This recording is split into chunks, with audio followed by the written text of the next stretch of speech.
Hello, hello.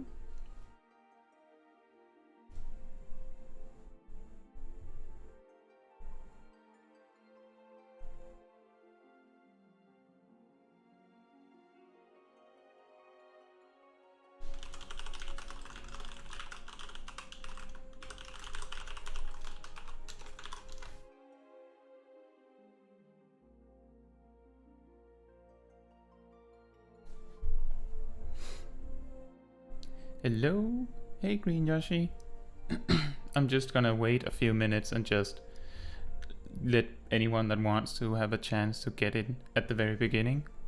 So we're just gonna start in a few minutes. And meanwhile, we can bask in the glory that is this tiny version of my character.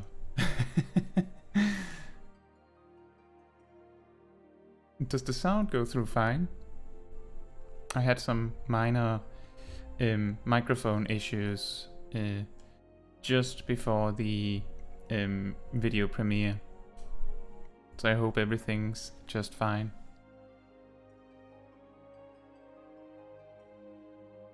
Awesome, thank you.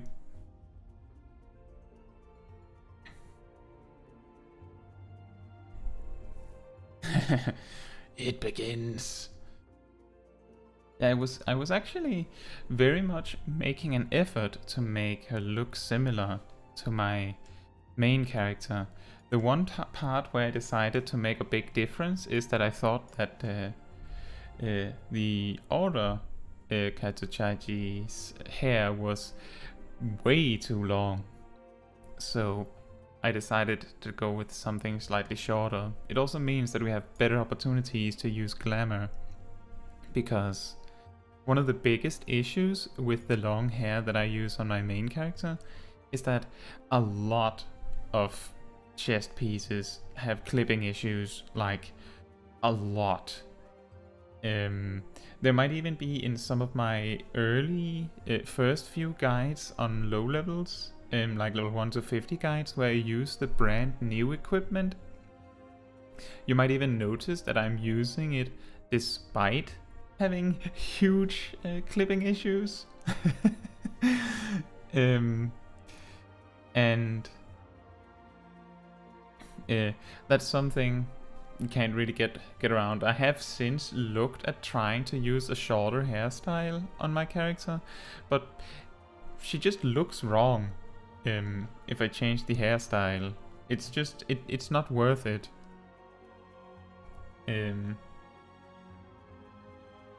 So I choose to just stick with it and find outfits that match my character. You might also see that, and I think I've shown that off on stream before, I don't have that many like different glamour outfits. I stick with a few specific ones, and all of those look just fine on my character, and those like specifically chosen because there's no clipping issues on them, or the clipping issues are so small that you don't notice them on the daily. I can also say that probably the job with the most common clipping issues is Ninja, because of that combat pose. It like, if you see it, you'll know exactly what I mean. And it is a good idea to just adjust your hairstyle and things around making the outfit work. Like if you really like a piece of equipment, it ain't right if it ain't the iconic hair. Yeah, the whole thing is that you might think that that outfit and the hairstyle and everything of my main character is like designed to be like the face of the channel or something like that. The character has looked like that since I made it, and the only thing that has been quote-unquote set in stone since then was that sometime in Shadowbringers, I believe 2019, I found that chest piece, that robe that I always use, and then eventually I found out that I liked how it looked in cherry pink dye. And let's just say that my character has been recognizable by that look long before she started appearing in videos.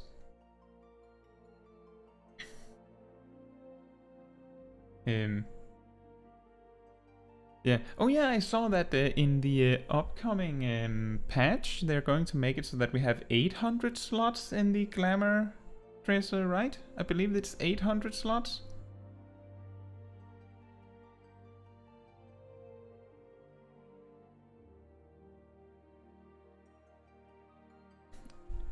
All right. I also I did take a little look at the live letter. As you might have seen, I posted like my own little summary of things. There are some things that I skipped over because either I couldn't remember them as I was writing it, or it was impossible to explain without a spoiler, or it's not significant enough that I would add it. Yeah, exactly, Green Yoshi. People will complain about it. Like, and hey, Andromeda. So, about that, Green Yoshi, I want to point out that we waited, or the player base waited for years for Ishgard housing, right? Actually, years. And when we finally knew that it was going to be a thing, we saw some places in Endwalker, not being too specific, but yeah, multiple places in Endwalker, and people, instead of going, wow, that's a really cool area, they went, so when can we have a house here? Not to mention, when can we have a house in Crystarium? Just take any big city, and the player base will go, so anyway, when can I live there? In the same way, we could have 4,000 Glamour slots in the Glamour dresser, and it would still not be enough. Alright, so now it's half past, which is approximately when I promised to start streaming. So I think that it's about fair time that we start. What do you guys think?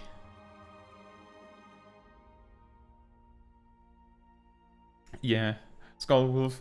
The funny thing is that often people complain partly because they know that World of Warcraft has more. Like, you pick an item up and it is automatically added to the equivalent to your Glamour dresser forever for all of your characters. So it just feels like it could have been better, but I believe at some point it was alluded to that this Glamour system that World of Warcraft has, that works as it does now, took so much effort that it is like, you know, half of a major patch or more. Like, you were going to get this kind of feature, you would need to have a terrible patch to go with it, because there was no time to make anything else, and that just doesn't work with Final Fantasy XIV's consistency.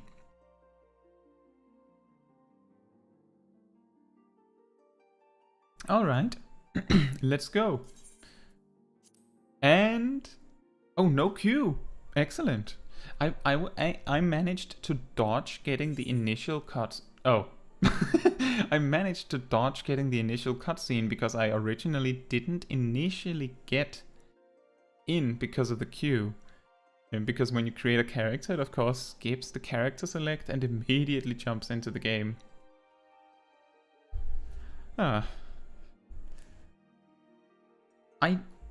When I logged in this morning to do some stuff on my main, that was the first time in a long time at this point that I didn't have a queue when I logged in.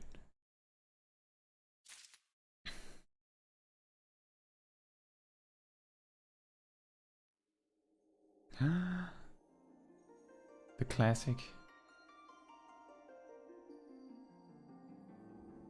Hey Rano. I know this is voice acted, I think, so I'll just wait a little bit with responding to that.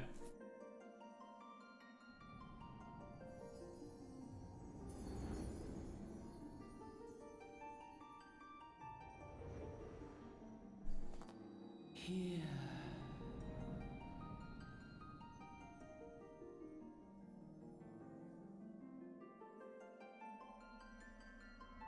Here. Feel.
Dun dun.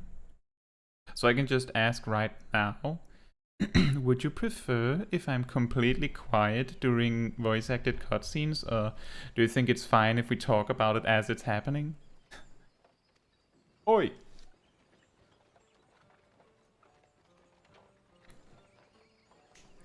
Okay, I'll just look at the chat for a second. Rado asked, are you ready for the new tier? Well, as ready as I can be. I'll probably try and collect a gear set of crafted equipment in preparation for Savage, because I have promised you guys I will give it a shot. So I'm as ready as I can be. Yeah, the Lalafell, I especially liked suddenly turning into a level 50 Dragoon. I looked very intimidating. You're right, lass. You were moaning in your sleep and sweating like...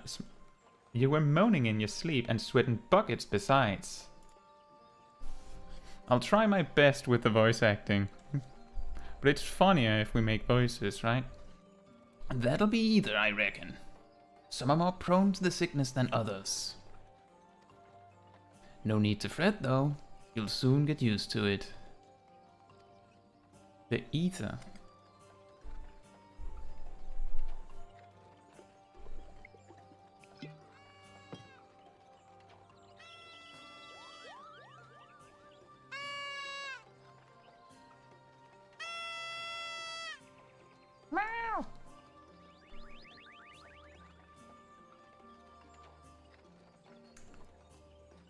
Okay. What are we doing for the Moogles? Feeling better, Kupo? Aha, you can see us. I had a feeling you could, Kupo. Are Kupos invisible to the ordinary person? That didn't even occur to me. That's funny. We're Moogles, and we live in this wood.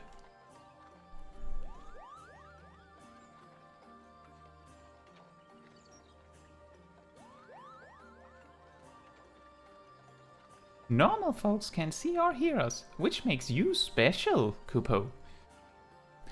Camera pans to two totally normal twins that we're never gonna see again.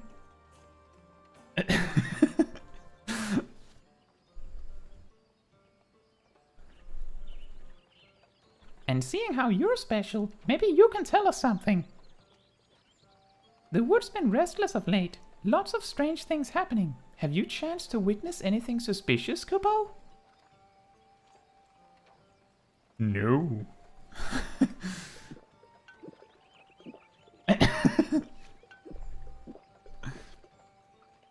But of course you haven't. You've only just arrived. Well, there's nothing for it then. We'll just have to keep looking. Nice to meet you, Kupo.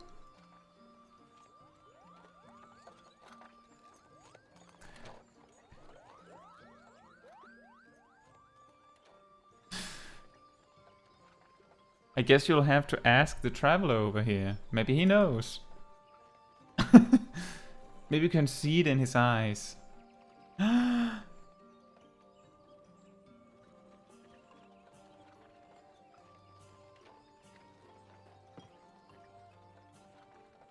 Gridania is still a fair way off, in case you were wondering. Seeing as you're awake, how's about you keep me company till we get there? So don't sleep, is what he's saying. Them young'uns don't much care for conversation, see? They just prefer staring into space and ignoring you. Bremen's the name, and Petlin's me trade. It's Bremont. Or Bremont. As for your good self, judging by your unusual garments, I'd say you were one of them new adventurers. Am I warm? And guys, I'm keeping an eye on the chat, so you're welcome to ask questions as usual. I'm just also reading. I knew it. Going wherever the wind blows, seeking fortune and glory. Now that's what I call living. So long as you can avoid dying, I mean. Ain't no secret that adventuring's a risky business, these days especially. What was it that first attracted you to it? What was it that first attracted us to becoming an adventurer, guys? What in fact was it? I don't think this question matters. Like, I don't think it's ever brought up again. Do any of you guys know? Like, is there any point in the game where they bring this up?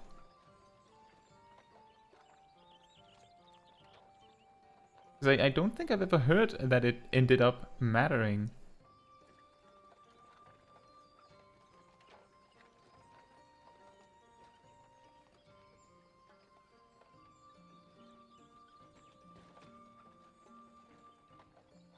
I guess that means no one knows. Excellent.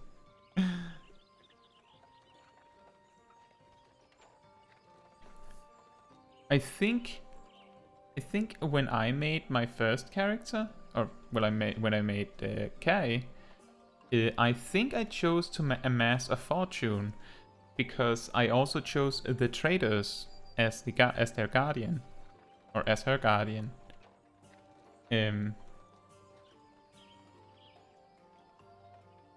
So in this time, let's say to win glory.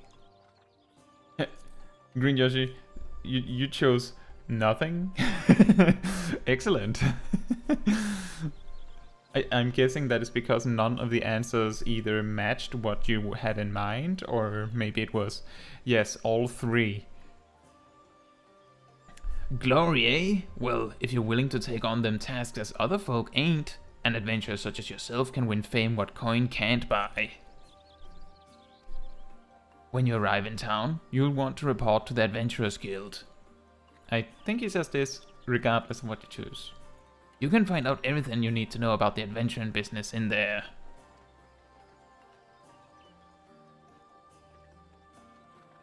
Just remember though, I don't think I've ever seen someone say it like that. There are more important things than fortune and glory, such as breathing. Ain't no profit in being dead, and that's a fact.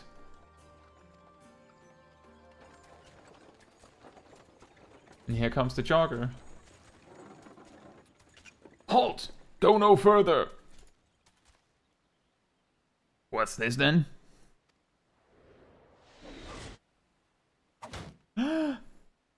Whoa!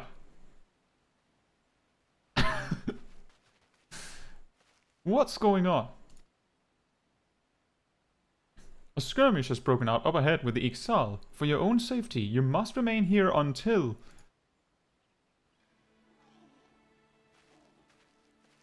Oddly long pause. Whew! Bloody hells! We shall hold them here. Try to break clear. I could have done that better. I'll get better as we get further, guys. It's okay. This is basically my my audition to voice acting in general, as you can see. That was too bleeding close. Nice of it. Nice of the Exalt to send us a welcoming party, though, eh? Joking aside, this won't be the last time you meet those feathered fiends, so just you take care, alright? By the by, is this your first trip to Gridania?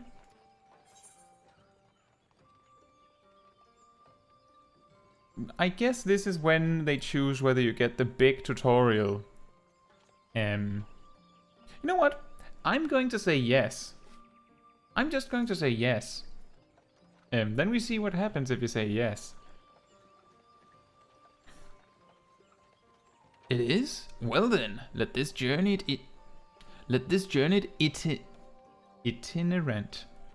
Itinerant. Well then, let this journeyed itinerant let this journeyed itinerant tell you the ins and outs of your destination. That's a difficult word. The city of Gridania lies slap bang in the middle of the Black Shroud, the biggest, lushest forest in all Eorzea. Though it ain't near as lush as it used to be, saying that. Not since the calamity laid half of it to waste. The destruction prompted a herd of new nasties to move in, and gave the Ixal unneeded encouragement. Birdman raids have become a daily occurrence. Ah, at long last. Behold Gridania, the forest nation blessed by the elementals.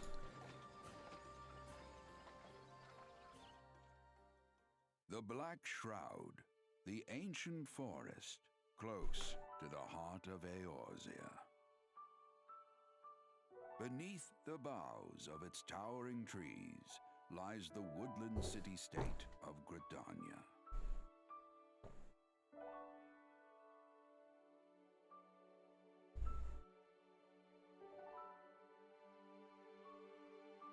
Once a sanctuary from the world beyond the hedge, even the mighty elementals, eternal guardians of the forest, could not forestall the coming of the seventh umbral era. However, the goddess Nofika was never one to forsake her children, and today she welcomes another brave soul. One who may yet play a telling role in the tale of this great realm.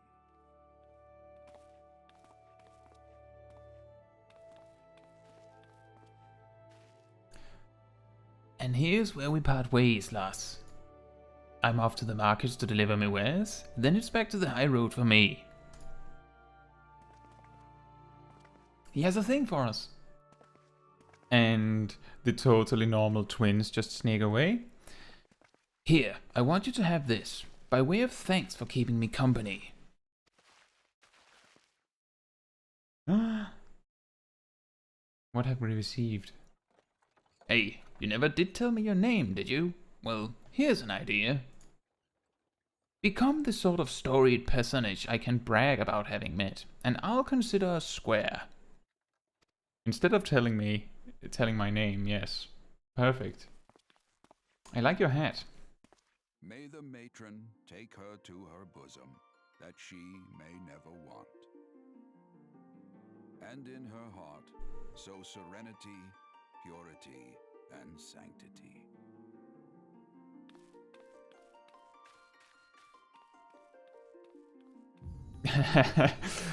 You know, Skullwolf, all things considered, it's a pretty big spear for Lalafell, isn't it? It's like 30% taller than me.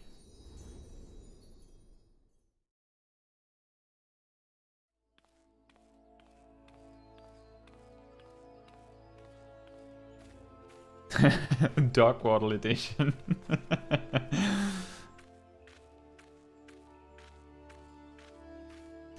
And she waddled away.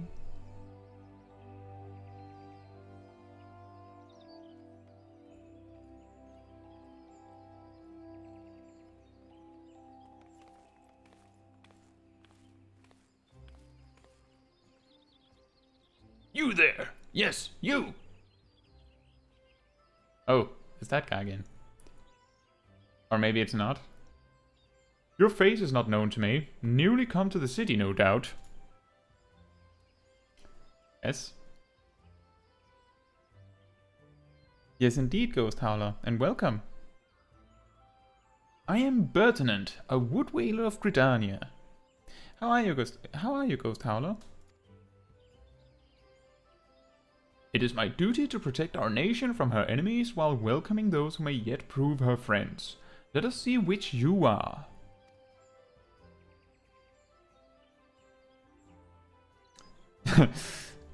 Press W to walk forward. Welcome to Gridania, a vibrant forest nation cradled in the bosom of nature. Please select the control scheme you wish to use.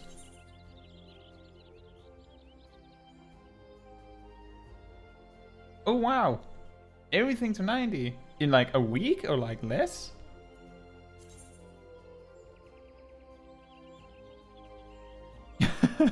Ah. Did you grind from level 1 or was it from level 80?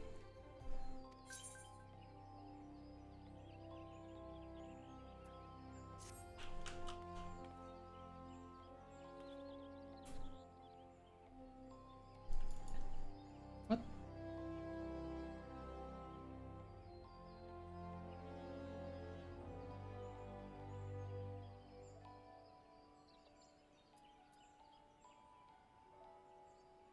I'm just gonna adjust my chat window here so that it sort of matches.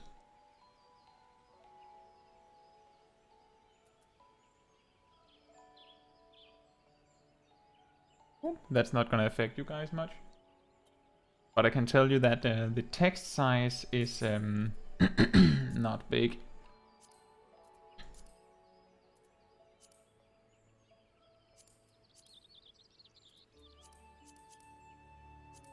So I just need to fix this so that there's a significant chance that I can actually read what is being said. Still a bit small. That works. We'll go for that in everyone. Here. And this one should match that. There we are. A week and a half from level 1 to 90. So how many millions of gil did you spend, Ghost Howler? Or did you just, like, nuke it? That is awesome. That is definitely awesome to hear. And congratulations. Yep, these buttons work as they should. And this is not gonna work. I'm not going to be using control. Keybinds, bars, there we are.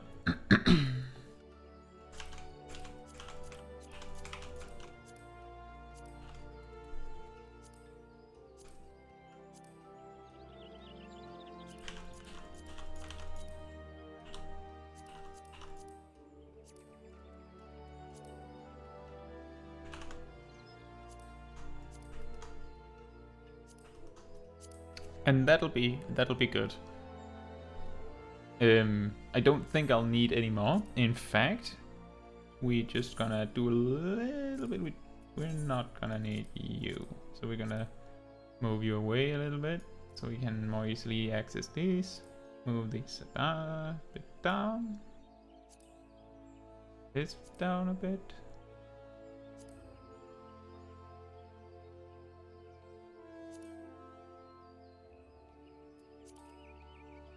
I just want to point out that by default, your hotbar 6 is here.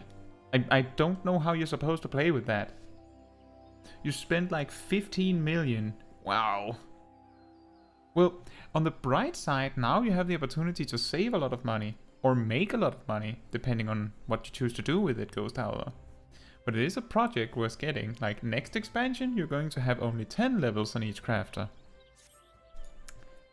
We can actually streamline this a little bit more. We grab this bar. Nope, we grab this bar. And then we hide it, because we don't even have 12 things.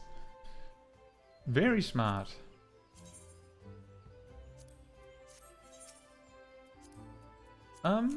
There's another thing going on here.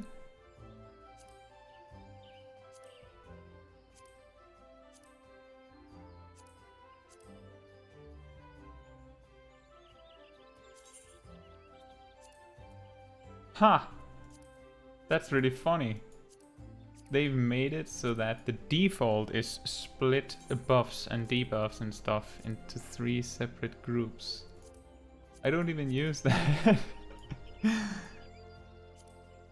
I don't use that on my main. I don't even know how this is gonna look, so we're going to have to adjust this a little bit later. One thing that is a little wild is this. It does not need to be 120%. I think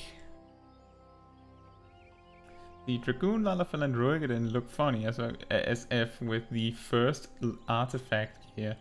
Yeah, we did see it in the opening cutscene. Us in the Dragoon outfit. Ghost Howler says, I'm trying to figure out what I should make and sell on the market. My best tip, Ghost Howler, if you want to make something easy, is figure out Glamour that is easy to make, but has a good profit margin. So like the materials are easy, cheap, and you can easily make it. Because the new gear, the new armor and food and stuff like that, that's coming in the next raid tier, you might need like melted gear on your crafter to consistently make them high quality, and the raiders will probably not want to buy normal quality. So you might accidentally cost a lot for nothing. See, Andromeda says, the only thing I did from the previous stream to this stream is level up my Sage to 90 and get to the Dark Inside duty in Endwalker. Nice! And find Skullwolf on Twitch. I'm sure he appreciates that. Congratulations getting Sage to 90.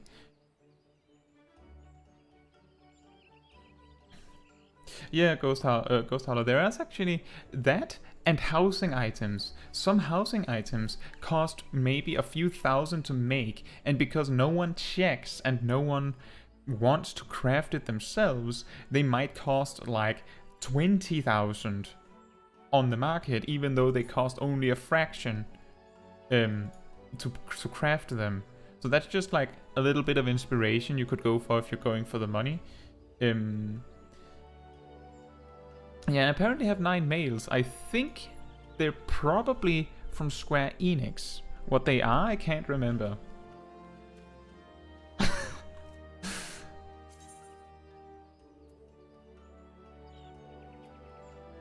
You know, one really useful thing about going through this is that now I can figure out what things I don't need to explain in a video ever, because it's going to be told automatically. Or maybe I will.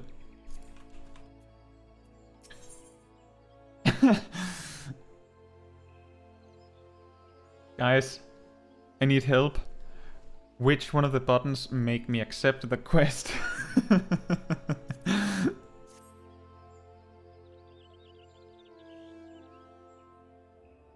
Another green adventure, I presume?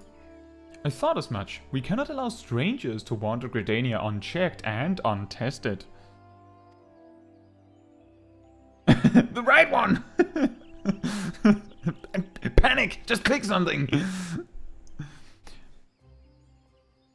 Before you rush off and begin pestering every second citizen for work, I suggest you make yourself known at the Carline Canopy. That's the headquarters of the local Adventurers Guild, in case you were wondering.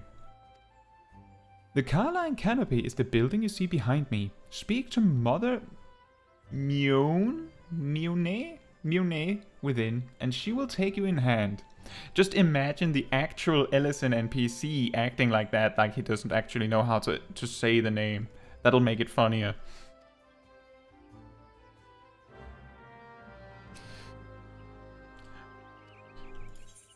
Oh boy, we've started a oh, he didn't have anything else to say. Good, good, good. I feel like this is just off, but it's just because there's 3. This also feels a little bit off. Don't know. I might adjust a bit on this, but eventually I'll probably just accept that it looks as it looks and call it a day. We get to collect a reward!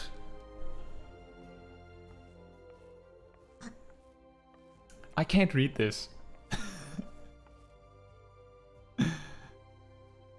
Well, well, what have we here? She says as she looks down and don't see anyone but a spear. A wide-eyed and wandering young adventurer. Come to put your name down at the guild, I assume? Welcome. Miounne is my name, or Mother Miounne as most call me, and the Carline Canopy is my place. Hi. As the head of the Adventurers Guild in Gridania, I have the honor of providing guidance to the fledgling heroes who pass through our gates. No matter your ambitions, the guild is here to help you attain them. No matter my ambitions?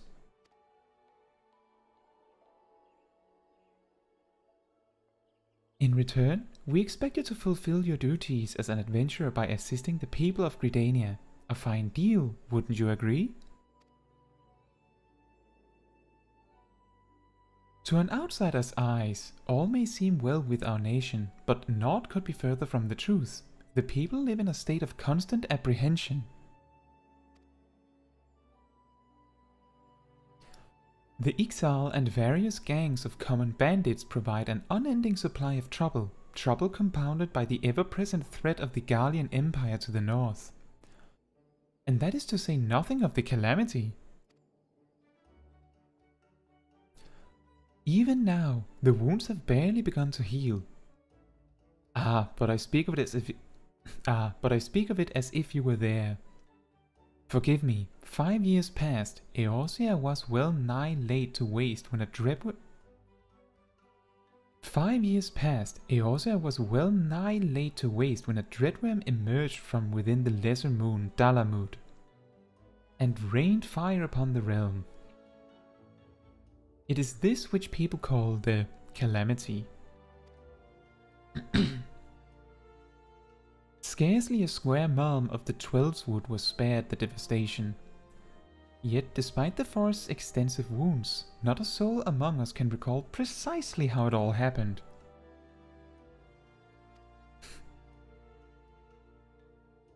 I am well aware of how improbable that must sound to an outsider. It is improbable. But it's also true. For reasons we can ill explain, the facts surrounding the calamity are shrouded in mystery. There are as many versions of events as there are people willing to recount them.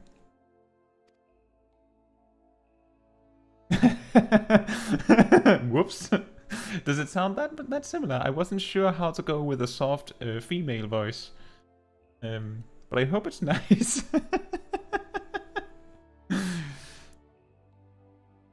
Yet amidst the hazy recollections and conflicting accounts, all agree on one thing. That Eorzea was saved from certain doom by a band of valiant adventurers. Whatever else we've misremembered, none of us have forgotten the heroes who risked life and limb for the sake of the realm. And yet, whenever we try to say their names, the words die upon our lips. It was me. It was me. According to the trailer, it was me. I was that person, and you can't remember me. And whenever we try to call their faces to mind, we see naught but silhouettes among a blinding glare. Well, if you imagined looking like further down, like really far down, like how you're looking down on me right now, then maybe you could imagine something. It's an idea you could try. Thus have these adventures come to be known as the Warriors of Light. Pray do not feel daunted by the deeds of legends. We do not ask that you become another Warrior of Light, only that you do what you can to assist the people of Gridania. Great or small, every... Hey! Hey! What are you insinuating? Great or small, every contribution counts. I trust you will play your part. I would really love it if she only says that great or small thing if you're a Regadin or a Lalafell. Could you imagine? All that's left then is to conclude the business of registration. Here's a quill about the size of your spear. Scroll your name right there. Here you go. Oh, and I would appreciate if you used your real name. There is a special place in the 7th Hell for those who use amusing aliases. Oh. So I can't write small k on the paper? Caetsu Chaiji, And you're quite sure that isn't an amusing alias? Rude. Rude? I don't even flinch. It's just, are you second guessing me? Ghost Howler says, small or small? Only options available for Lala. Correct. From what one of the peeps in our FC told me, some scenes as a Lala can be pretty funny. Yes, there's a particular one in Endwalker that we were told by the developers that they have actively gone out of their way to make sure that it works everywhere, for every race. And we're not going to talk about what it is, because I know Andromeda hasn't seen it yet. But everyone probably knows which one I'm thinking about. Very well. From this moment forward, you are a registered adventurer of Gridania, nation blessed of the elementals and the bounty of Twelveswood. The guild expects great things from you. Look at what just arrived. Another goddamn rude. Okay, I'll try a ruder voice. Look at what just arrived. Another goddamned adventurer. Don't you start with that. Adventurers are the very salve that Gridania needs.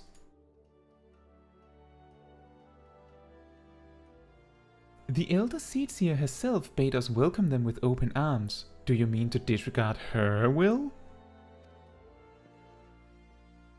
Of course not. Lest you forget, it is my sworn duty to uphold the peace. Am I to blame if outsiders bring mistrust upon themselves?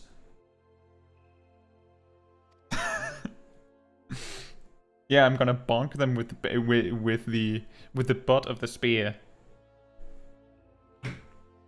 I learned it from a certain spiked butt in Ishgard. You, adventurer, mind that you do not cause any trouble here, or I shall personally cast you out of this realm and into the 7th Hell. Specifically the 7th one.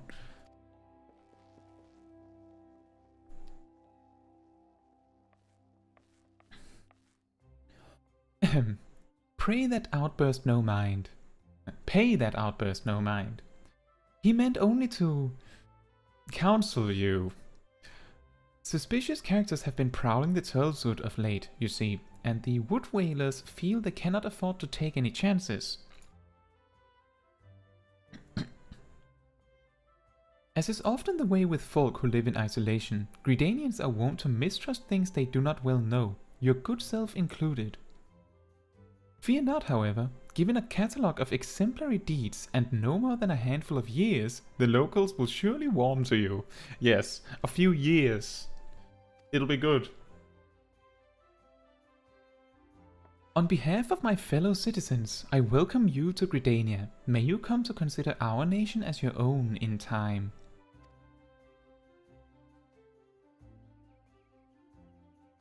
Now then, you may depend on Old Mother Miounne to teach you a few things that every adventurer should know.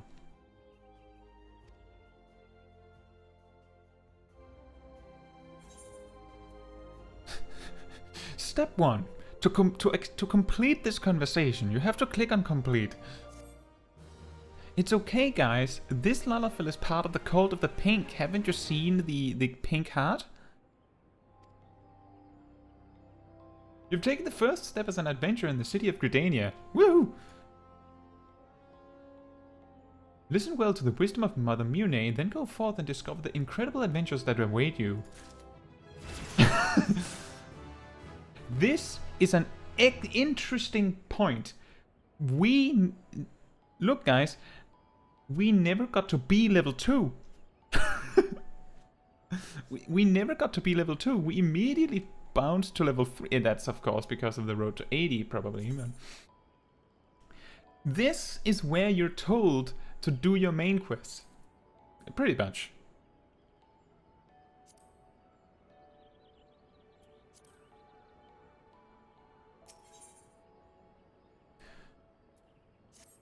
And we continue the conversation. I don't know, man. Any level 2ers? Sounds a bit like Preacher.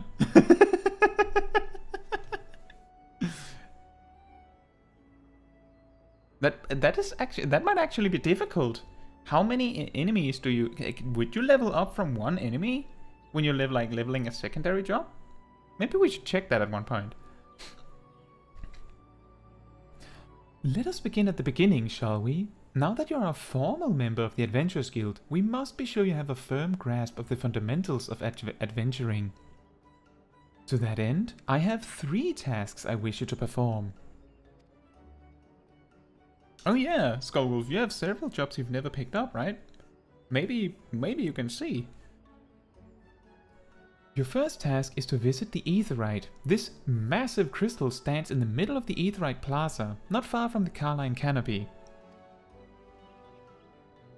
As a device that enables instantaneous transportation, the Aetherite plays a key role in the life of the ever-wandering adventurer. Once you have located the crystal, all you need to do is touch its surface. A member of the Wood Whalers will be present to offer further instructions.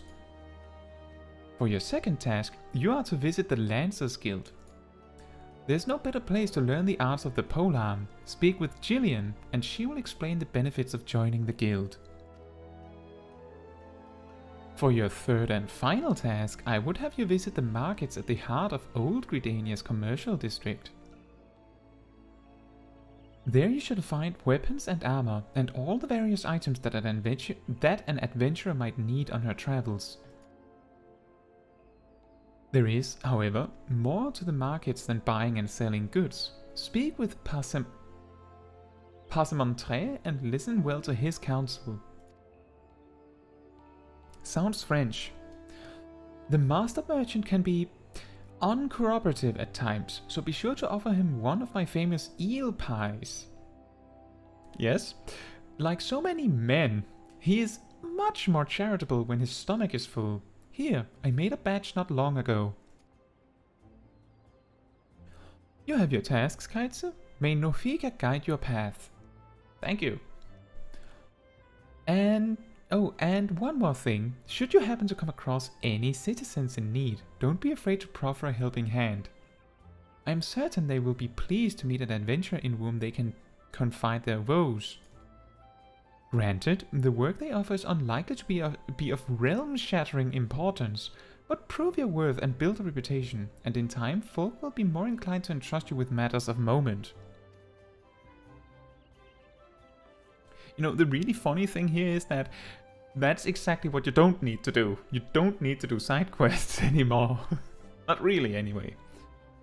I also suggest that you lend an ear to the smith here in the canopy. The smiths are trusted representatives of the Adventurers Guild and are an invaluable source of advice for neophyte heroes seeking to attain greatness. we're going to be talking with the smith. Not now, I don't think. But we're going to grab that brand new equipment. Funny story. I never got around to finishing the smith's tasks until after I had leveled all jobs to 30, making the brand new ring completely pointless.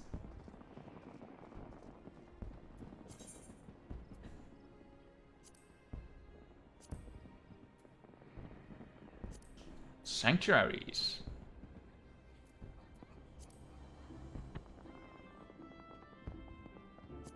And here we get explained what rested XP is.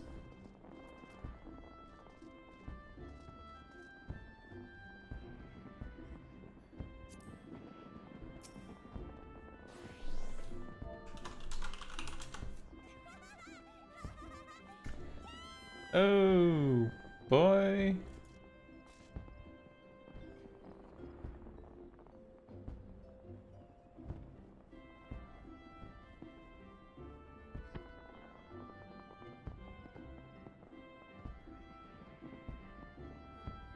Here we are again. This is not our first rodeo, but hopefully I found a better way to get rid of it. Last time I gave it timeout, this time I've just hidden it completely. So hopefully it's not gonna show up again, or it's gonna show up with a different name in about 30 minutes. Hey, yeah, I can't do much about it. It's either me or a different moderator that has to do it. I don't think I can do something. Maybe I can like blacklist specific words, but I haven't done enough streaming to know very well. I'll try my best to not nuke it. Is Saint Niflheim someone that is in the stream?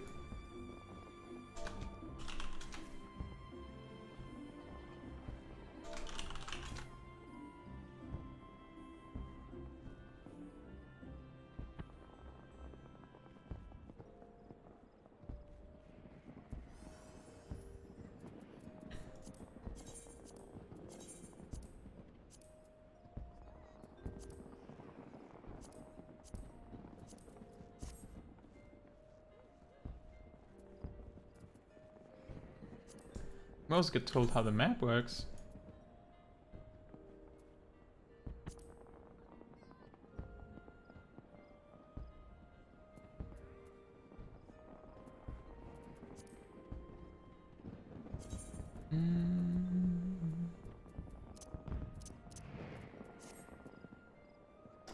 That was very fast.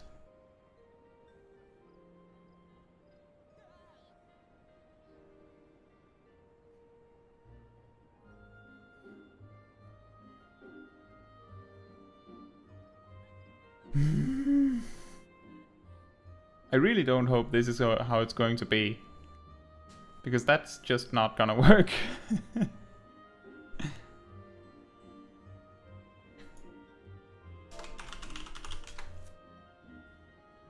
All right.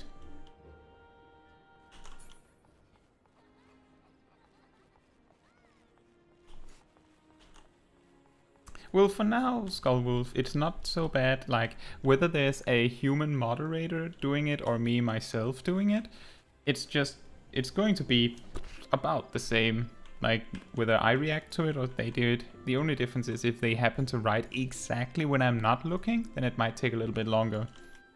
But it seems like they tend to write, like, 4 messages, and then there's a pause. So it's most egregious when there's not a lot of conversation. Because then it stays on screen.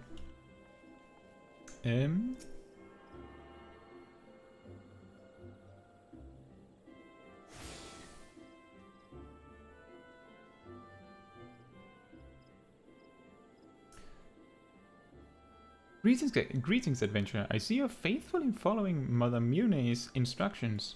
It's really hard to know what voice to give someone when you haven't seen them yet. Allow me to offer you a bit of instructions myself. I am Nisha of the Wood Whalers. And I know a thing or two about the Aetherite. Yes, that big crystal right there. Aetherites are devices that tap into ethereal energies and are primarily used as a means to travel swiftly from one place to another. Return and teleport, the most common transportation spells, make direct use of the Aetherites and their connection to the flow of ether. And as these devices are found in almost every corner of Eorzea, any adventurer worthy of the name will wish to seek out and attune herself to each one. Truly, few things in this world are so useful to an intrepid explorer. But you need not locate them all at once. Before rushing out into the wilds, I suggest you start with the Aetherites found here in Gridania. Should you wish to learn more about the Aetherite or transportation magic, I am here to answer your questions. Excellent. Woo! You're tuned with the Aetherite. You are now able to use the return spell. And what is the return spell?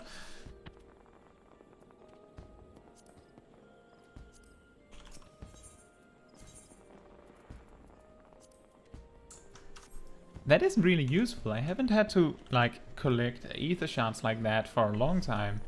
But being able to like locate all of them on the map, that's really handy. I guess we could start with that and save some time later.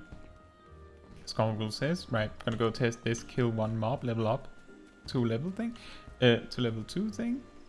Well, if it takes one mob to level up, then we might have a case that it might be difficult. Okay, it takes more than one mob. In that case, yeah.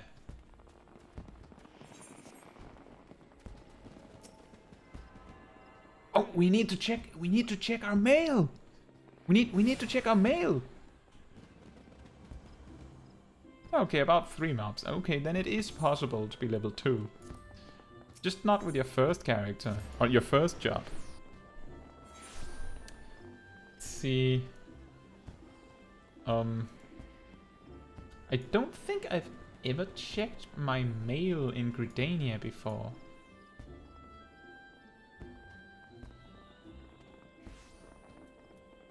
Does anyone know where the mailbox is? Or the mail Moogle in Gridania? Oh, there. I guess? Yes. That's funny, I've been there so many times. But I've never seen the mail Moogle.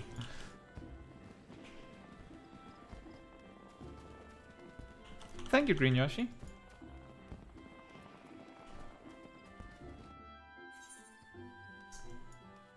I'm just gonna do the rounds and grab as many of the ether shards as we can so we get it done. That is the tiniest little inventory. Let's do this and this.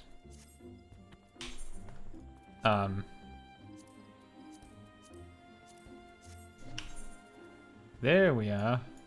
Now it's a little tiny maybe. I need to increase that a bit.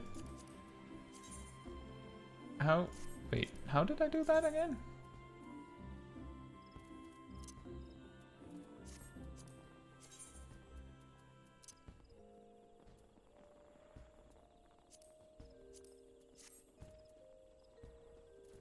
It looks really small. Well, Andromeda, if you're on the light data center, you can just use like server, like world visit to pop on over. Ah, right, it's the header. The thing is, I haven't had to adjust this for so long that I learned it and forgot. Thank you.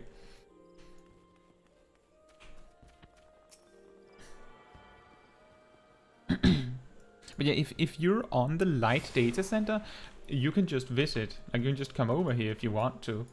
If you're on the chaos data center, you have to log all the way out to your character select, I believe. Oh, there he is. There's Skullwolf.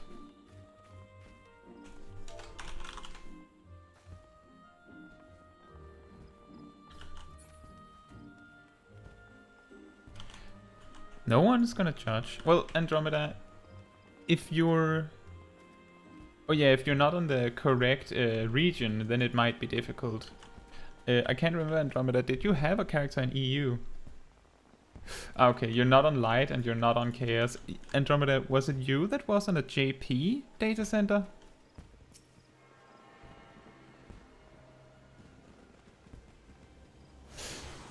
Oh yeah, that makes sense, Ghost Howler. When there's only one data center, the name doesn't matter much, does it?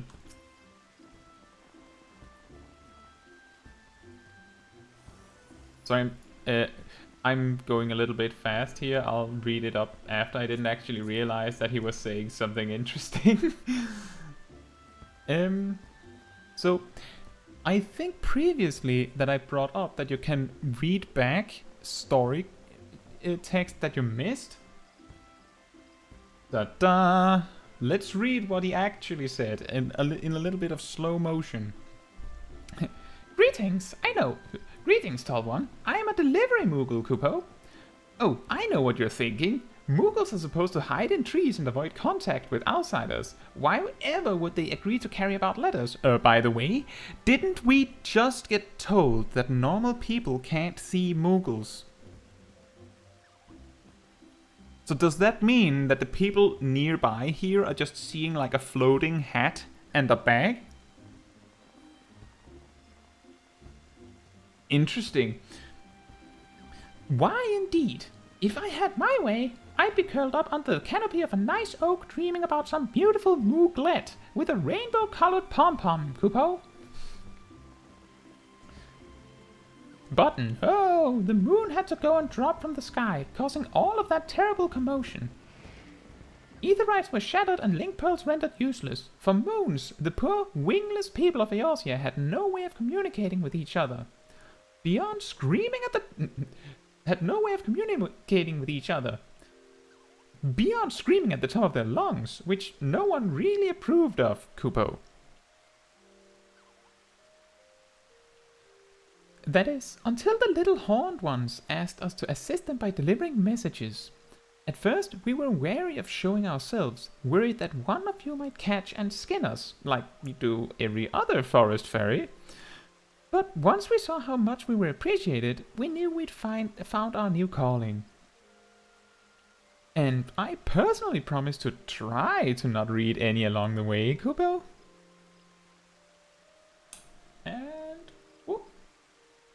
And let's see. Look what we have here. 9 new letters have arrived just for you, Kupo. Like right now. Let me just see. Andromeda says, you finally got the pig from the Pixie Tribe quest. Congratulations! That's awesome. There's coming a new beast. There's coming a new tribe with the next patch. And there's a new mount to be had. And it requires gatherers. So I hope, Ghost Howler, you also got your gatherers up while doing the crafters. And...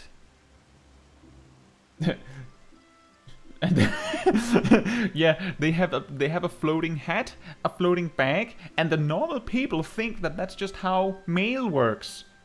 The mail just hands itself to you from a floating bag. Yeah, the Island Sanctuary, that's also gonna be cool.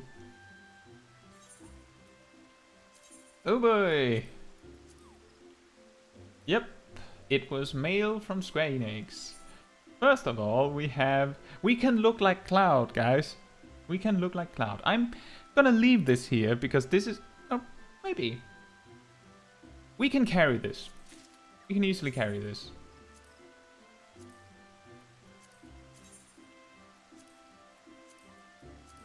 And...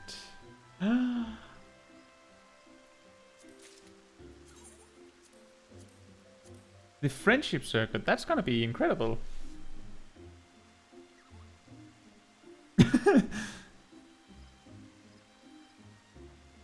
Yeah, so Square Enix will like post to you all the things that you have become like qualified for. So I have a bunch of stuff like subscription awards and awards for having a friend invite. You can see here the first one is for having subscribed for a certain amount of time. So that was the Cloud Strife outfit. the second one was for having invited a friend to play and they've subscribed for 30 days. And then for 90 days. And then this is another subscription award. And this is another subscription award. And this is apparently for recruiting a friend in the first place. Excellent. Weird order, but okay. And this is also a subscription award. And this is the Shadowbringers pre-order bonus. And this is the Endwalker pre-order bonus.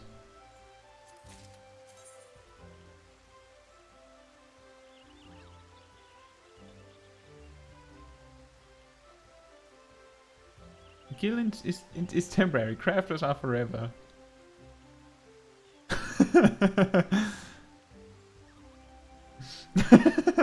Guild is temporary. Guys, you don't need that much money. See, I get by and I have 103. Hey, Saption. How are you? Okay, so let's see here. Oh, you also need to be a little bigger. What? We just have like a random extra ring in the inventory to have something to equip. That's really funny. Oh, Andromeda, so you're saying you unlocked Dark Inside but haven't done it. I see. I'm good, Saption. We're having fun, very, very slowly progressing through the story from the very start. Yeah, I can also inform you that it is like still over 30 degrees here, so melting. Yeah, it's a pretty big drop from the 45 million. I always advise players that if you don't have at least 1 million gil, that first million is emergency funds. Like, you don't want to buy all sorts of stuff if you only have 1 million. You need that million to be able to buy repairs, maybe some materia that you decide that you want, teleports and so on. Like, that's the bare minimum. Everything beyond that is you can use on something else. I wouldn't recommend it. Like, I would recommend collecting money for things you really want. But the first million should be like earmarked emergency money.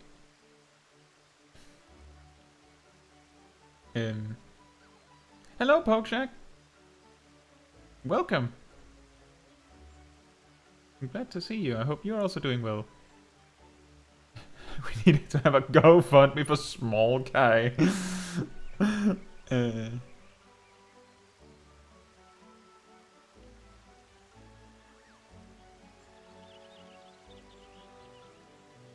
Oh dear. The amount of money you could make with the time saved by teleporting places instead of flying. Okay, so we have to clear up our inventory of stuff. We have the fist bump emote, guys! We have the fist bump emote! I can't even remember what the silver chocobo feathers are for. The gold ones you can buy gear that you would normally buy with Poetics.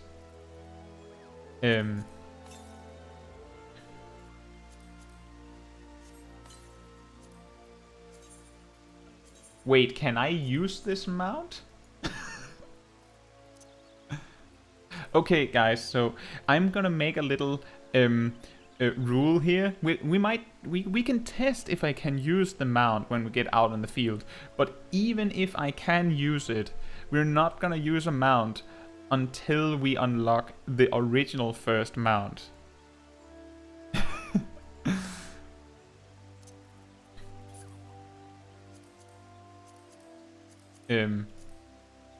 Oh,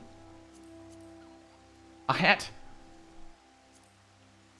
Yeah, so the mount that I have is so if you invite a friend, like use the recruit a friend system, and they end up buying the game and end up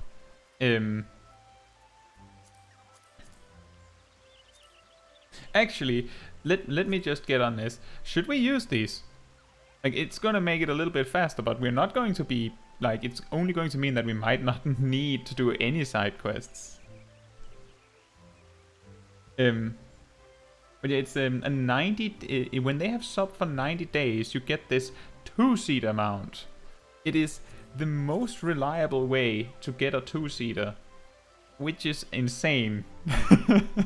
Like, your easiest ways of acquiring a 2-seater mount is either recruit a friend for 90 days, or go to a wedding, like marry someone. Then you can also get one.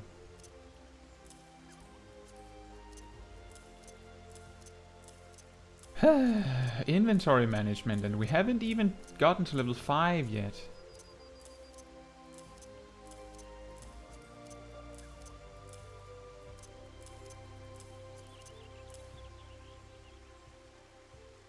Yep, we will use the XP bonus items. That'll save some time, and over time it'll not matter much. It just means that we might be a few levels ahead. That is really what it's going to boil down to. Right. Now, where were we? Did I talk with this Aetherite? Yes. Okay. I believe that we're going to get forced down there anyway, but I'll take the long run.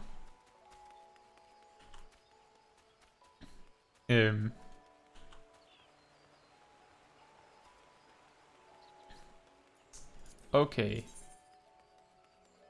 This is just... Oh.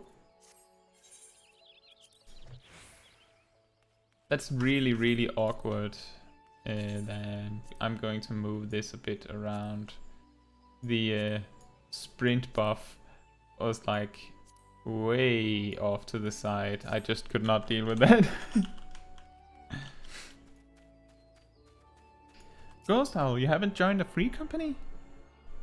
Well, you don't have to join one, but it is an excellent opportunity to find friends to play with. So I would recommend trying to look for one.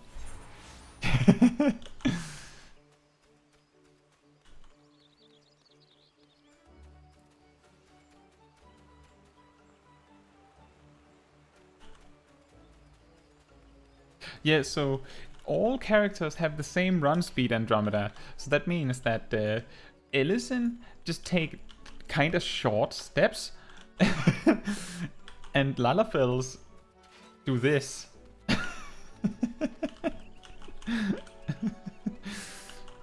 Oh, that sucks. That's a shame, Ghost Howler.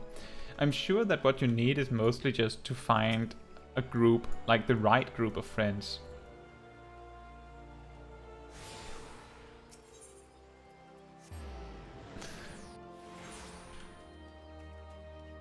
I feel like the game is intentionally flipping me to point the wrong way. Okay, we had someone we needed to talk to here. Parsimante. Hello. By what right does a fledgling adventurer presume to address Parsimante, master of the markets? You think you can stroll in here, bold as you please, and demand my hard-earned knowledge? Ha! A merchant does not for naught, especially when dealing with would-be heroes. If, on the other hand, you had some tasty morsel to curry my favor, then I might reconsider your request. You mean... Oh, apparently it's not my turn yet. Come now, this whole encounter reeks of Miounne's handiwork, and more specifically her baking. Don't look so surprised, lass. I smelled that eel pie of yours a mile away. Hand it over. Okay. Mother Miounne's realm famous eel pie. Served only in her fine establishment, the Carline Canopy. He needs the pie. Hand me the pie. That flaky crust, just divine. Very well, I am a man of my word. Pay close attention, for I shall only explain this once. He just took a child's pie. A delivery child spy. It was my lunch. The aspiring adventurer need look no further than the rosewood and ebony stalls, both but a short stroll from where we stand.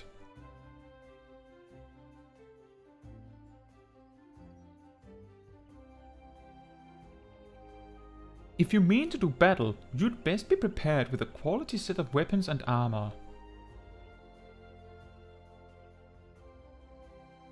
What do you mean, Saption? Like, I know that my stream takes a few seconds. Like, there's a significant amount of time. Like, there's some delay. I've reduced it as much as I can. And then there's the part where you guys have to see it. You guys have to respond to it. I have to see your text. I have to think about your text. And then respond. I know. Is it something I did that made you mention that? If you mean to do battle, you'd best be prepared with a quality set of weapons and armor. Such goods are the province of the Rosewood Stalls, directly south of here. You will be pleased to learn that the merchants of Gridania are exceedingly particular when it comes to craftsmanship, so you needn't fear defective straps and the like. Oh, okay. That's alright, Saption. Thank you for letting me know and reminding me anyway. I got worried that I was doing something wrong. I have reduced it as much as I can. I think there's a setting that makes it even faster, but I believe that really affects the quality of the stream potentially. And, you know, you go for the middle ground, right? We try to get it as good as we can. And I hope it's not too long. Like, it doesn't feel like you say something and then, like, I take minutes to respond. If it is potions and paraphernalia you seek, head north to the Ebony Stalls. The shelves there are lavishly stocked by widely traveled Ul'dan merchants, and I may truly say that I have seen things amongst their myriad wares that I scarcely knew existed. Do you follow me thus far? The first step in any purchase is to select the stalls that meet your needs. Then you may concern yourself with price and profit. There is little more I can teach you with mere words. Go, peruse the stalls and see for yourself what wares they offer. There is no substitute for first-hand experience after all, and I am weary of talking, unless you have another eel pie. By the way, Saption, last stream I believe, you suggested a video on like money-making tips, and I have decided to try and do something with that anyway. So thank you for that tip, for the suggestion. I don't think I would have done that if you hadn't suggested it.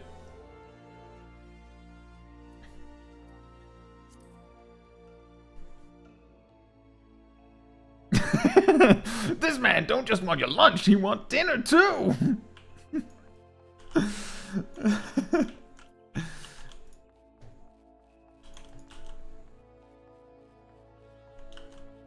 Yeah, I remember there was time when the best you could get in like stream delay was like, that was 30 seconds, I believe. That was as fast as it could go. That makes the conversation really difficult.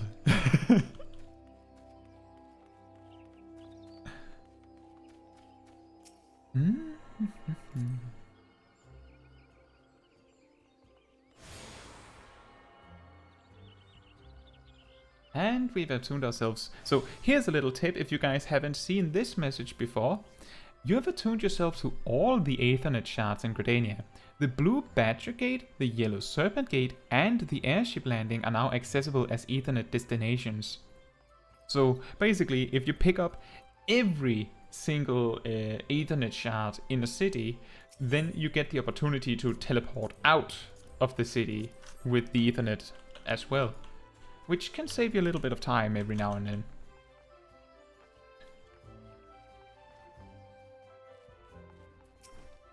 Welcome to the Lancers Guild. I see you brought your own spear. Yes, I brought my own toothpick with my own 2 hands.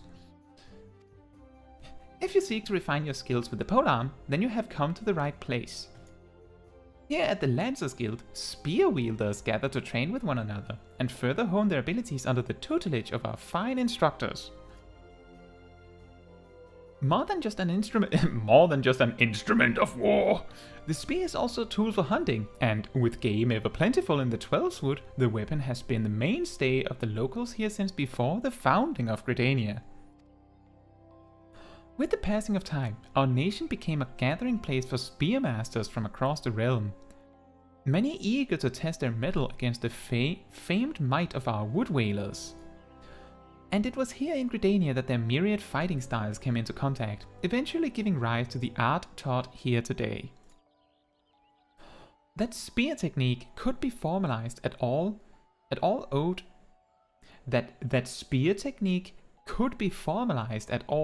much to the founding of the Lancers Guild by Woodwhaler Captain Mistal nigh on a century past. That's a really, really weird sentence. That spear technique could be formalized. The tradition of accepting students from without as well as within Gridania's borders persists to this day, ensuring that the art of the polearm may not only survive, but also continue to evolve. Well, there you have it. I hope this brief history of the guild has helped settle any doubts in your mind. The Lancers Guild is always eager to welcome new initiates. If you have a will to enlist, speak with me again and we can begin the enrollment procedures. Oh right, that's the starting quest. Let's do that. As I say, do your job quests. Well then, have you made up your mind to enlist in the Lancers Guild? Excellent. I shall let guildmaster Miounne know to expect you. All who seek admittance to our ranks must present themselves before him. He will judge if you are fit to become one of us. Speaking of job quests, Ghost Howler, you said you leveled every crafter to 90. Did you get around to doing your quest lines with every crafter so that you have actions like manipulation? All who seek admittance to our ranks must present themselves. Oh boy, yes, all of the quests. You know, I know people that have been level 90 with crafters for a long time that just couldn't be bothered. So that is commendable, Ghost Howler. That is awesome. Pray make your way to the training area within. Our guildmaster awaits you there. Bom bom bom bom. Hey, Wayne. Well, it's okay, Ghost Howler. You can take a moment to relax and watch me do some leveling in your stead this time. However, I will be leveling my own character. Well met, adventurer. I understand you wish to learn the Lancer's art under our roof. Though you have doubtless brandished a spear before this day, and perhaps even in earnest, you still have a long way to go before you may call yourself a Lancer in sooth.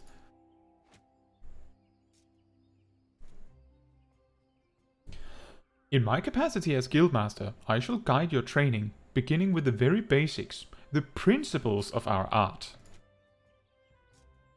There exist myriad fighting styles, each of which has its own unique qualities. None, however, can claim to be as offensively minded as ours. Our approach is ever one of attack, no matter who or what we face. You know, two of them, one my brother and the other his friend, they also don't do the Aether currents. Hey Skull Wolf, do you have flying in all zones yet?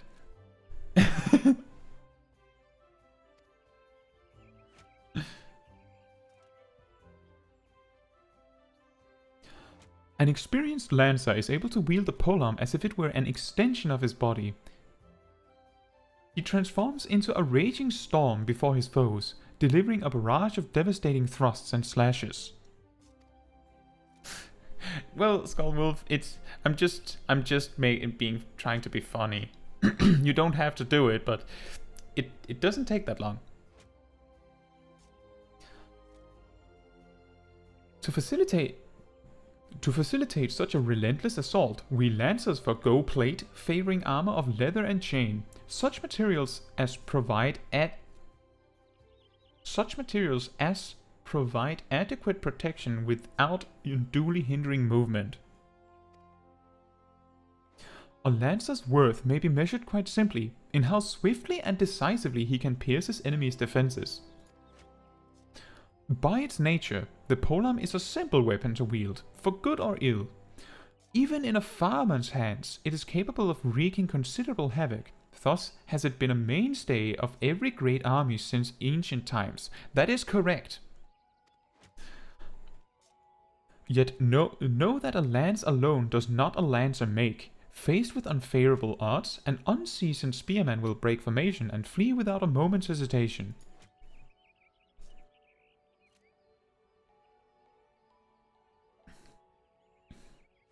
A true lancer, however, flinches not before his enemies, but he knows not the meaning of fear.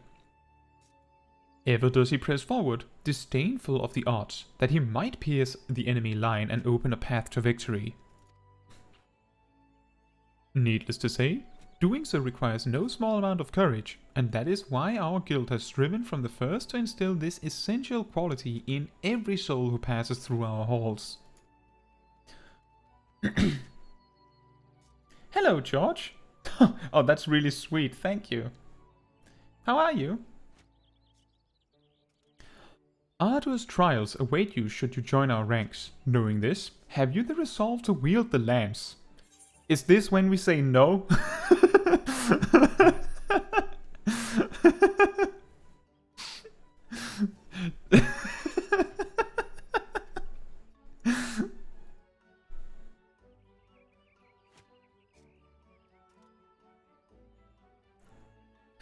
Skullwolf, it's just take your time with it. I mean, it's only because it's really funny and conveniently fitting to what Ghost Howler was just talking about. It's not like I'm saying that you're doing anything wrong by not having done it. If you haven't been in the zones, then you haven't been missing the flying. So that's probably why you haven't done it. Have you the resolve to wield the toothpick? If we imagine that's what he said, then I can say yes. Have you the resolve to wield the toothpick? Yes. Well said, adventurer. I see no reason to deny you a place within our ranks. Ah, but I neglected to introduce myself. I am Miounne, master of this guild. Pleasantries duly exchanged, I hereby assign you your first task, a trial to be precise. In order to develop an affinity with your weapon and learn to gauge such things as distance, you are to go forth and brandish your spear with reckless abandon. Okay. Pokejack says, I reject nature. I will be my own master lancer. I will be the master of toothpicks. The squirrels, ladybugs, and funguars that roam just outside the city should provide you with a suitable challenge. Put down, and let us say 3 of each, and then report back to me. He really went off the rails there suddenly, with his reckless abandon thing. You know, a really interesting difference is, I believe, if I can't remember exactly, but I do believe there's something with the Archer storyline where he's really rude, which is a really interesting comparison here, where this guy is just the nicest guy in the world. Oh, nice, Andromeda! Congratulations. Did you get it first try?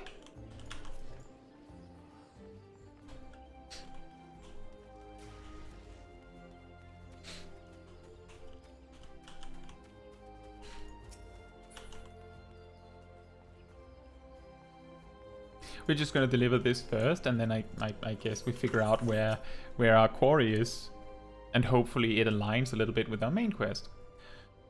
The conquering hero returns. That's a little bit sarcastic, it feels like. You have completed my little tasks, I trust. Yeah, I don't have any more eel pie. Mechanics equal follow other party members. You know, as long as your party knows, then it's fine. The 3 locations you visited will feature prominently in your life as an adventurer. It is best you grow familiar with them as soon as possible. And you took the time to listen to the woes of the citizenry? Not really. I cannot emphasize enough how important it is to lend your talents to one and all, no matter how trivial the matter may seem. I am thankful that you are an uplying sort, Caetsu. It is adventurers like you who will win the hearts of the locals and pave the way for those who follow. I pray Gridania can rely on your aid in its struggles to come. Do we level to 5 now? Wham!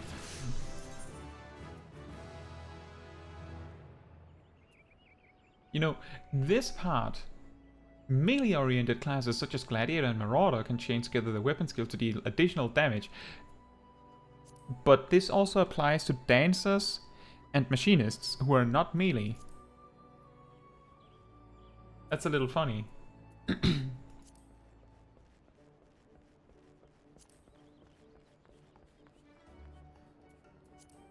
You know what's also funny? My recent tooltip guide. I swear, I have not looked at these guide things for that, but I incidentally myself chose to refer to True Thrust and Chaos Thrust as some of my prime examples of how to read a tooltip. I don't know if it shows Chaos Thrust if you start as a Marauder, but if it does, that's funny. George says, feels kinda weird when you do these quests with a new job, only after you've finished 6.1 main quest. I've just vanquished the universe, but squirrels are a suitable challenge for my new weapon. That is a great point. Ah yes, welcome new aspiring adventurer. Oh, you've saved the world multiple times? Cool. But, have you ever held a spear before?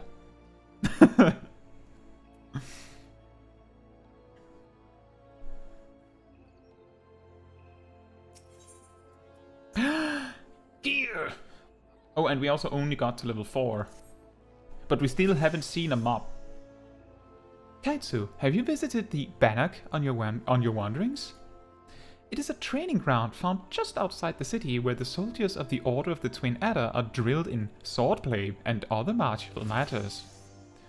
I mention this because an acquaintance of mine, a gentleman by the name of Galfried, is an instructor there, and I think you may be of use to him. Go and introduce yourself, and find out if there is anything you can do to help. Mind you do not stray far from the path. The 12's Wood is no place for merry strolls through the underbrush.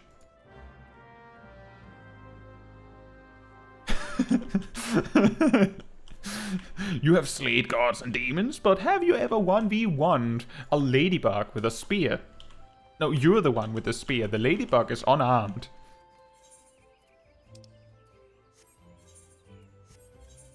So the good news is that our destination happens to perfectly align with where our Lancer quest also says we're going to go.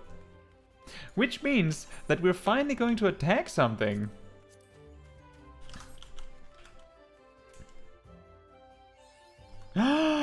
We are going to learn how to battle now! And it actually mentions auto attacks, and it assumes we're level 6 by now, I guess. Yes? Absolutely assume we're level 6.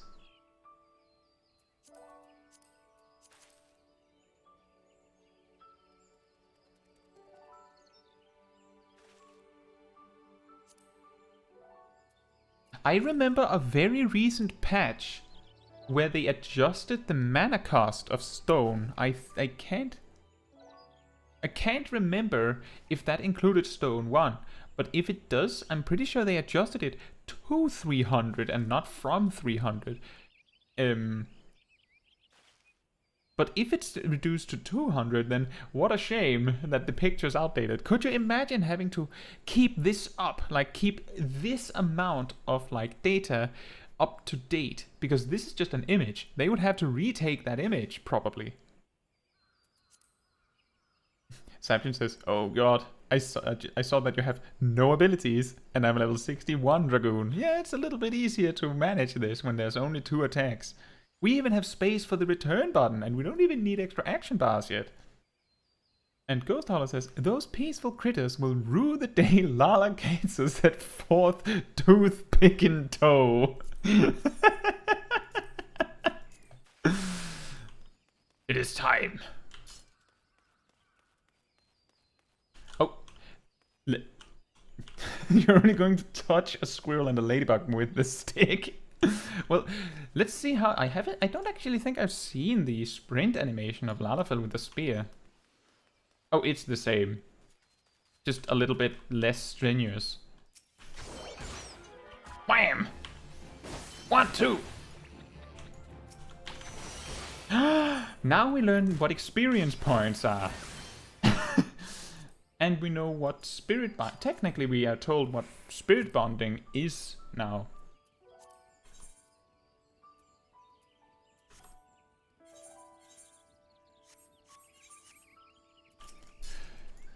More enemies. Wham!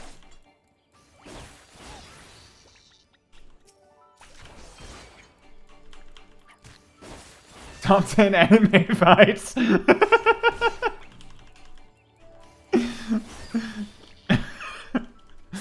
Skull says, I've got the best seat in the house to watch someone fight the local wildlife with a toothpick.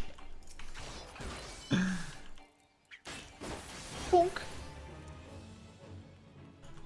Well, at the very least, the enemies have enough health that you get to use your whole toolkit. Oh look guys, a level 12! It's so long since I've seen quests like this, with like the plus marks on the minimap.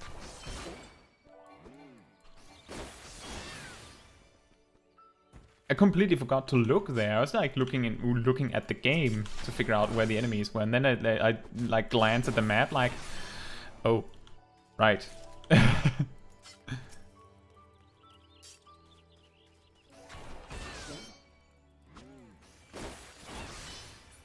Oh, we needed to test if I could actually use the mount, just to see.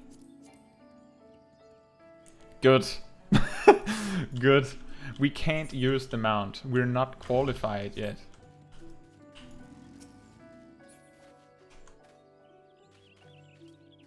Could you imagine if people that made new characters could just use a mount at level 1? Like, if they already had like account-bound mounts?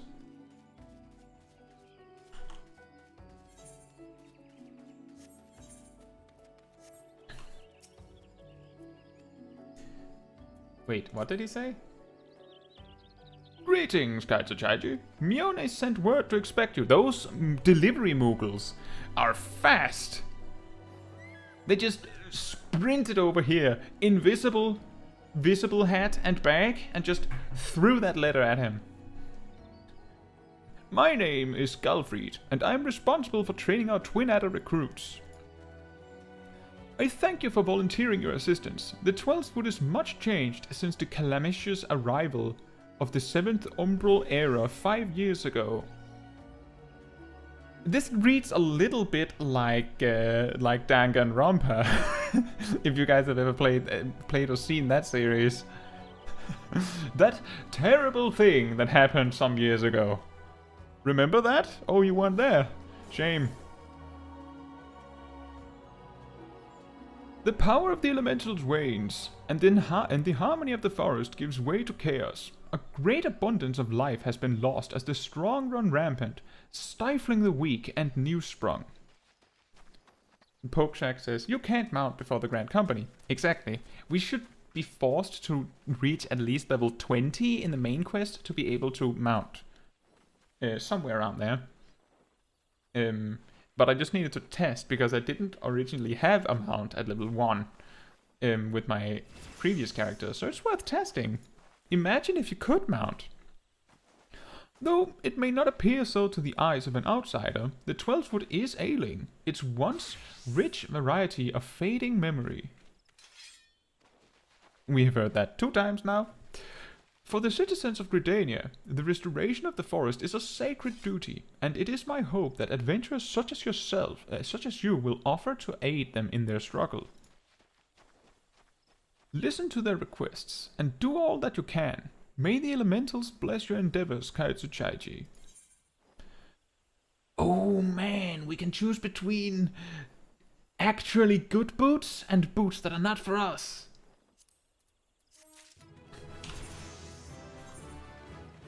How do they look?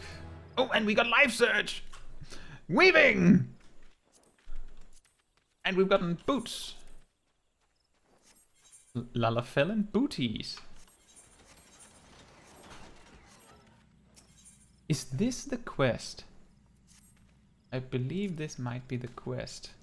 I see you are eager to lend a hand, Caetsu. That is well, but I cannot in good conscience send you into the forest until I have established that your equipment is equal to the task.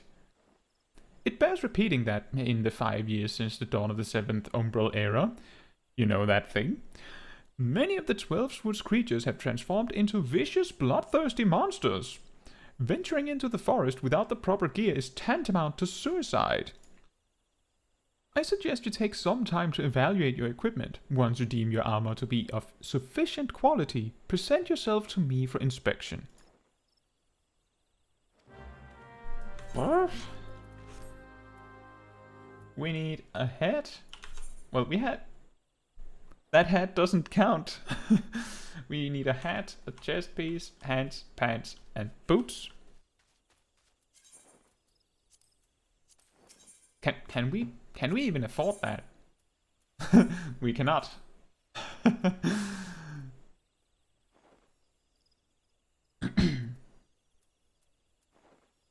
So the only way to proceed from here is option 1.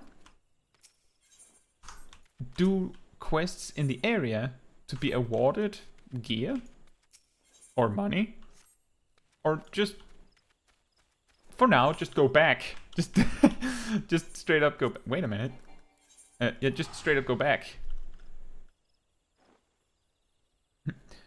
Skull setup deception. Oh yeah, you also said you poked animals to death. I guess. And Skull says, they always were bloodthirsty. It's just less of a maze to navigate the forest now. The small critters can find you. And Pokeshak says, today on Discovery Channel, we have a Lala with a stick in her natural state, fighting ladybugs for food. And we can see, oh god, the Lala is weaving someone. Stop her. Life search.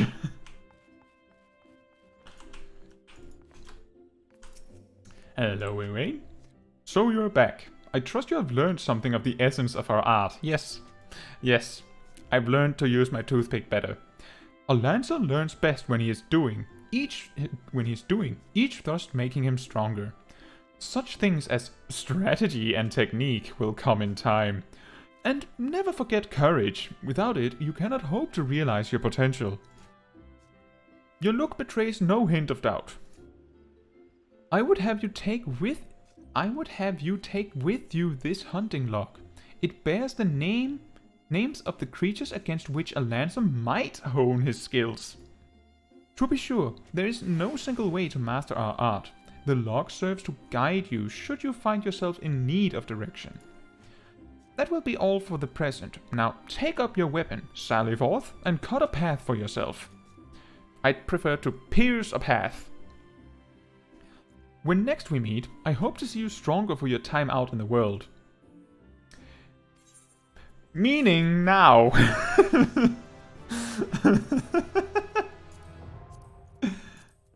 We have the hunting log! Wow! But those are the same enemies we just fought. Do it again, with feeling. This is the reason why I decided to go back. because we can get the custom-made scale mail, which is, by the way, an item that you cannot make, you cannot buy, you can only get it from either, I believe, the Marauder, Gladiator, and Lancer starter quests. Like, this is the only opportunity to get it. Whatever that means. But it means that we get a new chest piece, which means that we can save the money on the chest piece. Ah, you have returned. I take from your presence that you have gained a measure of familiarity with your weapon. Yes, about as much as 15 seconds ago. Good. You're ready to begin the next phase of your training. Is this when we get to the strategy part? Or the courage part? Or you will recall my telling that it takes no small amount of courage to be a lancer. Now, in general terms, courage is the strength to do something which one finds unnerving. However, a lancer's notion of courage is not so simple. Having first drawn a distinction between courage and recklessness, he then divides the former into two aspects. I would have you learn each with spear in hand. How? The first is Composure. When outnumbered in battle, a lancer may lose his composure and succumb to panic. Should this happen, all of his training will swiftly flee his mind, and he will struggle to overcome opponents whom he would ordinarily have bested with ease. He will, in short, contribute to his own defeat. If you wish to become a lancer in sooth, you must learn to maintain your composure at all times. Do this, and you will be able to call upon every ounce of your strength and skill when it matters most.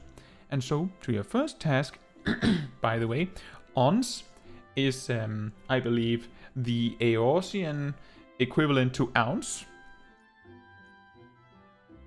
Whatever that like, however that helps you, but yeah, we have Miounne, Miounne, and ounce so far. The riverbanks of the Central Shroud are home to vilekin known as Yarsons. Fiercely territorial, the creatures will attack anyone who strays too close, making them the bane of fisherfolk, specifically. They typically fall upon their prey in mass, barring all avenues of escape before closing in for the kill. What must go through the mind of their victim in that instant? Panic? Despair? Be sure to tell me upon your return. Needless to say, I would have you brave such an encounter. Take this sack of decidedly noisome bait and use it to lure the ever-ravenous creatures out of their nest. It may be that only one curious Yarshan appears, but what if 2 or 3 follow the scent? Let us see how you fare then. Go now, my young lancer, my young padawan, and learn what it means to fight with composure. Key items. What do you have? Yeah, Ilm, Miounne, Mile, and Yarm. Yeah. So Yarm is the closest we have to Yard. That is correct. The key thing is that a Miounne is not necessarily the same as a Yard. It's just a distance, because we're in a fantasy world, and at no point do they say this item is 1 meter. That means we don't have a frame of reference. The only thing we have is whether or not I can reach an enemy with my attack. And if my attack says it has a range of 3 yalms, and I'm not within 3 yalms, then we know what 3 yalms are not. And when I get close enough, we know what it is. It's a pretty good way to make it so that people don't try to figure out how big everything is. Like, as soon as we know what 1 yalm is compared to, you know, real world lengths, we would know how tall a hero would be. Final Fantasy measurements surely make more sense than Imperial. Maybe.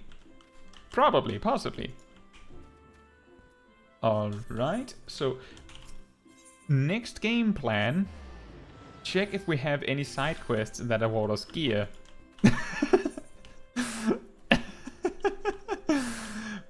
This is not the most glamorous start to our adventure. Hello, Parsemontre. No, I don't care about shafts. We don't need that.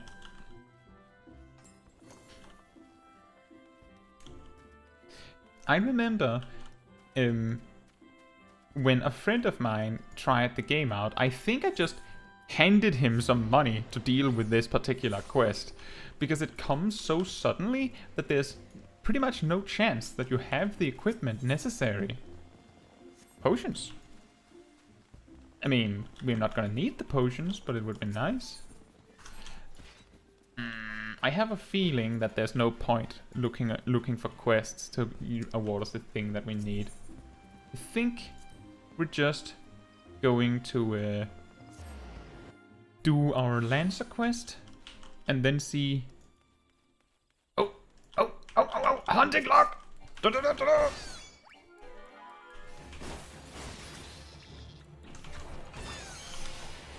Weaving! Bam!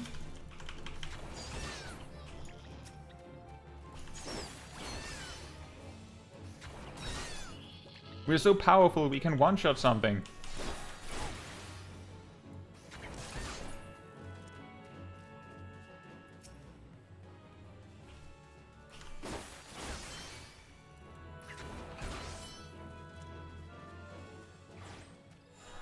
Ta-da!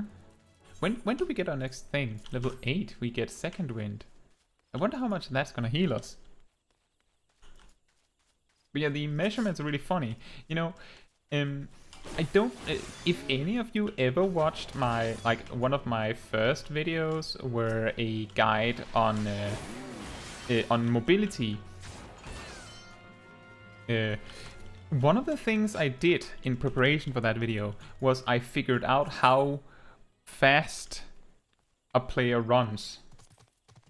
We just got introduced to the fate system. And the way it did that was figuring out approximately how much 30 or 50 yalms were. And then I tried to see how quickly I could run that distance. I believe I found that the character runs 6 yalms per second. And sprint is 30% more. Wait a minute, we need to beat Anoles anyway. Oh.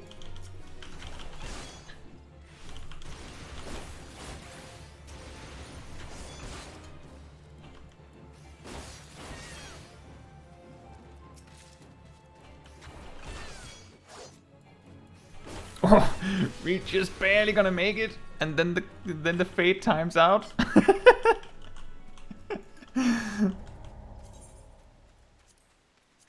Oh well. And we also need to do... This is an interesting way to get off track, isn't it?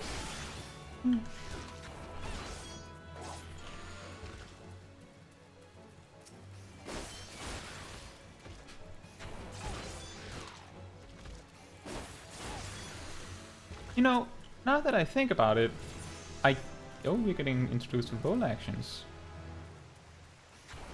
Now that I think about it, the fact that the quest completely stops us in our tracks and goes, oh, you need better gear, and we specifically don't have enough money to pay for it, is an excellent way to force you to stop and look at something that isn't the main quest.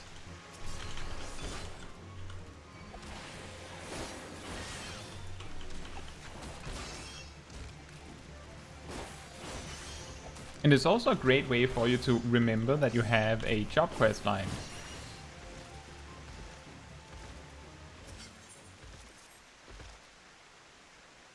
But once we've completed the level 5 Lancer quest, hopefully we can get enough gear that we can continue our main quest.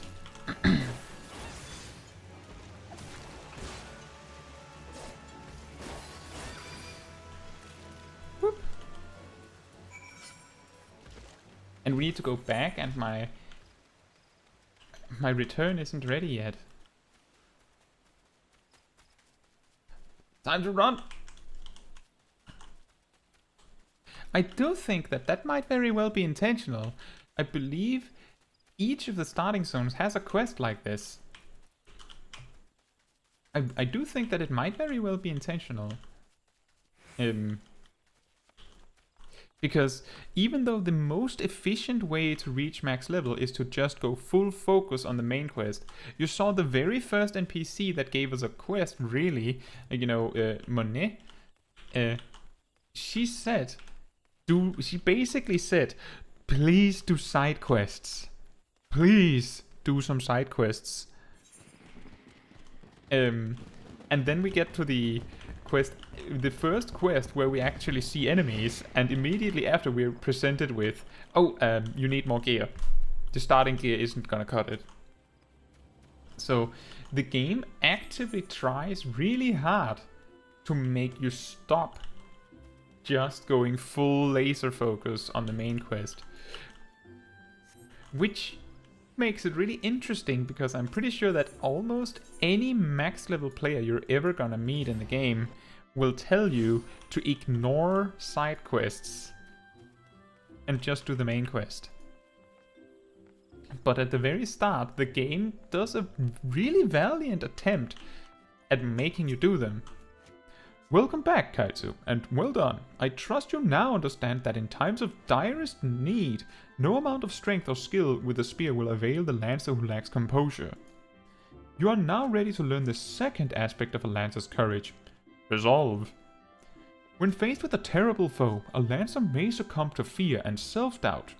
Should this happen, he will become defensive, and in seeking to cover his weakness, surrender his greatest strength, namely his capacity to attack. A lancer who fears to attack is not but a man holding a pole or a toothpick. His spear may as well be a broomstick or a toothpick, for all the good it would do him. It is not and will never be a shield. That you may learn the truth of my words firsthand, I bid you go to the central shroud, to an area adjoining the abandoned dungeon known as Spirit Hold. Since the calamity, that neck of the Twelveswood has become a veritable menagerie of fearsome fauna. There you will find 3 collapsed pillars, which have become a haunt for fell creatures. You have to put them down. What manner of fiends can you expect to encounter? Ha! To reveal that would be to defeat the purpose of the lesson, my young Padawan.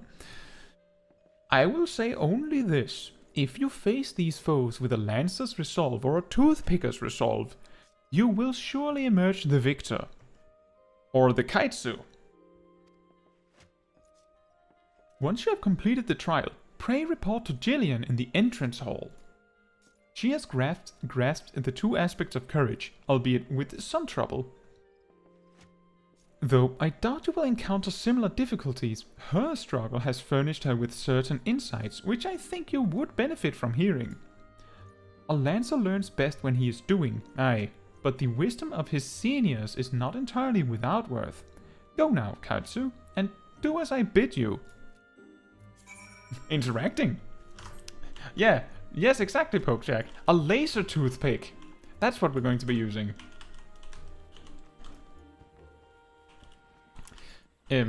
A tooth saber, you might say.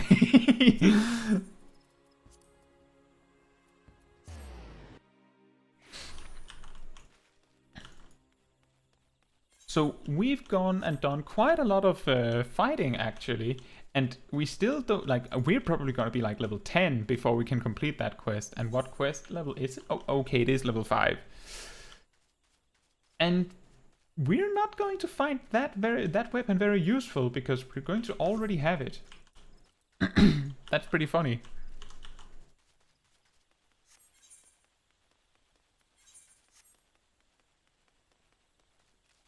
Dun dun dun dun dun dun dun.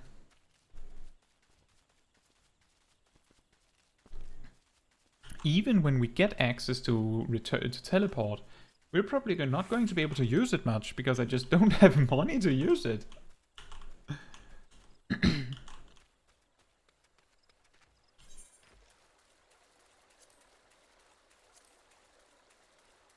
You know, I don't even remember when I last had an inventory this empty. You probably remember that while my main character's inventory is well sorted, like half of it has stuff in it at all times.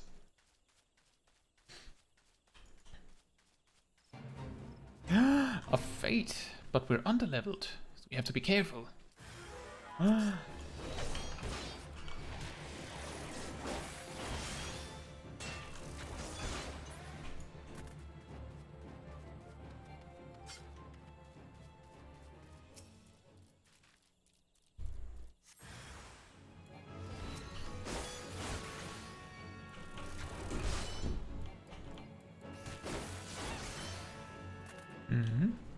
That's 2.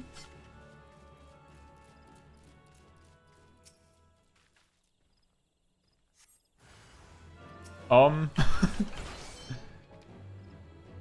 should probably have kept the life surge for this guy. Not that it's going to be that threatening. I wonder if this quest was dangerous in A Realm Reborn.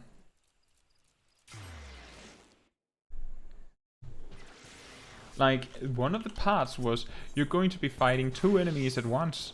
How are we going to deal with that?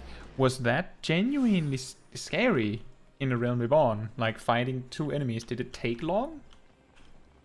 Because as far as I know, the main difference with Lancer since then is that it used TP, but the fight isn't that long, so it wouldn't have run out. I've been expecting you, Caetsu.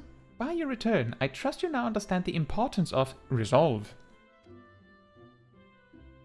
Like one's flesh, courage can be made strong. It is a matter of training each of its aspects. Now, the endeavor may prove difficult in the beginning. Gods knows how. Ah, okay, it's an I. I thought it was a slash. Gods know how much I struggled. You may suffer untold humiliation and more frustration than you can bear, but you must persevere. Whenever you engage an opponent, whether in training or in earnest, make a conscious effort to fight with composure and resolve. Over time, doing so will become second nature, and you will acquire such courage as you never thought could be yours. Mind you, not all battles entail a physical clash of might. It could simply be a disagreement born of a conflict in ideology. The point is, it matters not what battlefield you stand upon, so long as you take care to be composed and resolute, your courage will grow. Did that make any sense? Even a little? I fear I cannot hold a candle to Guildmaster Miounne, but if there is aught I can do to assist you in your training... What was that? Something is afoot in the training area. Pokeshak says, sadly the Lance and Dragoon don't have AoE until level 40. That's true, but I believe you need to have 3 targets before it becomes worth doing. So at least that's a nice benefit. I remember back in Stormblood. Is this voice acted? And you call yourselves Lancers? Pathetic.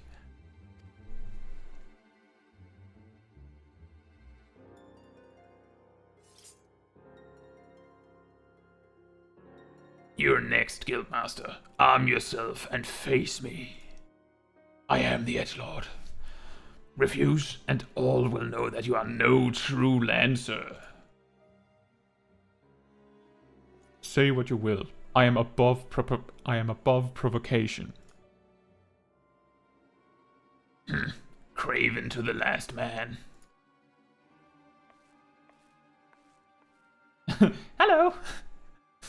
I'm the local toothpicker. Ah, but what have we here? Wait, she is but a novice. That makes no odds to me. You yourself admitted her to your ranks, did you not? I prefer to stomp noobs. Da-da-da. He's on the dark side of the Force.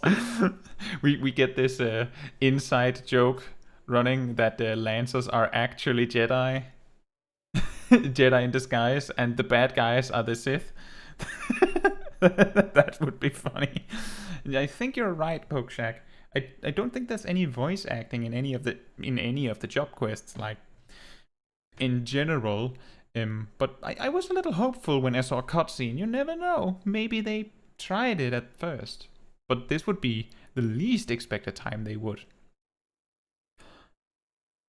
Very well, I shall withdraw for now. Yet know that only the fearless are fit to wear the mantle of Toothpicker. I look forward to measuring your worth in the days to come. I could have took him on. I could have beat him. I have a toothpick. There's not more to see. Return to your drills, or your lances, I guess.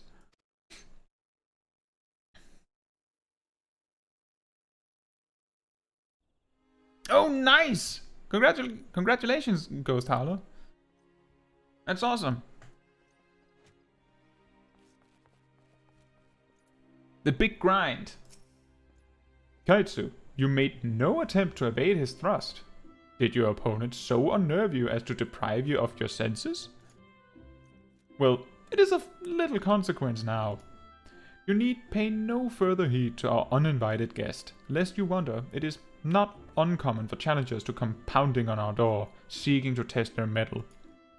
For now, dedicate yourself to tempering the two aspects of courage, the composure to bring the sum of your strength and skill to bear against your foes, and the resolve to attack when fear would stay your hand, as befits a lancer.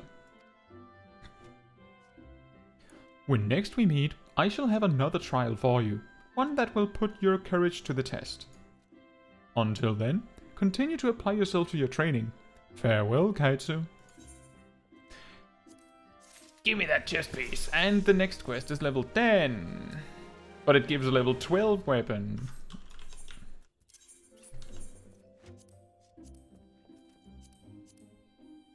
Look how well equipped we look now. We're actually wearing some sort of plated armor.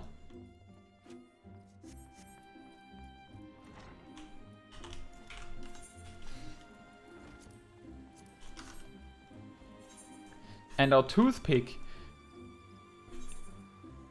is it could look like a big tooth of some sort, couldn't it? And I think this is way better for us. It works. So next we're just going to see if I can somehow acquire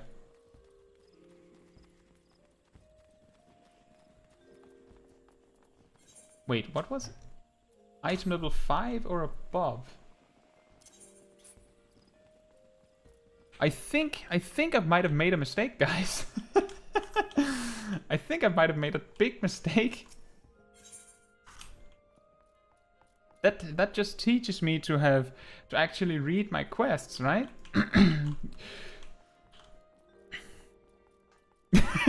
Toothpick evolved into earbud. Here begins the path of force, young Padawan.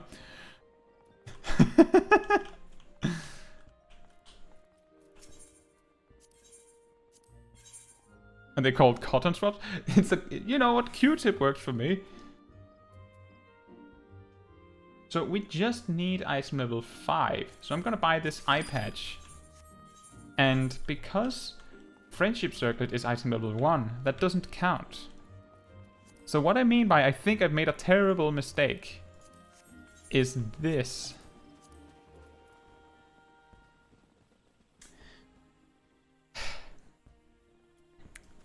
That quest wasn't as complicated as I made it out to be. They just wanted you to look at your gear and buy a hat. That was the actual quest objective. That was what we were supposed to do. Instead, I went and did my Lancer quests. I mean, we would have had to do those anyway, so it's not so bad. But I just had to look at the item level. I genuinely thought that the starting outfit of every character was item level 1, but it's item level 5, as a matter of fact.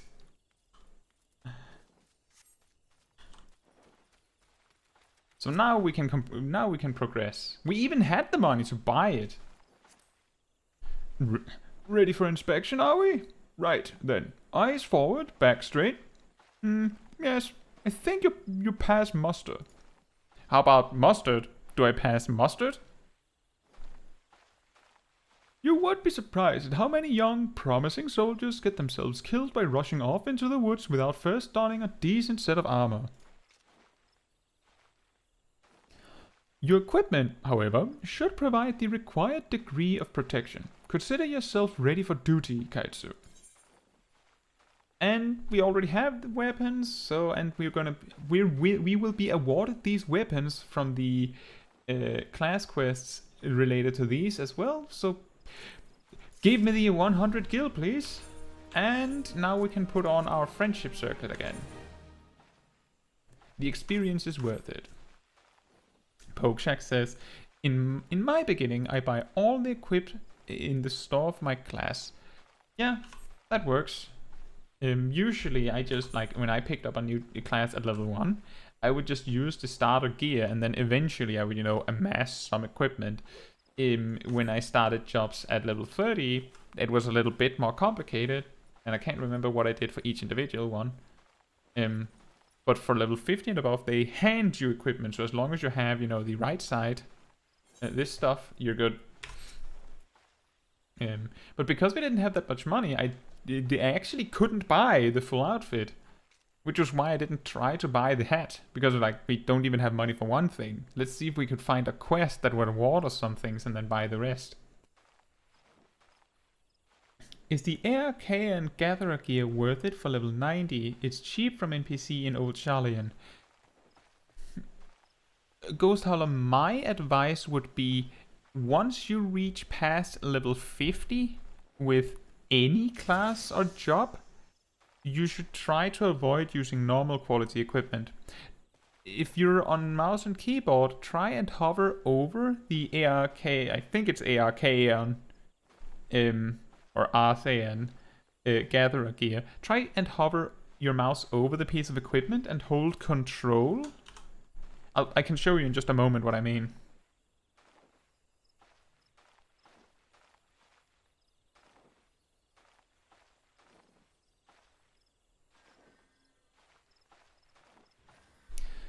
Ah, Caetsu, by your tireless efforts, you have proven yourself a friend to Gridania. I believe you can be trusted with sensitive intelligence.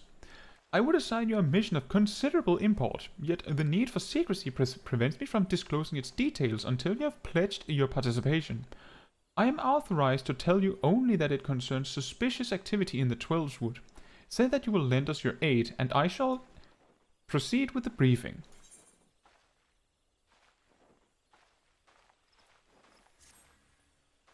Yeah, exactly, Ghost Howler. Like, if you hold control while mousing over an item, you can see the opposite quality. So if you mouse over a high quality item, it shows the normal quality and vice versa. Pokeshak says, I know I did it. I don't remember how I did it. It's also that I uploaded all the classes at the same time because I don't have self-esteem. Well, don't say that. If you level all the jobs at once, there's a better chance that you have some equipment that overlaps. Like, the way I did it, for like a significant portion of leveling jobs to 50 was I would keep as much equipment as I could, so that I, had equipment at level 10, 20, 30, 40, all the way to 50. Which was a daunting task to keep all that equipment in check. Good. Time is of the essence, so listen well. I actually thought he looked older, that's why I went with an attempt on an older voice. But now he is young old boy, Galfried. And that's just how it's going to be. He's probably not going to be part of the story for much longer anyway, so it'll be fine. You will by now have heard that a suspicious individual has been seen prowling the Twelveswood. And you may also be aware that Ixali activity has risen sharply in the region of late. What you may not know is that this increase coincided almost exactly with the first recorded sighting of the aforementioned individual. Suspecting a connection, we tightened our surveillance in hopes of tracking down our unknown visitor.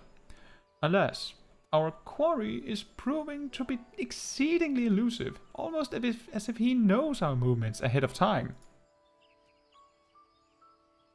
But where whole units have failed, a lone adventurer may yet succeed. Acting independently and covertly, you may be able to close in on our quarry unnoticed. Fear and anxiety are beginning to take their toll upon the citizenry, Caetsu. For their sake, I ask that you aid us in this investigation. Well, I already said yes, don't worry, man.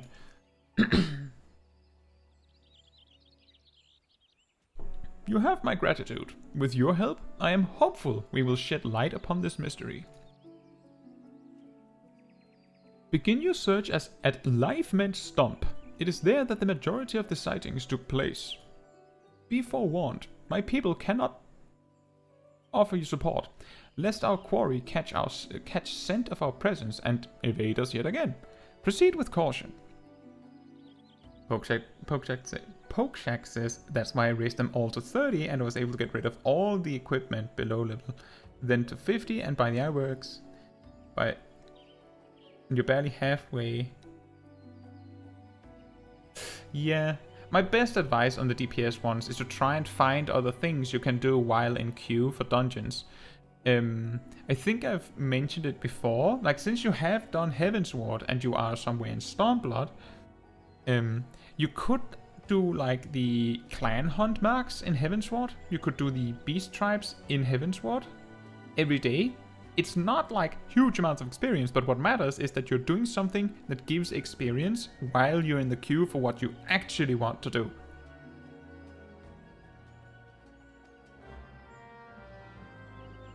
But yeah, it's gonna be daunting if you're going to do every job to level 70. If you get too tired of doing it, I would really advise that you find one to main and progress onward, because it can get very, very repetitive to do the same content, which is pretty much how a lot of like leveling secondary jobs boils down to.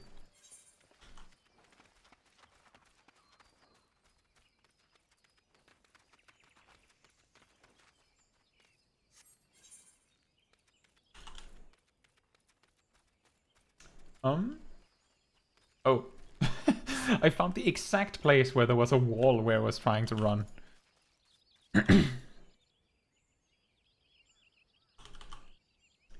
How do you bring up the recipes that you just added to favorites? Isn't there a favorites tab somewhere? I can't remember, and I don't have access to the crafting log right now, Ghost Howler. But you should have a favorites menu somewhere.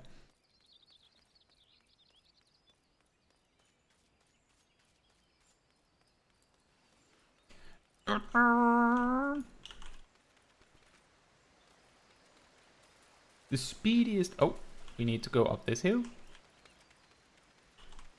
I don't know why I thought we were going to go through the waterfall. Like some heathen.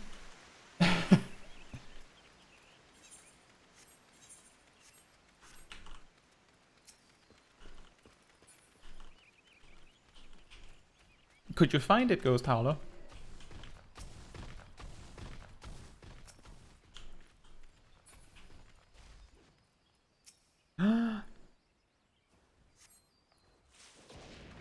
Okay, there's some bigger story thing now, so I'm just gonna read the comments first. There are category for extras and has favorites in it, but these are things I've never crafted or added. Oh, Ghost Howler, I'm pretty sure that that if you don't have any, like if you don't have a lot of favorites, it'll just like fill in with some things. I don't know why, but I do recall I saw the same thing while I was working on the crafting guide.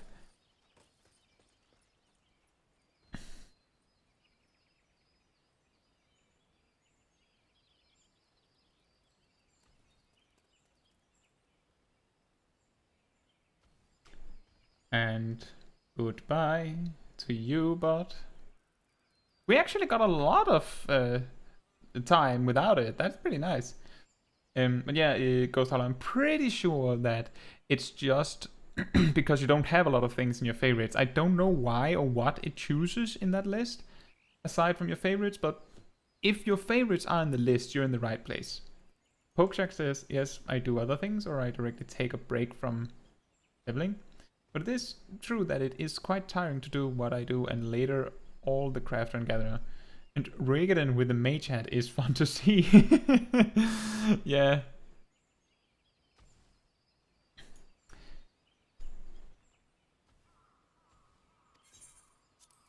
Ooh, a special instance! And it... Oh, we're actually just barely on the level for it.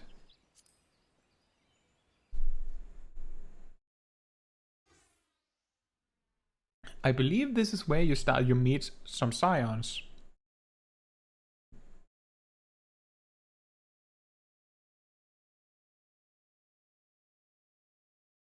Look, someone's already here. Voice acting!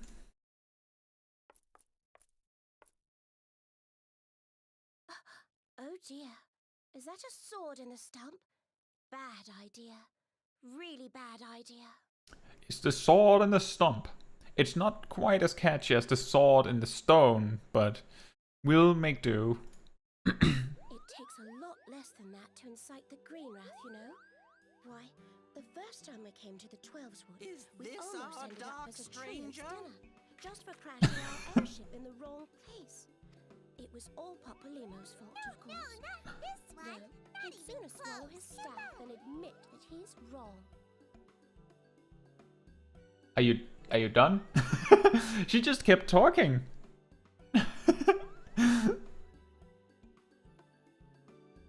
No, not this one. Not even close, Kubo. You know her, Kuplo Cop? Well, not exactly, but we did once share a carriage. Isn't that right?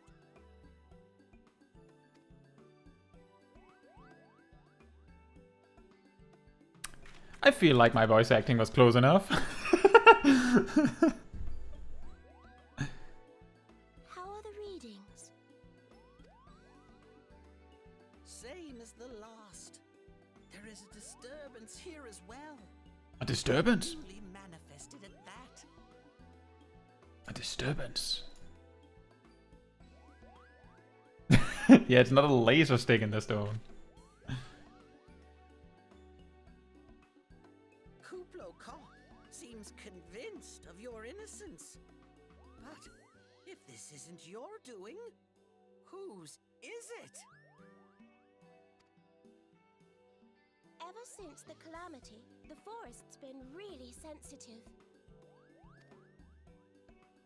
The slightest disruption to the etheric flow. And this sort of thing happens.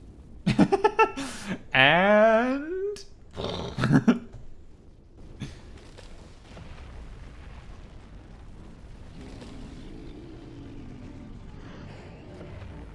You know, this is a really good way to make you scared, because you've been forced to walk around these treants for like the entire start, and they're level 12. We have little choice. They're all level 12. So you're like, and I'm level 9.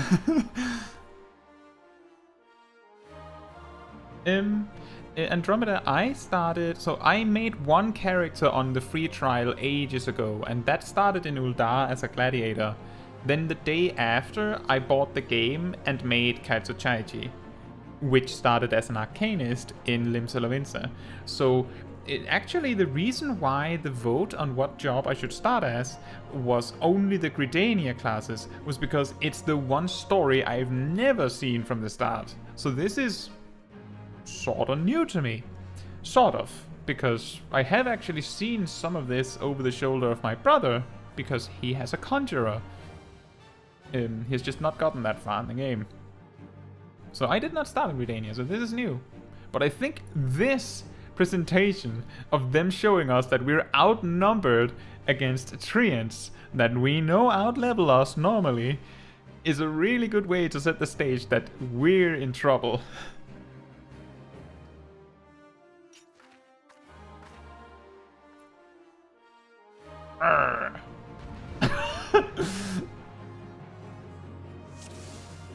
But now we have friends.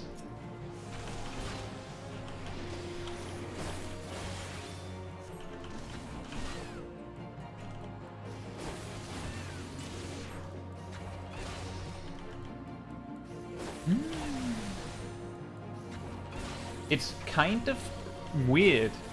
The big one of them actually is neutral. Meaning that if we didn't attack it, it would not have fought us, hypothetically, but it auto-aggroes to us. I also just noticed that I'm gonna need you over here, my friend.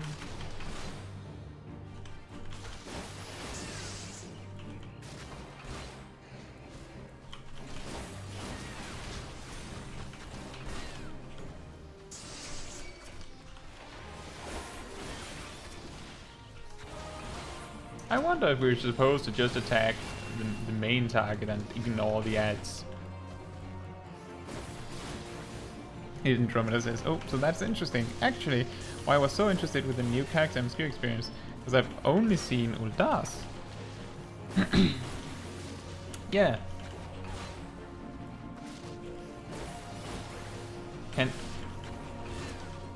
Can our heroic scions manage to deal with the compounding ads, or do I need to do something? Because it doesn't seem like they're doing anything about it. Okay, they are doing anything about it, then I don't need to do anything about it.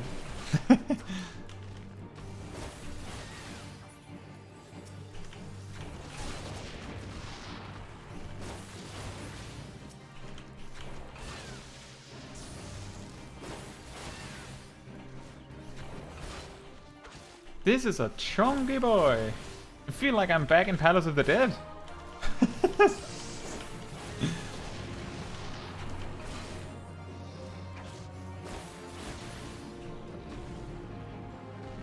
Yoo-hoo.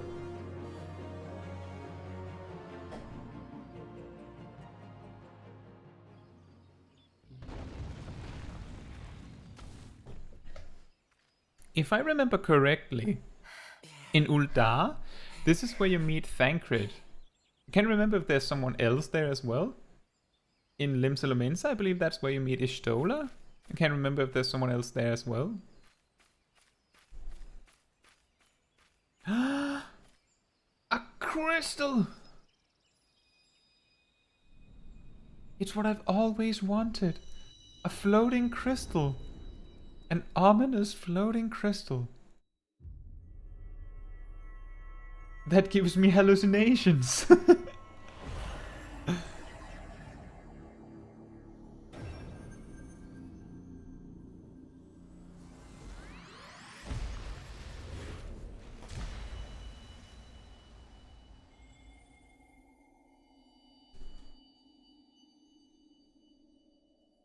Hear, feel, think.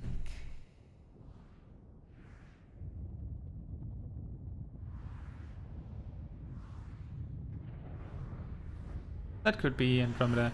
The funny thing is that I only remember extremely small glimpses of both the Ul'dah and the Limsa stories, because I was really gripped by the gameplay, but not super gripped by the story yet around here originally. So I didn't follow that much at that point. Crystal bearer.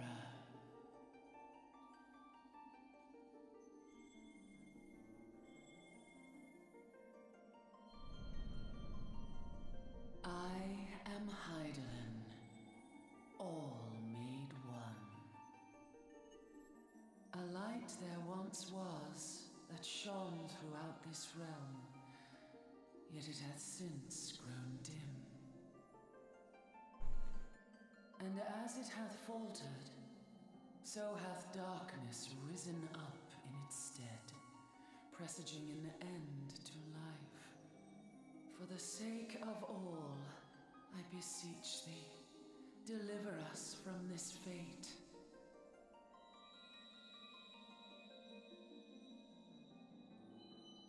The power to banish the darkness dwelleth in the crystals of light. Journey forth and lay claim to them.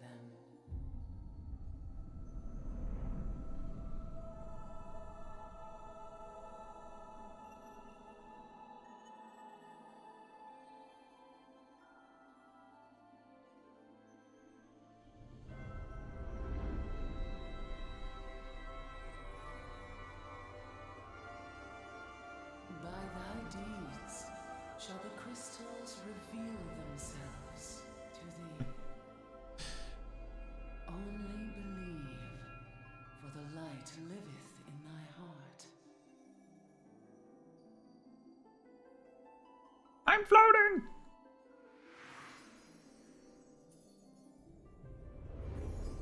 Whee!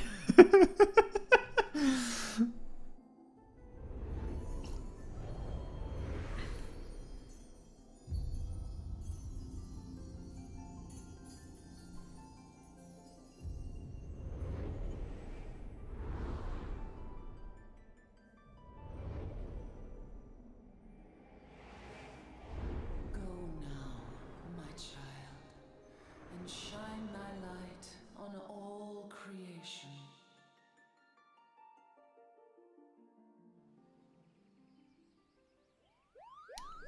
That's a nice blue sky. Ruined by a palm. Hello, Kupo. You fainted. A surfeit of ether, no doubt.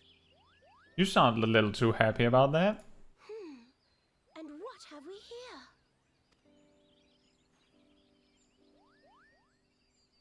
An Ixal!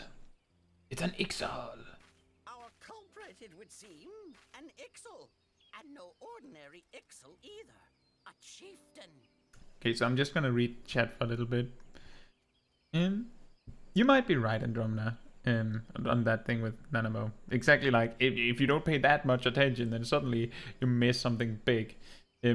Originally, I remember that by sheer luck, I suddenly was interested in the story. Like, we're talking like 3 or 4 quests before the finale of A Realm Reborn. Like, just in time so that I kind of understood what was going on. I started reading all the quests in detail. I do think I do remember that the guy that we met at the very start, that like I did recognize him somehow. I recognized him.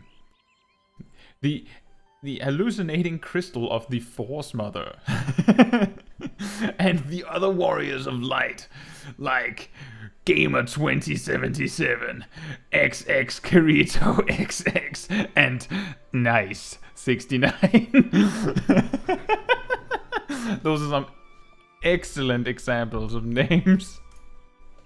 When you would venture this deep into enemy territory, the beastmen may indeed be acting under orders.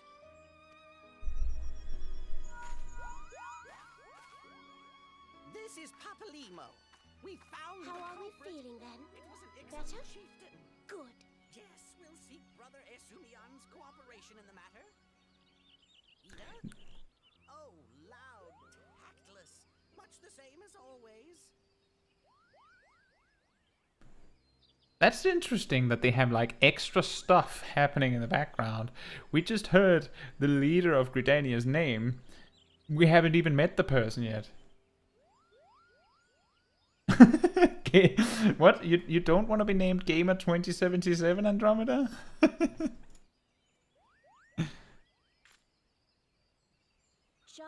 crystals? Can't say I've seen any. Are you sure you're feeling better? Indeed. Understood. Over and out. What on earth are they talking about? Kuplokop, please bear word of these developments to Brother Esumian. Oh, right, he said Isumiyan. To give a full report. My bad. It's not the... Sorry about that. Thank you, Dropbox. It was Isumiyan, which is the leader of the White Mages, separate from the leader of Gridania. Imagine if that were my last name. I probably really... Yeah, okay. Yeah, if you had a really bad last name. Understood. Over and out. Kupo!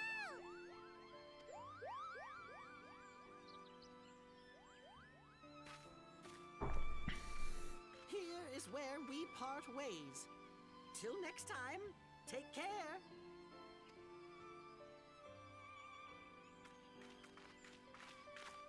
I really do think that if you choose a name that matches... Oh, we have more to say. I think that sword might be a clue. You should definitely pull it out and take it back to the Bannock.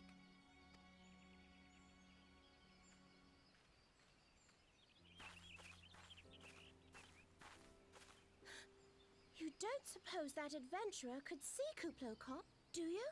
And this occurs to you now? Yes, it seemed that way. Time will tell. You know, guys, I can still hear you. Well, time will have to, because you won't. You never tell me what's really going on. Unless you don't know what's going on either. You'd like that, wouldn't you?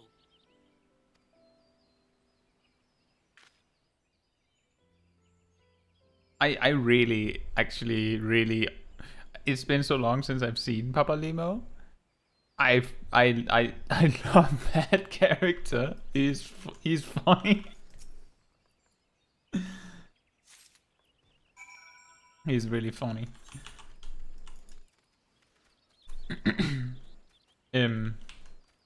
What was I talking about? Yes. Some people feel like they need to choose a name that is like that matches their race. So they use like that random name generator to help them get something that matches. Because did you know that the random name generator in the character creator actually only suggests you names that are correct, quote unquote, in terms of the naming conventions of the race you have chosen. But the problem is that if you one day use a Fantasia, and you get a free one after all, then your name no longer matches. And Pokeshank says, you know, I hear you. I'm small, but I'm still here. Just because you can't see me, I'm still here. Ah, Caetsu, it is good to see you back. One of our patrols sent word that you had been spotted doing battle with enraged treants. I am relieved to find you none the worse for the experience. But tell me, what were you able to discover at Lifement Stump? I found a sword in a stump. A sword in the stump. And a dead Ixal? I can say with absolute certainty that this blade is of Ixali origin. It is of a kind used exclusively in the Beastman's rituals. The Ixal rarely set foot in the central shroud, so tight is our guard over the area. What purpose could have driven them to take such a risk? I fear something is afoot. Yeah, a free name change would be nice, like, to match with the Fantasia, right? But I get it. They don't know you can hit their kneecaps and their mouths if you have a long enough toothpick.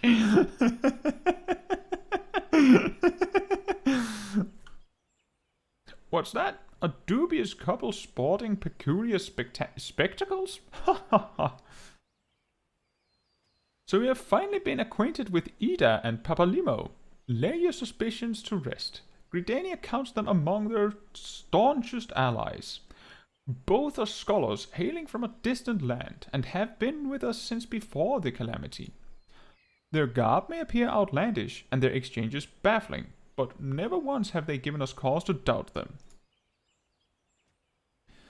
Indeed, they often assist the gods Quiver and the Wood Whalers in their work, much as I hope you will in the days to come, Caetsu. I blight! There's no Caetsu stream where I don't randomize my long name! Aww. Pokeshank says, I don't think too much when I'm creating my character, but after I see the name for a race, I feel bad with the name of my character. Oh, well.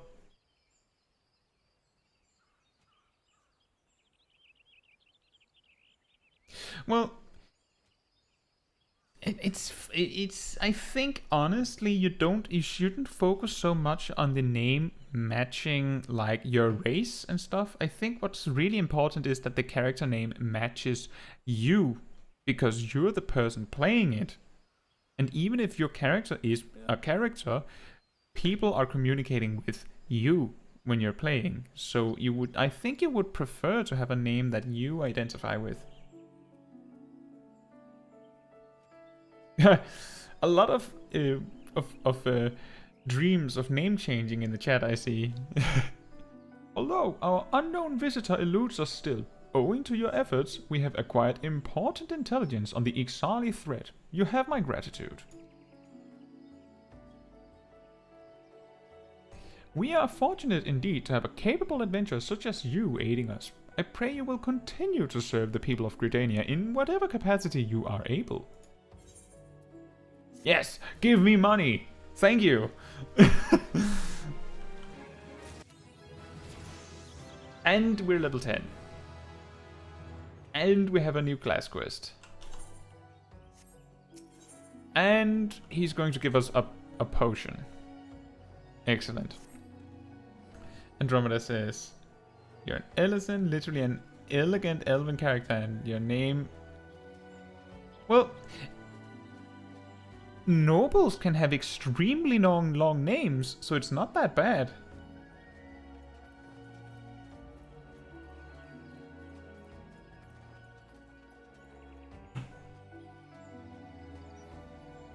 Popeshack says, Fleister is my name in all games. I have no problem. The problem is the last name you don't like.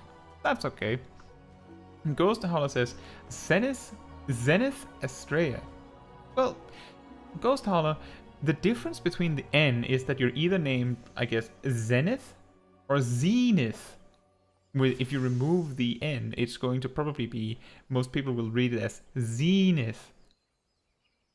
So depending on what you like if you prefer the single N, that's fair. It's just, I don't think that it's a big deal, really.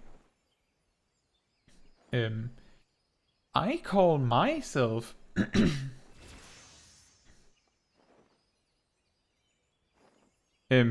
like my name in most games is always something with Chaiji.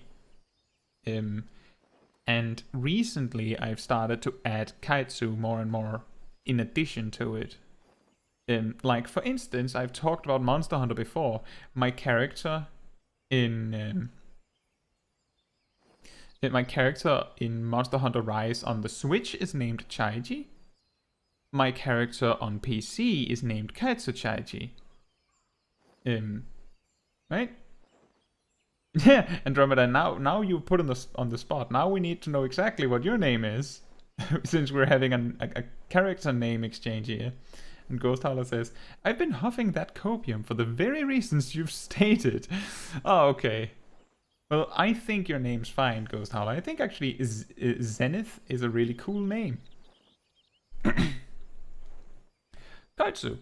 Injuries to several of my men have left me short-handed, and I require a capable sword to complete their unfinished duty. The task is simple. Put down as many of the local Chigoe population as necessary to acquire 3 of their exacts. Having done so, you are to deliver them to Monranguin at Gilbert's Spire. He will answer any queries you might have. Now, I have other business to attend to, so... get lost.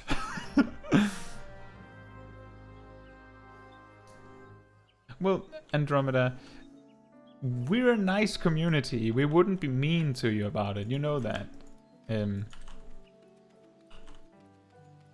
We might think that it's funny, but we're not laughing at you. We're laughing with you about the silly name.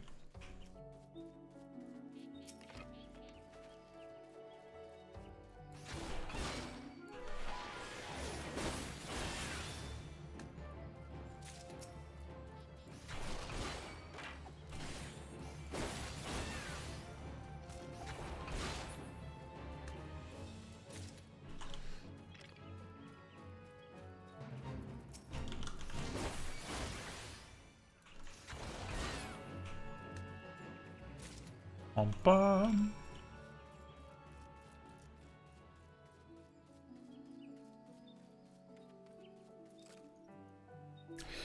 Do any of you remember where Leon said that they I believe they said they got a house?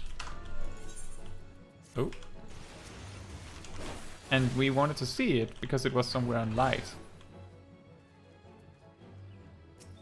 I think it was on Twintania, so we'll have to see it later. I just remembered because I saw that we have the quest to unlock the lavender beds.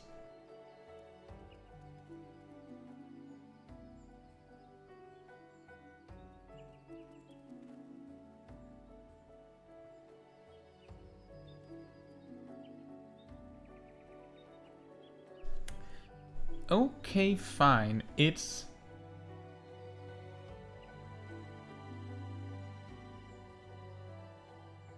sounds French. Somehow sounds French. La se persuais. La se persuais?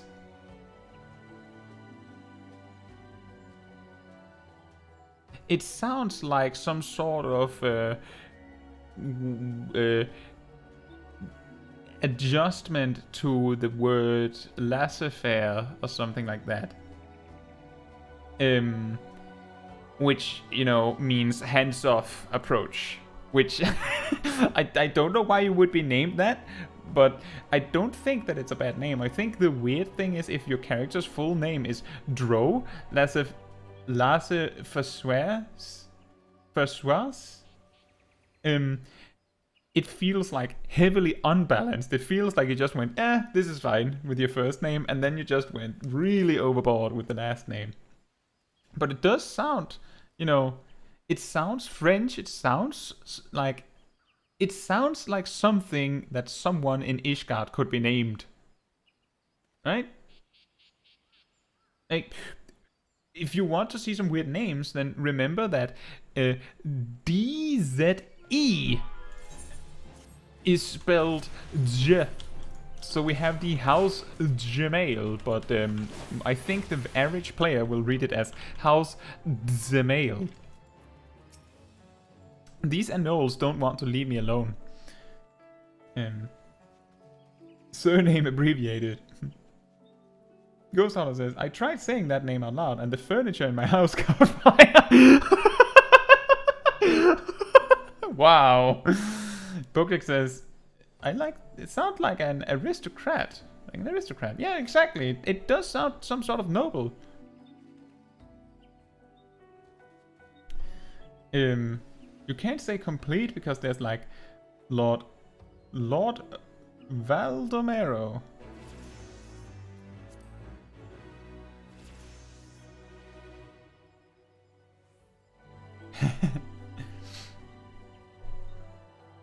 You must be the adventure standing in for our injured companions.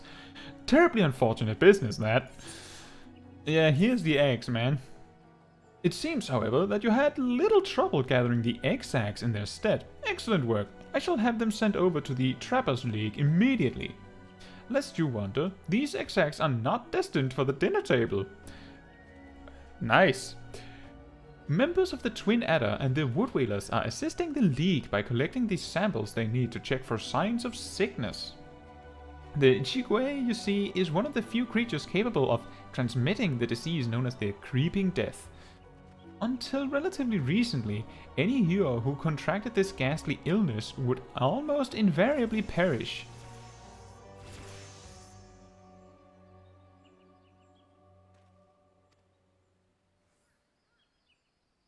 Indeed, a single outbreak once claimed the lives of a third of the Huron population here in Gridania. That was a long time ago, of course. With the medicines available to us now, the Creeping Death is not the killer it once was. Even so, it is best to halt any new outbreaks before they occur. Thus, we gather Chigwe eggs on a regular basis in order to assist the Trappers League with their ongoing research. Your timely assistance is most appreciated.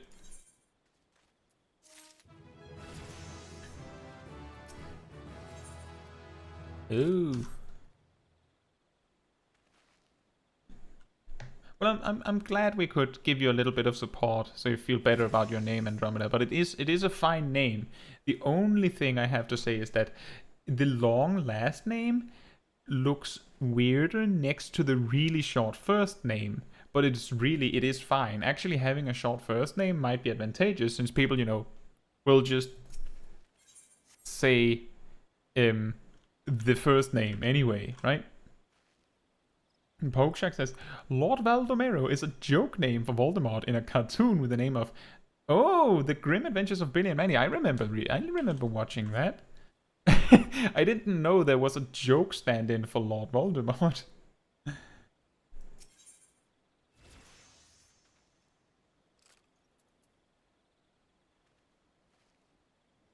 Serving the damage. Oh, we get a new chess piece, and now this fancy schmancy chess piece that I've been really building up earlier is going to be replaced. That was it. Valdomero. Such an embarrassing turn of events. I sent a recruit from the Bannock on a serving expedition only for the Craven to turn tail and flee at the first sign of trouble. Is he a novice lancer? Because I keep hearing about these kind of people doing that. This is not how we treat requests from the Conjurers, and as if such a poor showing weren't bad enough, the lily-livered half-wit left behind the serving equipment provided by hero Pauline herself. Pauline? She just came straight in from the Mario universe. While I attempt to instill some backbone into this so-called soldier, would you mind recovering the survey gear and returning it to hero Pauline at Gabinot's Bower? According to my recruit's tale of woe, there should be a set of survey records, a Servius rope, and 2 boxes of Servius instruments strewn about the interior of a cave to the south of here. It is a wonder the damn fool didn't lose his boots. Matron, watch over you. Good morning, Inaikit. Andromeda says, to be honest, Dro is short for Andromeda, but my personality fits Dro more than Andromeda does. Fair enough. How are you doing, Inaikit? We're just playing, like doing a playthrough from the very start of Final Fantasy XIV's story. I have, several videos on the subject, as you might know. How are you?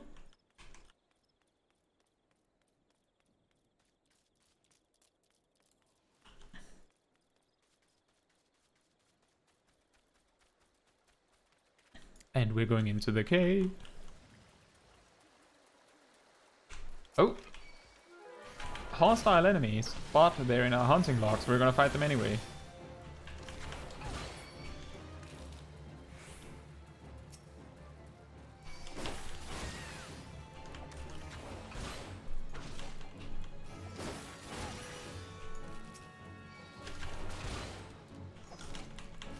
Haha. That reminds me, my brother, when he did this particular part of the quest line, he learned sleep on his conjurer right around here. And he instantly, like we're talking, immediately discovered that if you put a dot on an enemy and then crowd control them with sleep, then the dot does not wake up the enemy. And he discovered that on his own.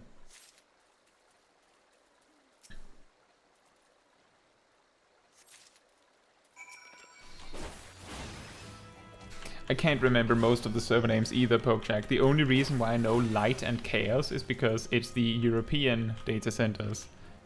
And now that we have regional like visiting of data centers, there is an interest in knowing what the servers on the accessible data centers are, right? That's the only reason why I know.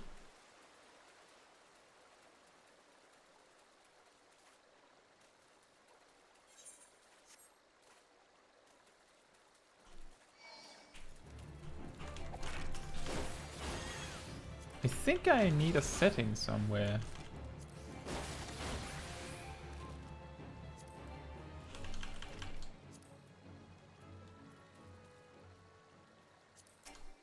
There we go. That was one of them. And the other one is these.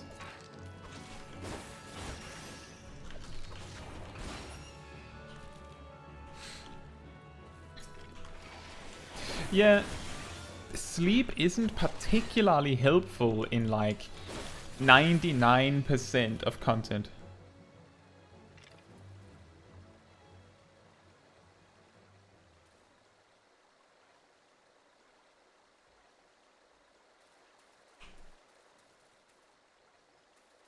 No, all enemies with the Yasun sprite, if you walk, they don't attack you. Oh, you mean, it's because of their, right? Okay, yeah, that's a really interesting point, Pokeshack. That's something with aggro styles. Yeah, Andromeda. Sleep is pretty much a useless ability in like 99% of the game. The 1% where it could be useful is some enemies in the Palace of the Dead can be sleeped, so you can run past them because it doesn't put you in combat with them, I believe. That's one place, and then Heaven on High, of course. But for the most part, it is just, gimmicks. So, Pokeshack mentioned this thing that if you just walk, some of the enemies in that cave will not attack you. That is presumably because they are blind, which means that they're only pulled by sound. And when you walk, your aggro range from sound, meaning moving, is extremely small. Like we're talking, you can almost walk on the enemy without them attacking you. In most places in the game, it's more like a fun fact. I believe the places where people make use of it is, again, Palace of the Dead, Heaven on High, and then people also use it in Eureka, if you've been there. That's like a late game Stormblood piece of content, but it's entirely optional.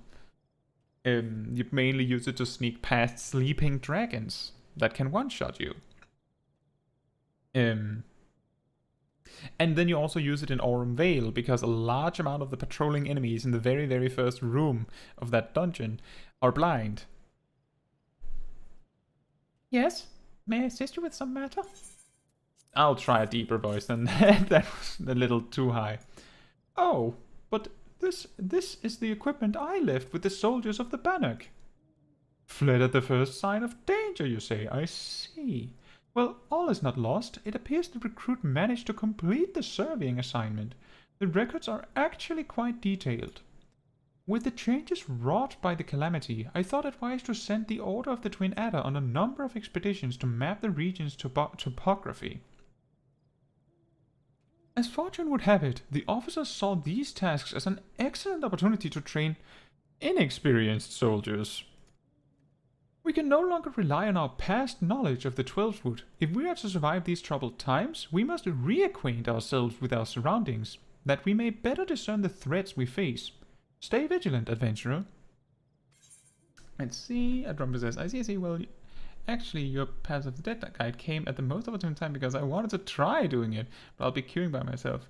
Well, Andromeda, you can start with the matched groups to get the first bit. To like progress. That's better than nothing, and then eventually you can find some friends to join with you, right? And Enai says, I still don't know a lot about this game, but your Lancer guide helped me a lot.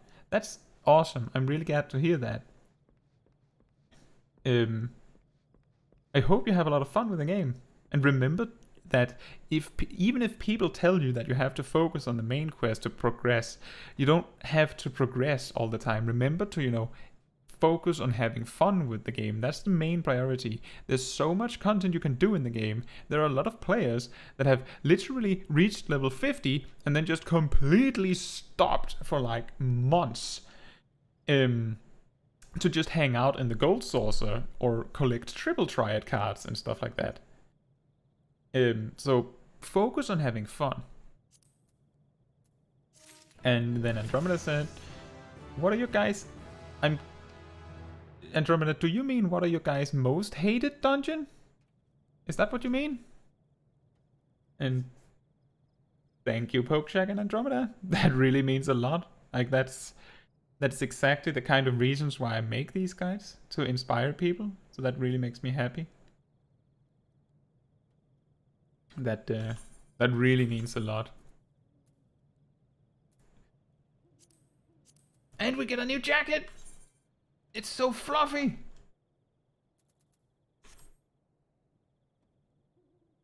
My most hated dungeon. Let me just think. Let me just see if I can find a list.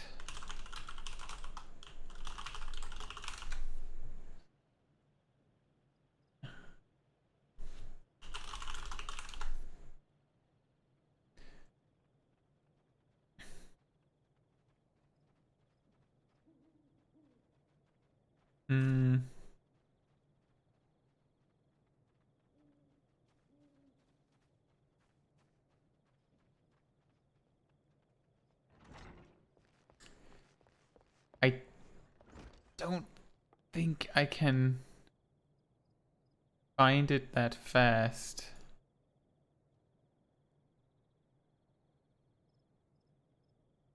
Oh, yeah.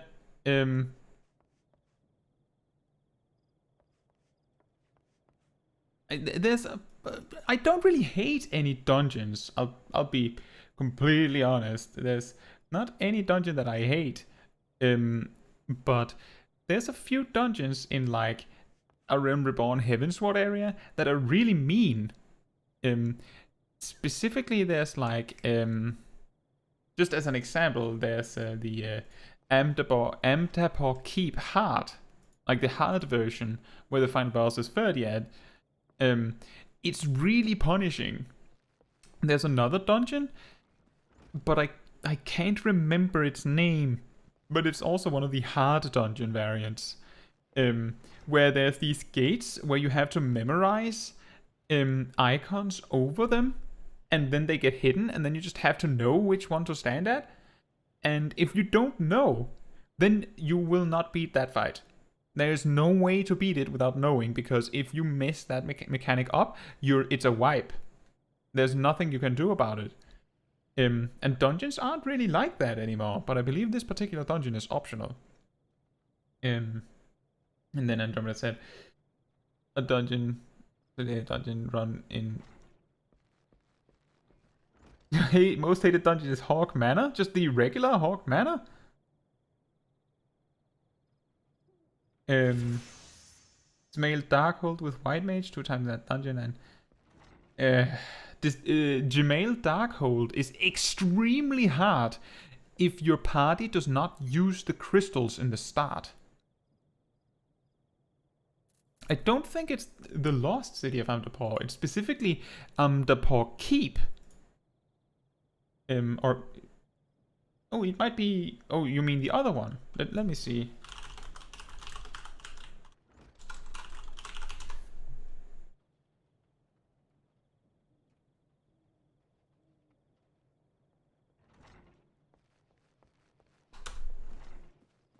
Yes. You're right, Ghost Howler.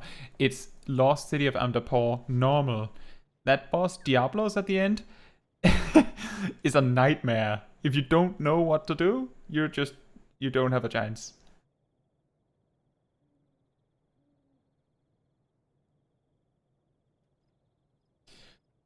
What is it that makes Hawk Manor your most hated dungeon, Andromeda? I'm just gonna resume questing again.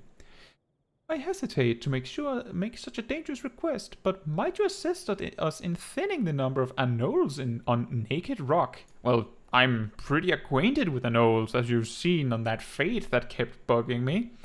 In our efforts to commune with the elementals, we conjurers often find ourselves in the area. Of late, however, our meditations have all too frequently been interrupted by unprovoked anole attacks. Truly, the beasts grow more aggressive by the day. Their numbers have continued to grow since the advent of the 7th Umbral Era, you see, forcing packs of the Scalekin to come down from the mountains in search of food. If you could slay a handful of the beasts, that should lessen their need to hunt and also serve as a warning to the Anoles to remain within their territory.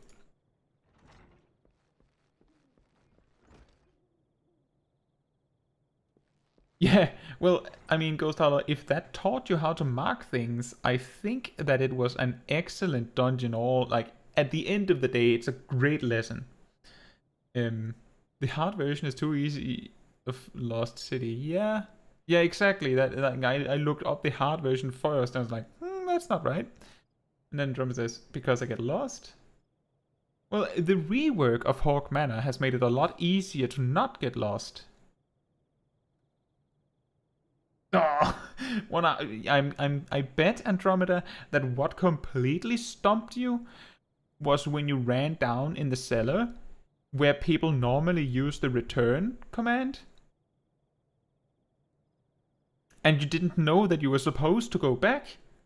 So you just stood there like, alright, now what? But I'm afraid you must do more than thin the existing population. If we are to truly break this spiraling growth, then we must also target their future offspring. Bring me one of their eggs, and you will have played your part in returning balance to this area of the forest.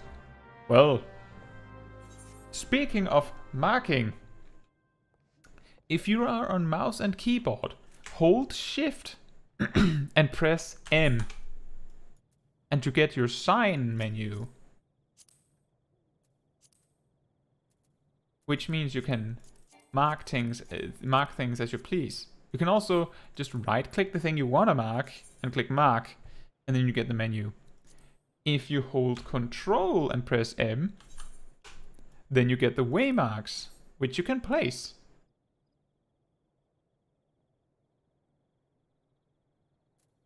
You can also clear them again.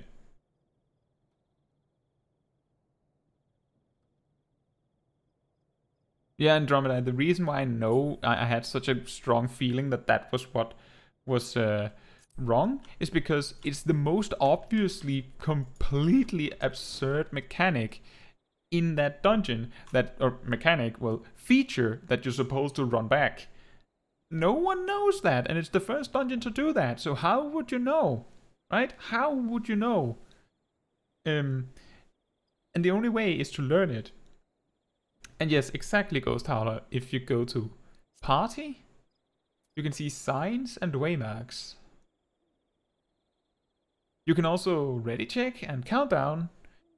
If you need to do that. Oh, we have a target. Oh, and we also learned Bloodbath.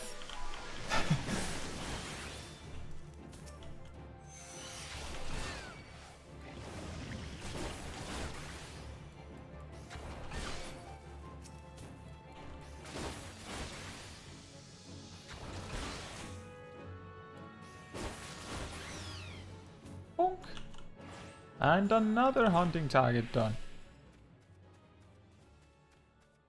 Yeah, hopefully we will get to see Andromeda in game one day when worldwide data center travel is enabled.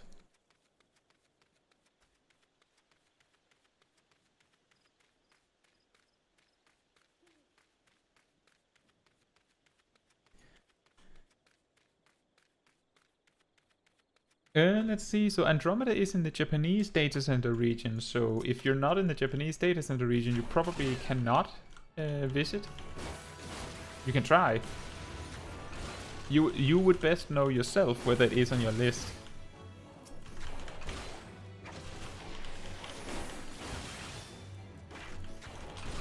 Andromeda says you have a most hated duty. Which one is that?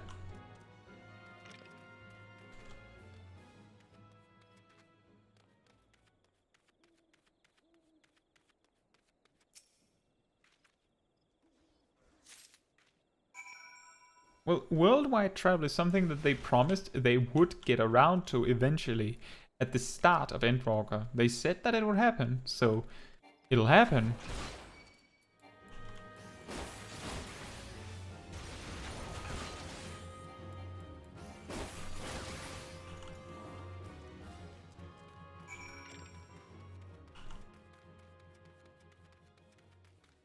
So, and Andromeda, when you say most hated duty, do you just mean like general quests, like the solo duty stuff?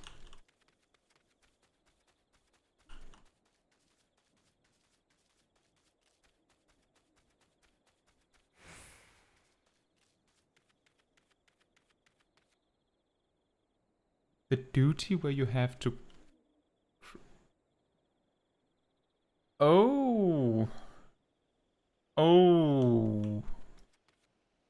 Oh. Andromeda in Endwalker? Is it... Yes. Yeah.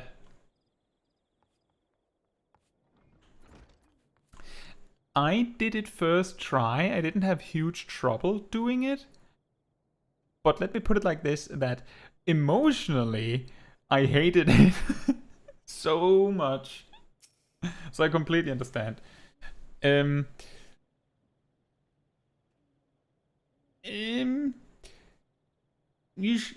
should probably not get any more specific about the quest, by the way. Because, yeah, we have people in the chat that has not reached Endwalker.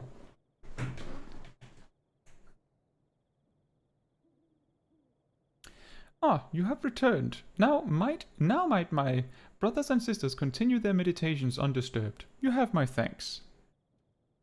And yeah, sorry about that, Pokeshak. That was why I was trying to say, just asking if it where it was, because saying any more would very quickly become a spoiler.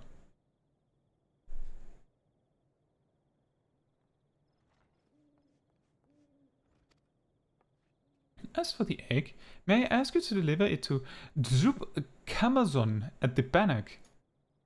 Anole eggs are both large and filled with nutrients. The perfect meal for a soldier, for a growing boy. She will be more than a little pleased to see you, I should imagine. So we have the double black mage squad, I see.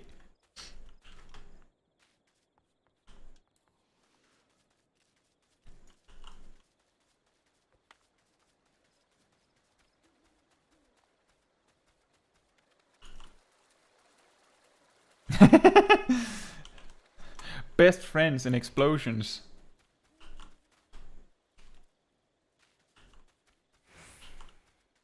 Congratulations, Andromeda. Have you climbed the tower?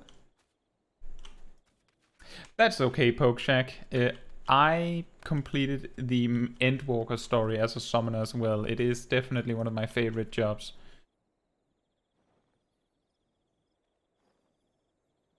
Yeah, Andromeda, did you climb to the top of the tower? Who goes there? Oh. Caetsu, it's you? Another delivery? It's an egg. I'm not certain I should be the one to buy Nufike. That's an anole egg. The troops will be glad indeed to see one of these at table. And you say Hera Pauline sent you on this errand? Yes, directly from Mario Universe. She came to tell me to send an anole egg that I found myself. I hear the anoles are more numerous than ever, yet you appear to have managed the task with your skin intact. Your skill and bravery continue to amaze me, Caetsu. Yes. And now we're offered a new spear, but this one we can actually use for something. What do we have now? Our new toothpick. It looks like a dagger that is just like jammed into the stick.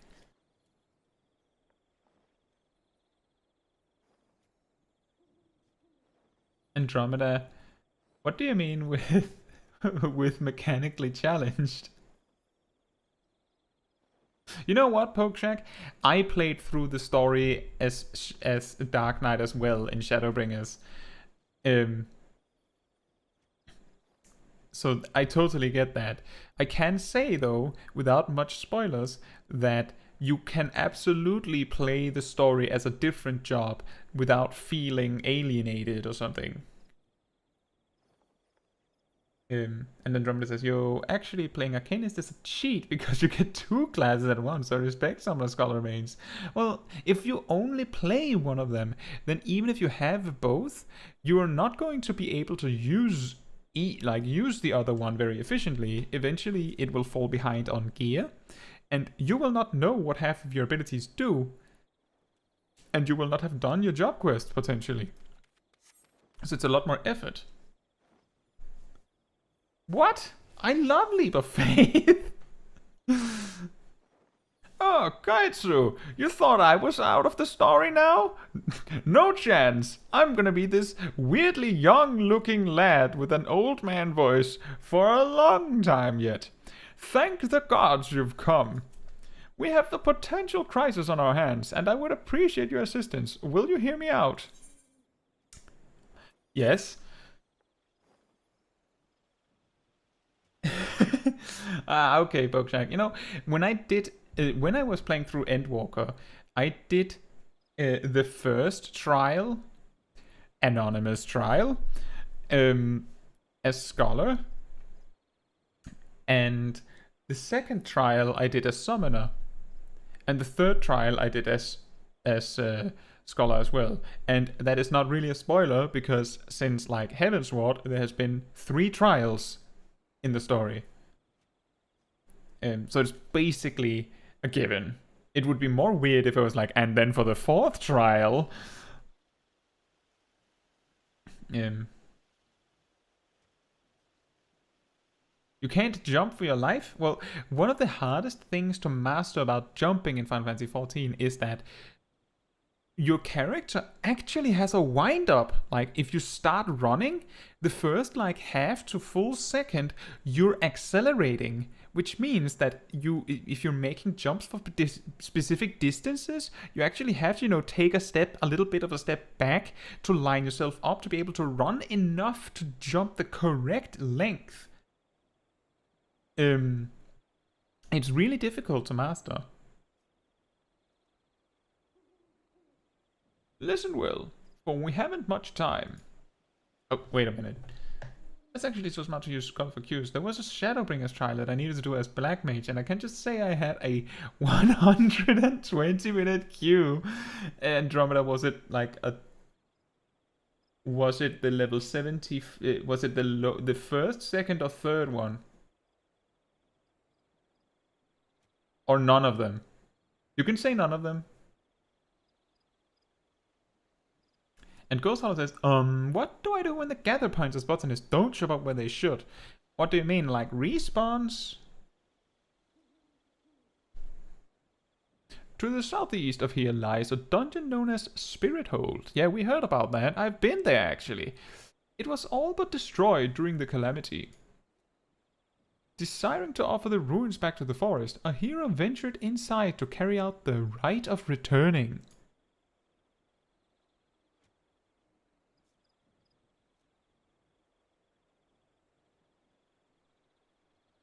Oh yeah, Pokeshack, I'll see what I can do, but the event might well be gone before we reach level 30. I can't say for sure. Alas, it would seem something has gone awry. Word arrived just moments ago that the hero and his guards have been attacked by a towering shadow. Aye, you heard me true. A shadow. On any other day, I would dispatch my best quivermen to provide support, but I sent them to repel an Ixali incursion in the West Route nary a bell ago. The timing of these events cannot be mere coincidence. I fear the Ixal somehow caught wind of our plans, and are attempting to disrupt the rite in an effort to weaken the bond between man and elemental. They may not be allowed to succeed, and so I bid you go to Spirit Hold and do whatever is necessary to resolve the situation. Please, say you will help us. Imagine if you're allowed to say no. I knew you would not let me down. You will have all the support I can muster, which is nothing, pretty much. No, we're racing against time, so you had best make haste. The Pokecheck says, sorry, I play healer when it takes much time. The advantages of multiclassing. Yes. Ah, that's insane that you had 120 minutes for that trial, Andromeda. Can't even imagine. But the thing is that for content, I typically, when I'm going with friends or alone for that matter. I just choose a role that gives me the quick cue. I don't even, like, I'm not attached enough to a specific job or role that it matters to me that much. And goes out of this. The botanist quest, Walking for Walkers, doesn't have the lush vegetation patches. I literally did live quests here and I saw them that time. Let me just check that for you.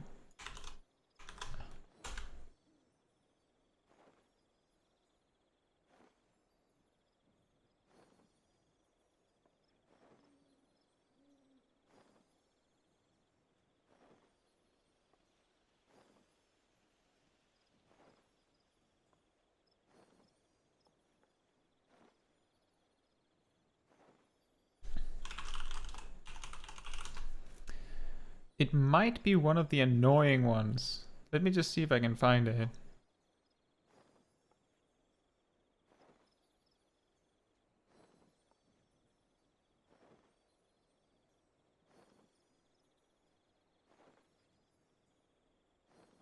Are you sure you're on the right spot, Ghost Howler? There's like 6 or 7 spawn points, and they're like in batches that are like distanced a little bit between each other. Try and look around the area. If you Google Walker's Popoto, then you should find a Gamer Escape page where they have where you can navigate to a map of where those specific lush vegetation should be. Let's see what else is said. At DPS queue time, yeah.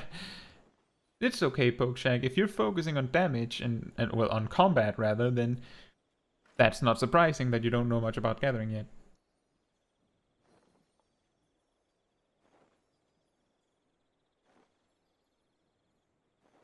Really enjoy playing Sage as healer. My favorite healer by far is Sage, but I used to play Scholar actually. But as soon as really hard content, like in a Savage raid or something, I would go White Mage any day. Now I would prefer to play Sage in a Savage situation as well.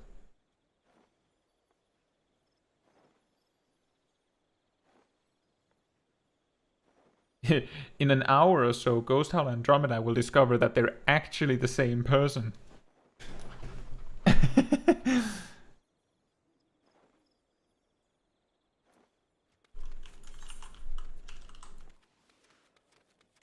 I don't know what's harder. It's more like you have to learn that each healer is very unique. So there's only some things that you can carry over. The fortunate thing is that Scholar and Sage have almost exactly the same kit in a lot of aspects. So it's a lot easier to transition from Scholar to Sage. But White Mage and Astrologian have a lot less things in common.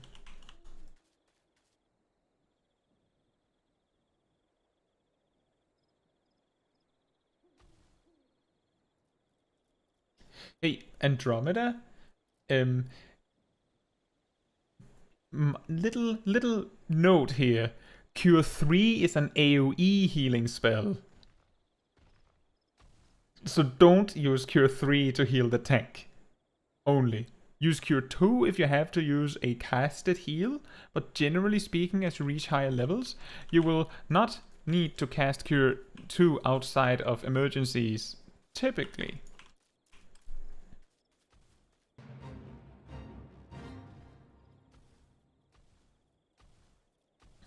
And I'm glad to hear that you learned some things from my Sage guide.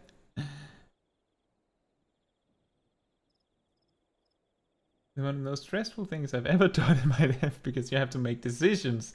Know when to heal and when to DPS, because you have to DPS, not just heal.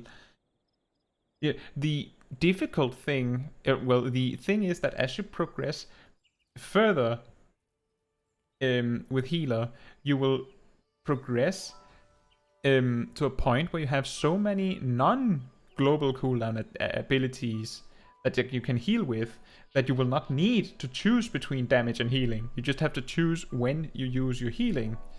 and then spells like Cure 2 and Diagnosis become things that you typically only use when you have to.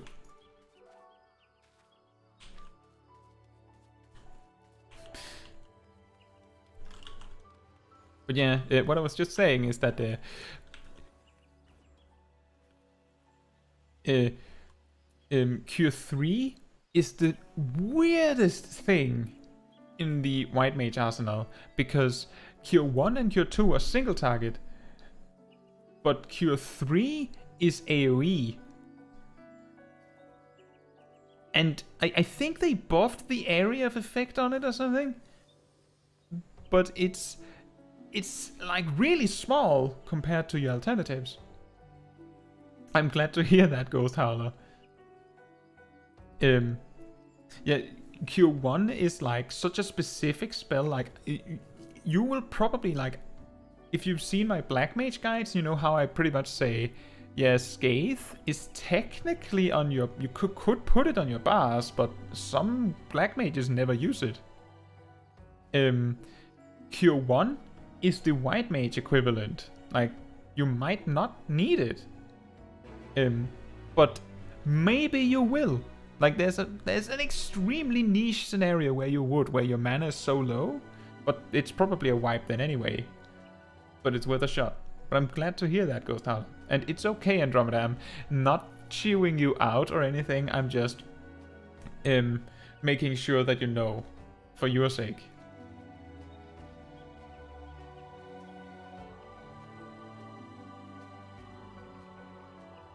Who goes there? An adventurer, is it? Here at Instructor Galfrid's request, you say? Thank the matron! Doubtless you already know this, but a towering shadow manifested without warning and attacked the hero in the midst of the rite. Most of his party has been successfully evacuated, but 5 remain unaccounted for. Please find them and see them out of harm's way. Okay. Yikes.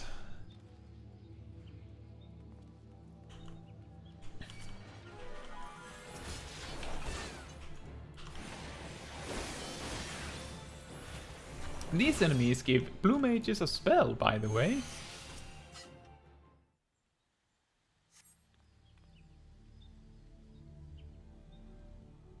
A great shadow towering over me. What in the 12's good grace? I don't know, man. An adventurer! Please, you must save the hero! Okay. I hear too.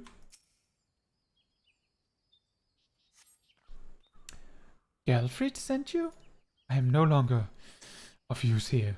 Pray help the hero in my stead.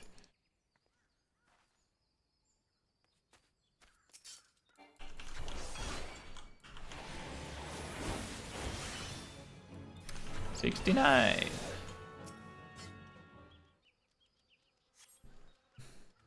Away, vile fiend! Away, I say! I defy you! I defy you! Oh, an adventurer.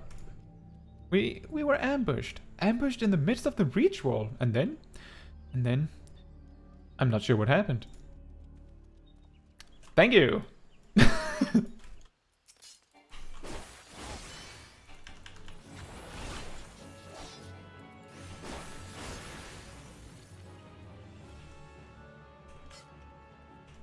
And Andromeda says, I'm leveling up my Astrologian, I'll be proud. I'm expanding my healer classes, but we wiped yesterday. I'm not a multitasker. I cast a card and my tank is suddenly... Yeah. Astrologian is definitely the most difficult of the 4 healers. But yeah, as Pokeshak suggests, you can probably find the time to cast your cards more safely by keeping a regen effect like Aspected Benefic on your tank. Just remember, you will probably see if you watch my primer guide combination from level 30 to 50 on Astrologian, that you need to weave. You need to like be attacking and then weaving the card things, which means that you will be drawing your card in one move, and then the next opportunity you play the card, which gives you some seconds to play like to figure out who you're going to play it on. But it becomes like a little bit rhythmic. If you have light speed, you can also use light speed to give you more opportunities.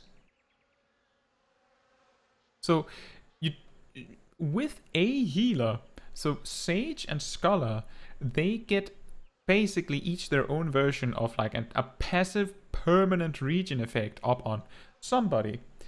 Astrologian and White Mage are forced to manually apply it. That doesn't mean that you have to keep up a regen effect 100% of the time, but as if the tank is taking damage, then it's a good place to start. You will eventually learn, like, when you have enough tools to keep them alive, like when Essential Dignity is good enough. You were sent to help? I fear you're too late. The ritual has failed. I must needs return to Gridania. The Seedseer must know of this. Mixing up the blue and the pink cards is the least of your worries. Right now, what you need to learn when you're starting on Astrologian is learn the flow so that you can play the cards on time. And as long as you play the cards at all on time, that's good enough. Eventually, you'll get the headspace to be able to both, play your job and also play the cards on the correct person every time. For now, you don't have to do that. The thing was no elemental, but a being born of darkness. The hero languages alone in the depths. You must help him. Alright. Time for a solo duty. And yeah, Pokeshack, it's fine. Like, we understand what you're saying. So it's perfectly fine.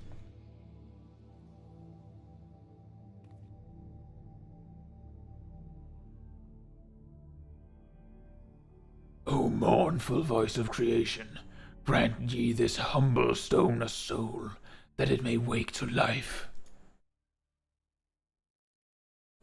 Was it that? I've got a toothpick and I'm not afraid to use it on a rock.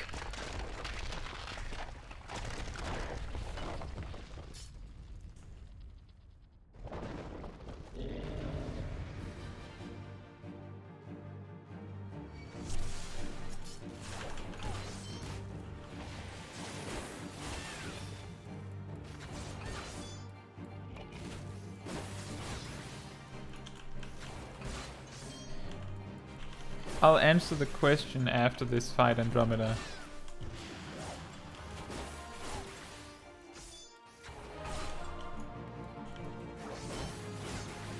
Ghost Howler, are you 100% sure that the spawn is not time-based?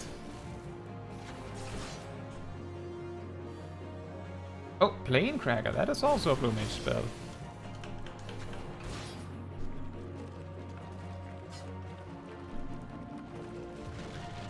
Andromeda says, Essential Dignity. Do you only use it after a race, or do you also use it as an emergency heal? Andromeda, you use Essential Dignity on the regular, like it has a 40-second cooldown or something like that. The more often you use it, the more value you get out of it. It costs nothing. It's an off-global cooldown, so that means you can use your attack and then either draw a card, play a card, or cast Essential Dignity on the tank. The thing is that Essential Dignity scales up to heal more the less health someone has, and it peaks at around 30%. So typically you want to only use Essential Dignity on someone with at least less than 50% health, so that you get sort of most of the value, right? So you want to use Essential Dignity regularly. It's like if you're tanking, don't sit on your defensive cooldowns until you're in danger. Use your defensive cooldowns regularly to reduce the damage you're taking before it becomes a problem. You can keep some buttons for emergency. Each tank literally has an emergency button in their invulnerabilities. Healers don't really have that.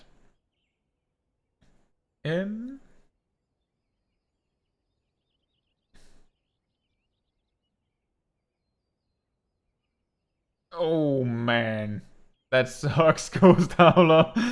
Oh, you should take Triangulate off your bars because you should have the passive that automatically casts it. You don't need to cast it.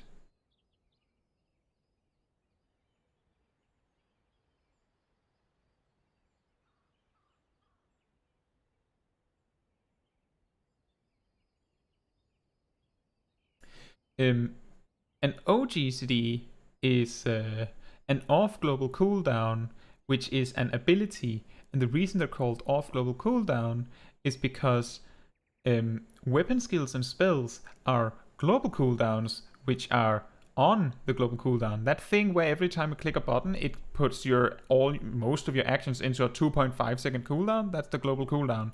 OGCDs, like Essential Dignity, is not affected by that. The only thing preventing you from using Essential Dignity is its actual cooldown, or you are in the end lag of casting something that was instant, because instant actions, including abilities, lock you in animation lock for around half a second. The exact number is half a second plus around 2 times your latency. Why twice? Because you have to send the information and receive it back. That's the simplest explanation. And yes, always be casting, as Pokeshak says. That is, that applies to all jobs, by the way.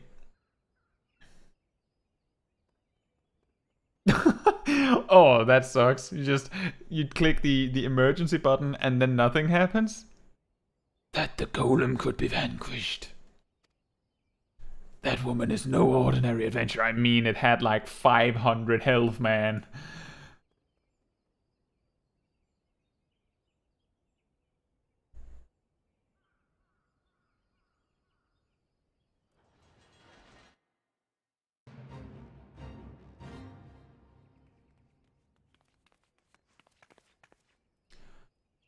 Damnation! He has eluded us yet again! Oh, fancy meeting you here. How are things? Things are terrible.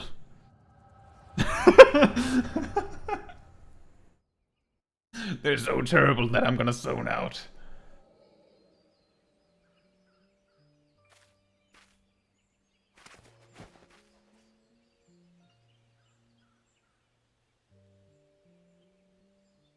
Shh, more birds. This makes it how many times a day? 7? Their movements are beyond our fathoming. Do you think maybe they're trying to summon their primal? I hope not, for all our sakes. Yet we must be prepared for the worst.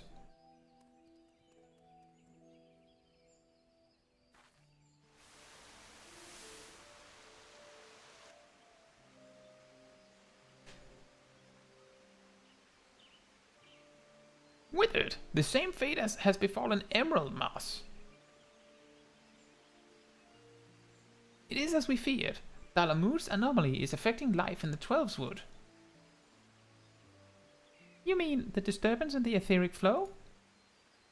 The very same. The Guardians have a lot to answer for. The imbalance they have created is plunging the land into chaos, just as Louisoix forewarned.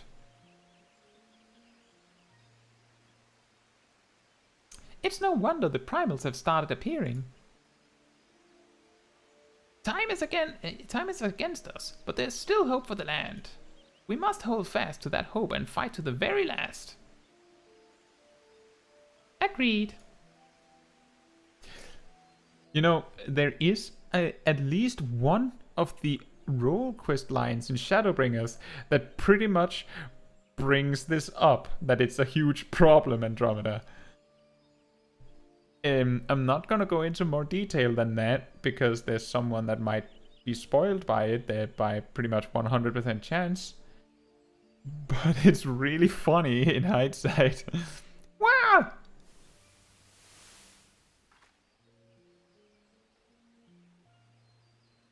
Lanafels can't be anything but sneaky little demons. Oh. Ah, stupid things. These stupid things happen to be the very latest in Charlian innovation. Show some respect. But they're so uncomfortable and ugly. If you ask me, they're an improvement over that mask of yours. Whoa, okay. Oh.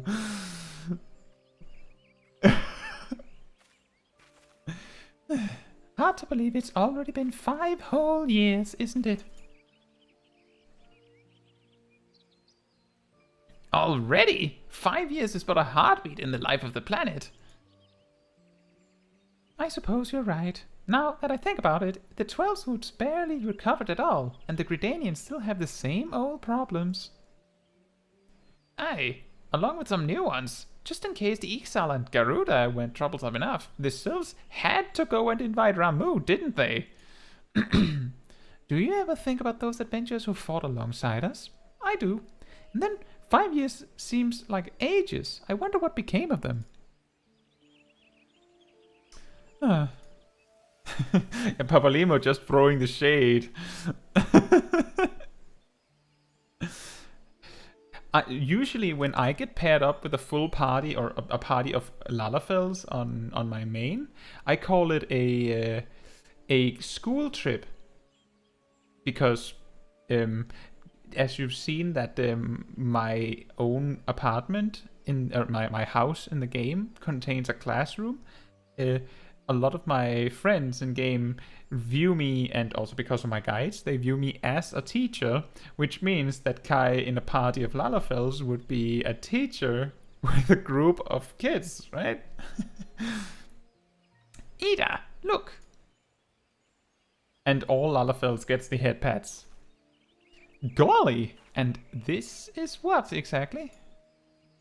Yet another disturbance in the force.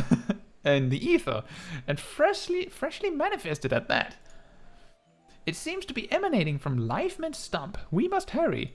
Is this when they saw me?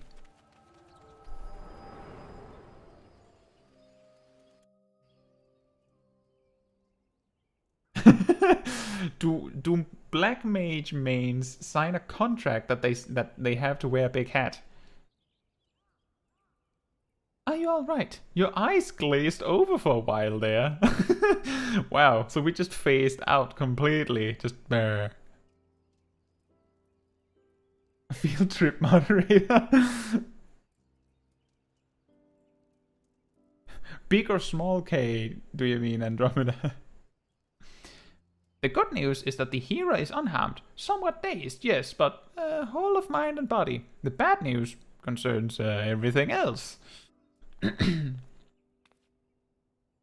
Lest you forget, the 12-Wood is the domain of the elementals. It is by their leave that man abides in the forest and avails himself of its bounty. The ground which the dungeon occupies is no different. Having no more use for the dungeon, the Gridanians sent a hero to offer the place back to the elementals by way of the right of returning, which is essentially an expression of gratitude. Alas, he failed to complete the ritual for obvious reasons. While the poor soul cannot be blamed for this, the fact remains that unless the elementals are given their due, they may well consider it a slight. And the very last things the Gridanians can afford to do in these uncertain times is risk alienating the 12-Wood's eternal guardians. But you have more than done your part. We shall see the hero to safety and send for his peers to finish the rite. In the meantime, please make your way outside and report to Alistan.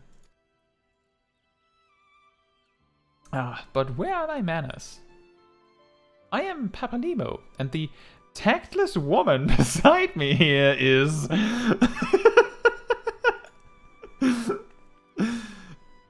Ida, she said, ignoring his fire.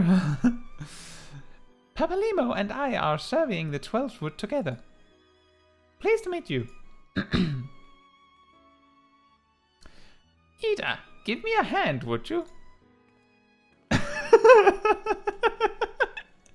This man.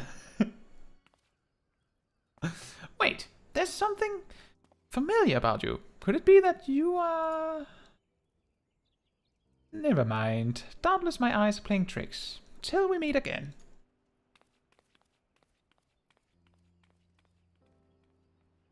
The big hat morphs into our bodies when we accept the black in our hearts. Absolutely hate wearing... Andromeda hates wearing big hats. You remove the headgear.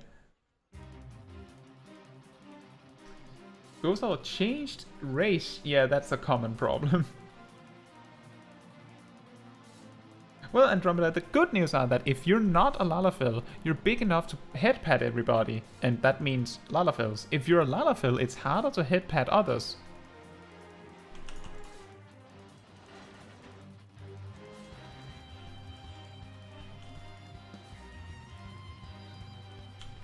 Incredible that Imp didn't aggro on me. I think the best answer to whether it's a requirement that you have to wear a big hat as a black mage is that I believe Yoshi P's own character is... First of all, he's a black mage main. Second of all, I do believe that his character is a Lalafell with pigtails and she does not wear a hat.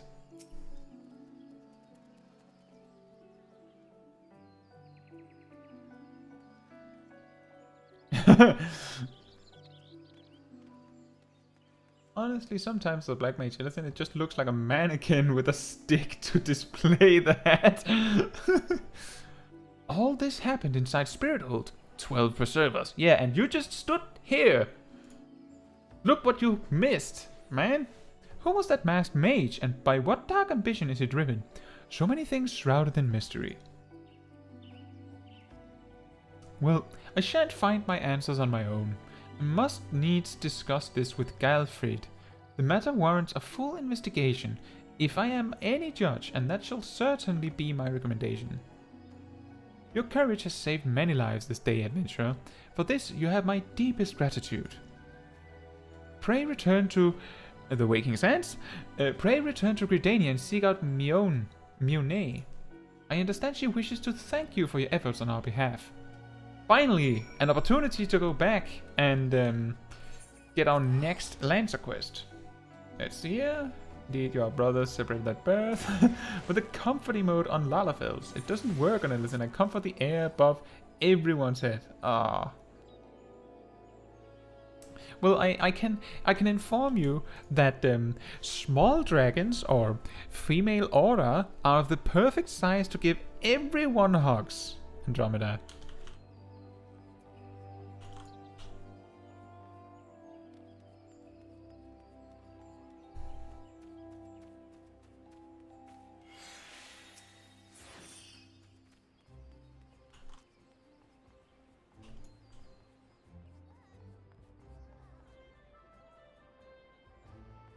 I believe you only get a free Fantasia for completing a Realm Reborn.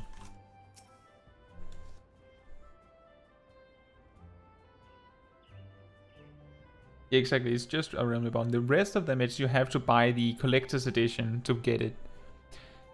Welcome back, Caetsu. A little bird tells me that the hero and his party owe you their lives. Yes, I protected them with my toothpick. And then I shake my head and no. A tale for the tavern, if ever there was one. It is only a shame that I must ask you not to tell it, for the time being, at least. Do I make myself clear? Until the heroes have made their will on the matter known, it will be best to avoid unsettling people with stories of walking statues. Now then, you must have suitable recompense for your valiant service. What am I getting? For the first half of your reward, I give you leave to make use of the accommodations here at the guild, and any other guild in the game apparently. Arrangements have been made, so all you need to do is speak with Antonin whenever you crave the comfort of a firm bed and a soft pillow. Hey!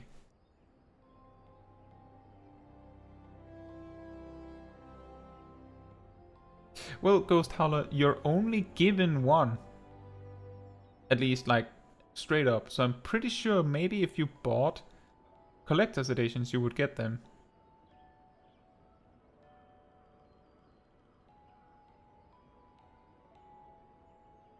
You know, Andromeda, I think I think you might have seen Mackerel in the chat sometimes. That's Sippin' Jackets. He has made a little bit of appearance in some of my guides, a few of them.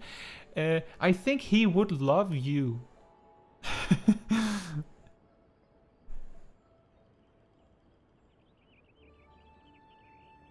For the second half of your reward, I offer you another path to fame and fortune. Guild Leaves. Thanks. Guild Leaves are records of the various requests we receive from the citizenry. They outline all manner of tasks which ambitious young adventurers like you can elect to undertake.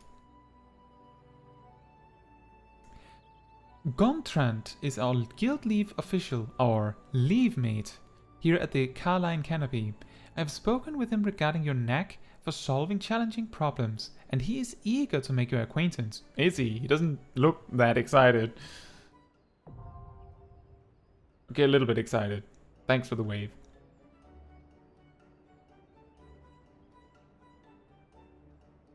Gosal says, I remember 2, and upon getting a 3rd, my second one turned into another potion?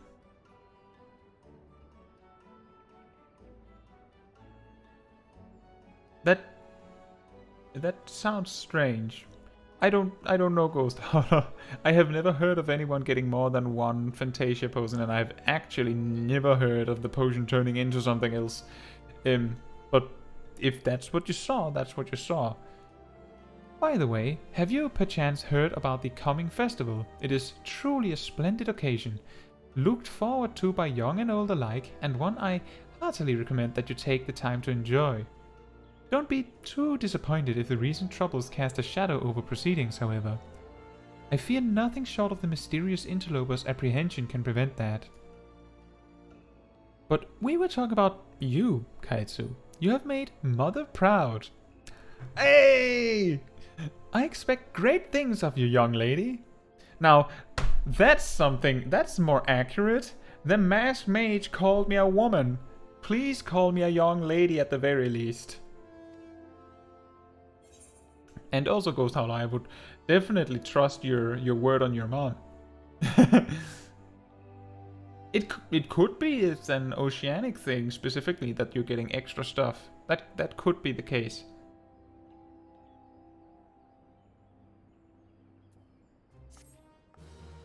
Da-da!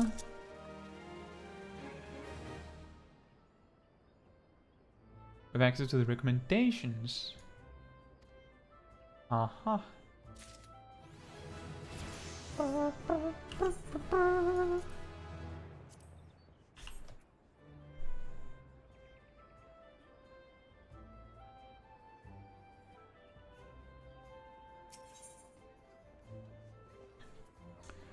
Pants!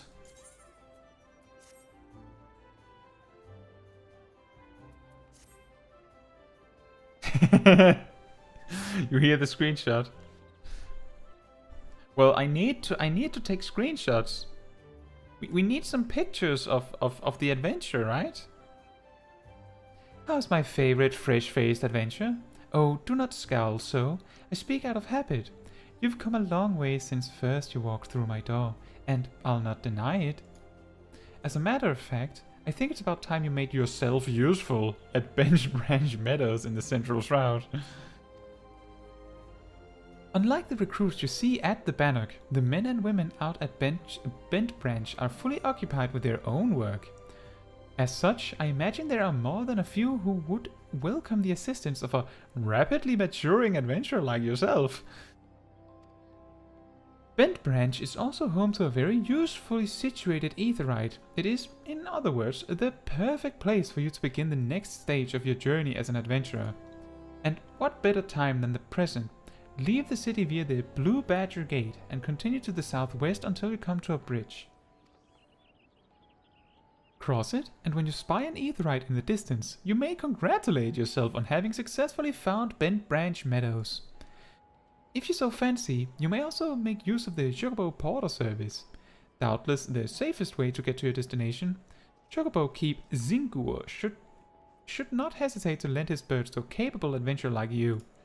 Oh, and be sure to introduce yourself to Kita, the head Chocobo Wrangler, when you arrive.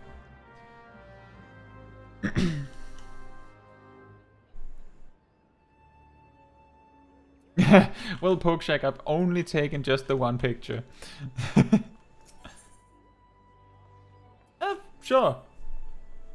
Mother Miounne has told me much of your endeavors, Caetsu. Have you considered attempting one of the guild lives available here at the Adventurers Guild? Guild lives are the means by which we document requests for assistance from the citizenry prior to assigning them to adventurers possessed of the necessary skills. From battlecraft leaves that require the extermination of monsters to tradecraft leaves that ask for the creation of goods, the tasks we term live quests are many and varied in their nature. Should your interest be piqued, I suggest you make your way to Bent Branch Meadows and speak with Tierney. She will be happy to set your feet on the path to completing your first leave quest. Thank you. How useful. That Aetherite they mentioned reminds me that we did not actually remember to pick up the Aetherite in Bent Branch Meadows. Whoops.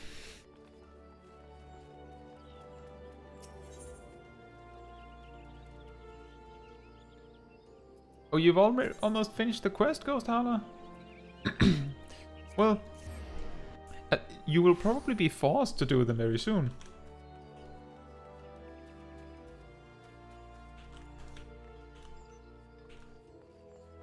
You went straight to Sage and well, I mean, that's also an important part. We'll have to run back to Bent Branch Meadows, even though we were literally there. Courage of stone. Ah, Caetsu. I swear you have gained an ilm around the arms since last we spoke. It is plain you have not been idle. In our previous lesson, you learned the Lancer's definition of courage, and how you might go about tempering its two aspects. Today, we shall find out if your efforts have borne fruit. I see you have come prepared for battle. That is well. Compared to who? Did someone walk in without a toothpick? Your next trial will place you in the midst of a throng of enemies. In such a situation, one may be attacked from any direction, making it difficult to respond appropriately. Furthermore, the likelihood of being surrounded is high. Will your resolve bear the weight of uncertainty? Will your composure hold when the odds are stacked against you? We shall soon find out. Should you overcome this trial, what courage you already possess will be further tempered. Now, heed me well, for this is what you must do. I would have you travel to Naked Rock, we've been there, where the Anoles claim dominion. At the summit of the rock is a sacred artifact, the Stone of Courage. You must claim it and bring it to me. If you're to reach your destination, you will need to negotiate a path through whole packs of flesh-eating scalekin. Make no mistake, the creatures are intimidating foes. Yeah, I've seen them. To stride into the midst of so many would ask much of any Lancer's courage, but given time, and no small amount of perseverance, I am confident you will prove equal to the task.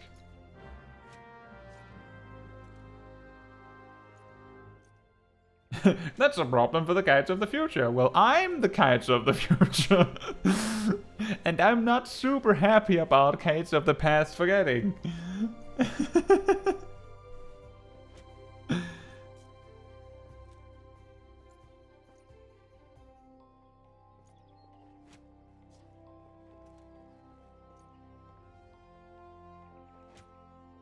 Yeah. That is absolutely correct. That's the same thing. It's not about in this case it's not Final Fantasy, but you know, I've actually been playing. My friend Sip is playing through Monster Hunter Rise as well, and I keep repeatedly telling him to not rush through the story, because the instant that he reaches the end, he's gonna feel a little empty. And that's the Monster Hunter story, of course.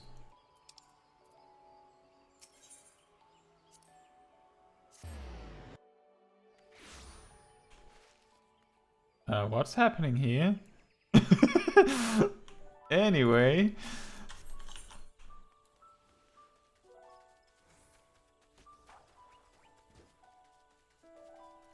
Well, what we're gonna do is we're gonna do the Lancer thing first.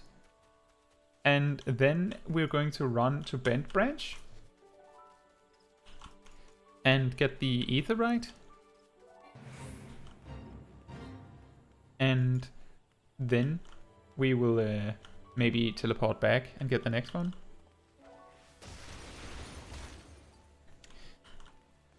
Luckily, there's so much to do in Final Fantasy XIV that all you've done is main quest. Yeah, you have a lot of content to unlock. When Pokeshack, when we're going to play Monster Hunter Rise, I don't know. In the immediate future, I know that we have a major patch coming to Final Fantasy XIV, and I will probably try to stream a little bit more than just I'll make like a valiant attempt to stream more than once a week, so that we can both see the new content, do savage raiding, and maybe also progress this character. Oh. So I don't know when we will be playing Monster Hunter Rise. I also know that the interest in playing other games than Final Fantasy XIV in that poll I made some time ago, the interest was not that high. So I'm trying to focus on the things that people were voted the most on.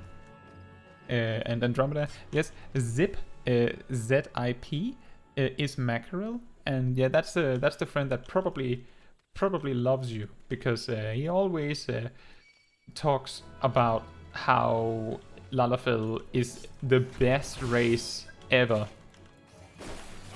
And Ghost Howler, I do not have a community Discord. I don't know if there would be any interest in that, so I haven't gone out of my way to make one.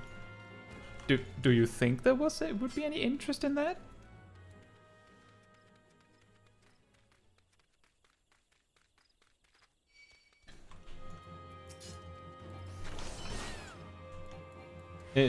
Zip is just like, I have a Discord server for my free company, and Zip is on that one because he is in the free company, of course. I've talked with him since like outside of making YouTube content.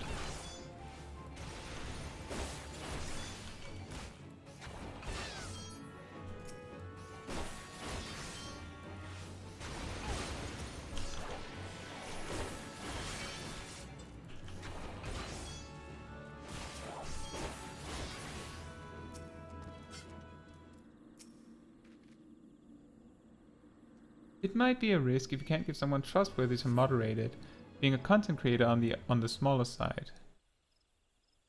Yeah, I have a few friends that I could probably get to help. Congratulations, you have obtained the false Stone of Courage. Oh, it's that guy. Aye, you heard me right. False. What does that say about your courage, I wonder? Ah, but where are my manners? My name is Smol Caetsu. We had the pleasure of meeting at the Lancers Guild, if you recall.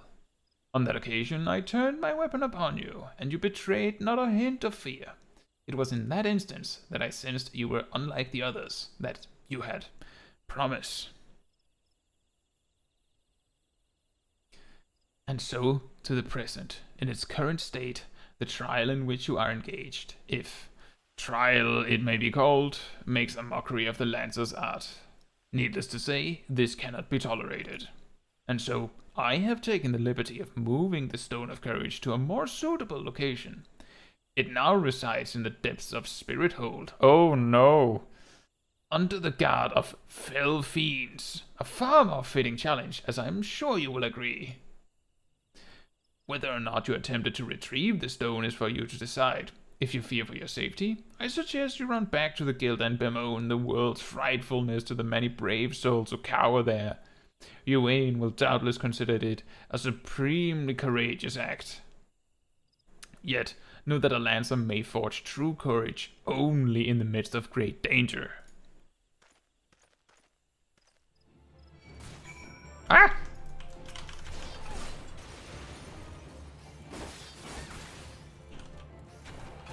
Yeah, the server would probably be named the Cult of Pink. That sounds right. That sounds like the only thing it could be, right? And we're the Pinks. The man of the dark force. Yeah. The Sith Ellison.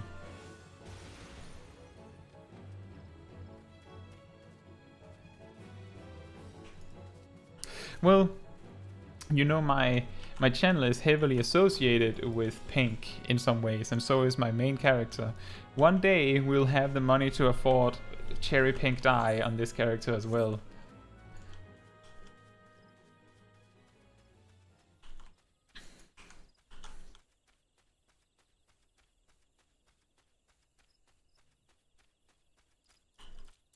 So it will probably be something related with the pink color.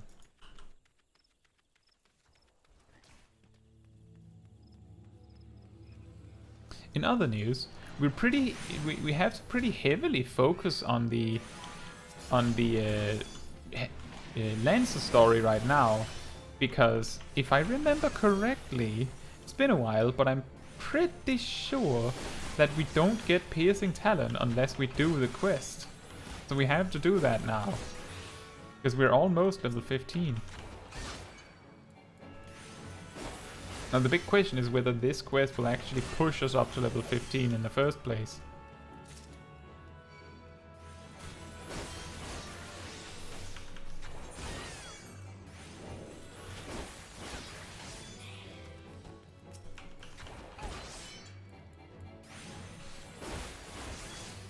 But if there is interest in a community Discord, then I'll try and look into it. I just I didn't think that there was a lot of interest in it,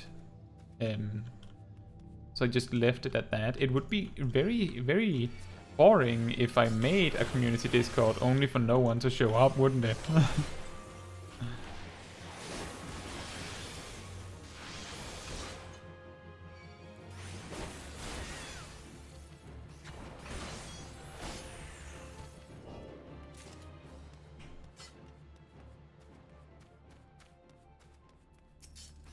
I wonder which room we're gonna get ambushed in, guys.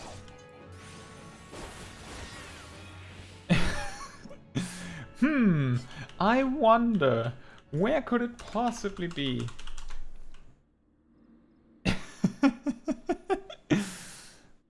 Then Andromeda says, you have to be honest, sometimes when I kill with a lot of elves, I lose them, that's why I always have to focus target one. And Pokeshak says, I swear that the history of Lancers is you have to have courage and control to control fear to be a Lancer. And the Warrior of Light is like, I don't know who I am. I don't know what I'm doing. I just know I have to kill. Yes. Show your courage by killing this. Show your resolve by killing that.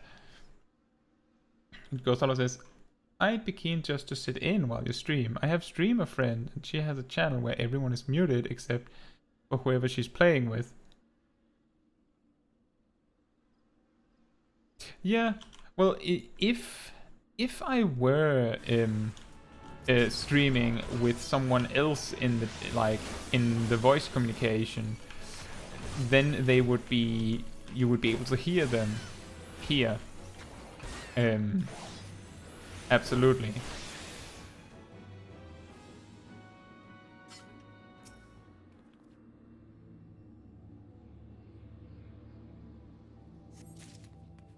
But I'll see, maybe I can figure something out.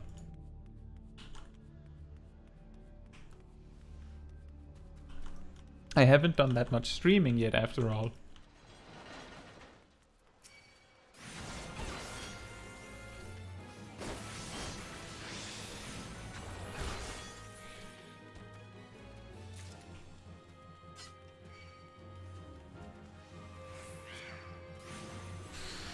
And now we get to bend branch and get our Aetherite.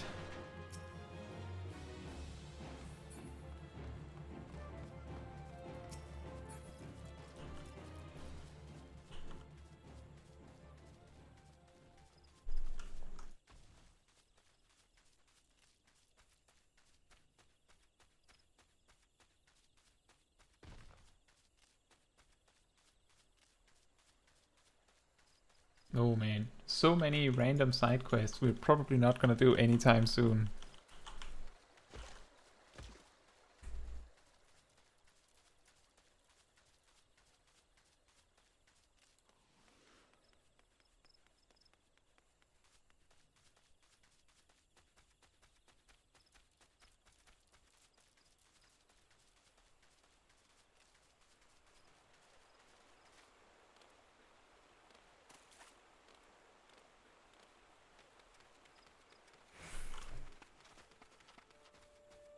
Pokeshack says, the more we talk, the more I want to Discord with a meme channel for the Lala Padawan memes with the laser stick versus the Dark Forces. the meme Lancer storyline, yeah.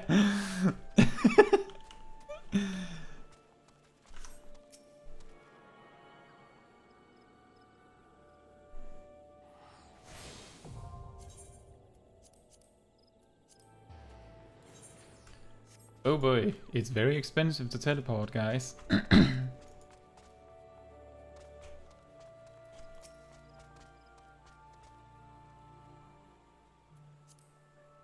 Greetings, adventurer.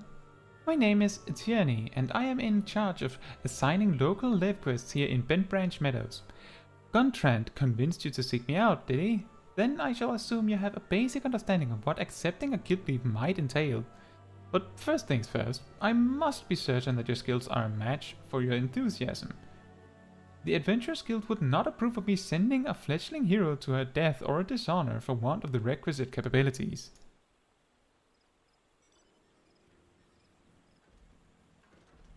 Take a moment to peruse the task outlined in this guild leave. Do you believe yourself up to the challenge? Guess we're doing a guild leave.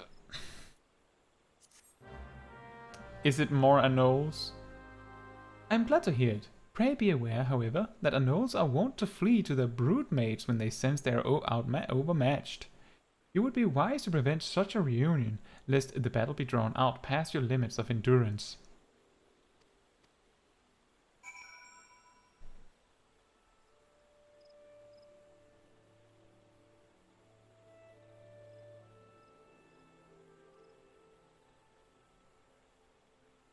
Ah, well, Andromeda, I also want to point out that while I've only played Final Fantasy XIV since like 2017, I have, you know, played MMOs like Final Fantasy XIV, namely World of Warcraft, for over half of my life. So it's almost like it's like completely natural to me to play this kind of game. Hello, Saber. Thank you for the summary. That's a long way down. I don't know if are you staying or are you just running through? Either way, I hope you're having a good evening, or morning, or afternoon, depending on where you are.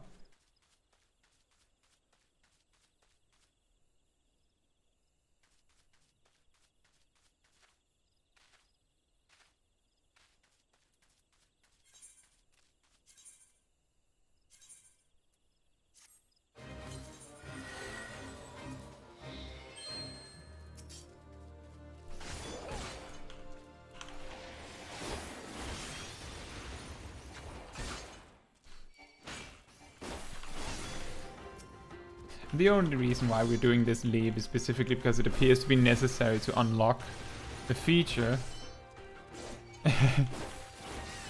Yeah, I should start saying that, Andromeda.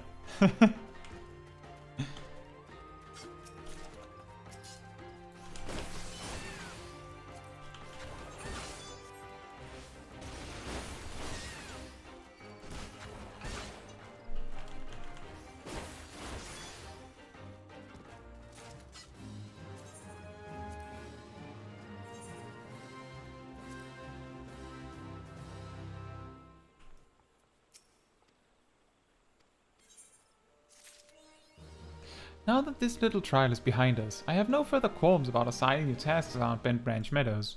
There are leave quests aplenty for a hard-working adventurer such as yourself, and a deal of fame and fortune to be won in their doing. Maybe not.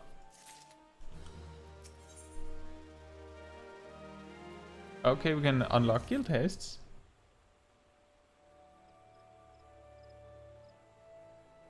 Should you be interested in a challenge quite unlike your average leave quest, you might consider joining a guild hest.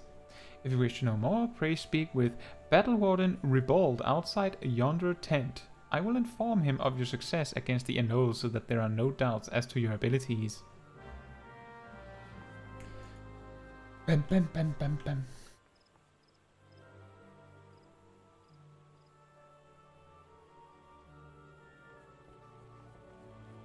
That makes me really happy, Ghost Howl. I think, didn't you leave a comment about that originally? I was told a stalwart adventure would be along shortly. I take it that is you? Then permit me to tell you about our current operations. Wait, might this be your first time participating in a guild heist? I remember my first heist. It was the night of my 20th name day. My fellow guildmates invited me to join them in the slaying of a family of pasties who were stealing chocobo eggs from Bent Branch Meadows. The moment we arrived, one of the terrible beasts immediately turned to me and charged. The thing was thrice my size and had already maimed several chocobo keeps. There was no way I could win, so I simply froze and waited for the end. But that's when I remembered that I was not alone. My friends rallied around me and together we defeated the pasties. That, my friend, is what a guild heist is truly about. What say you, friend? Care to experience a heist for yourself? Ooh, a potion or mana?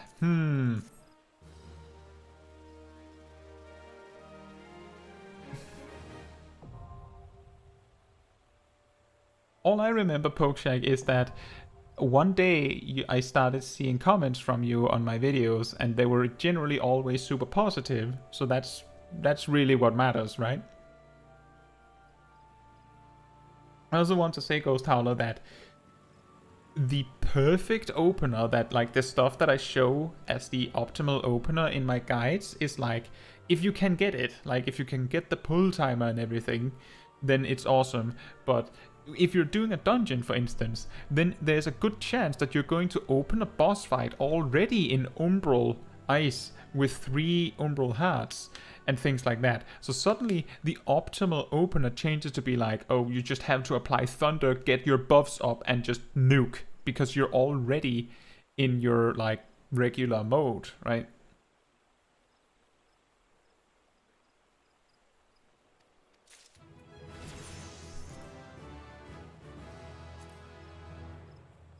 And now we go back. And I did remember to grab the Aetherite, so we're good, but I don't know actually if I would want to pay 100 gil for that. But we have it, in case we want to use it.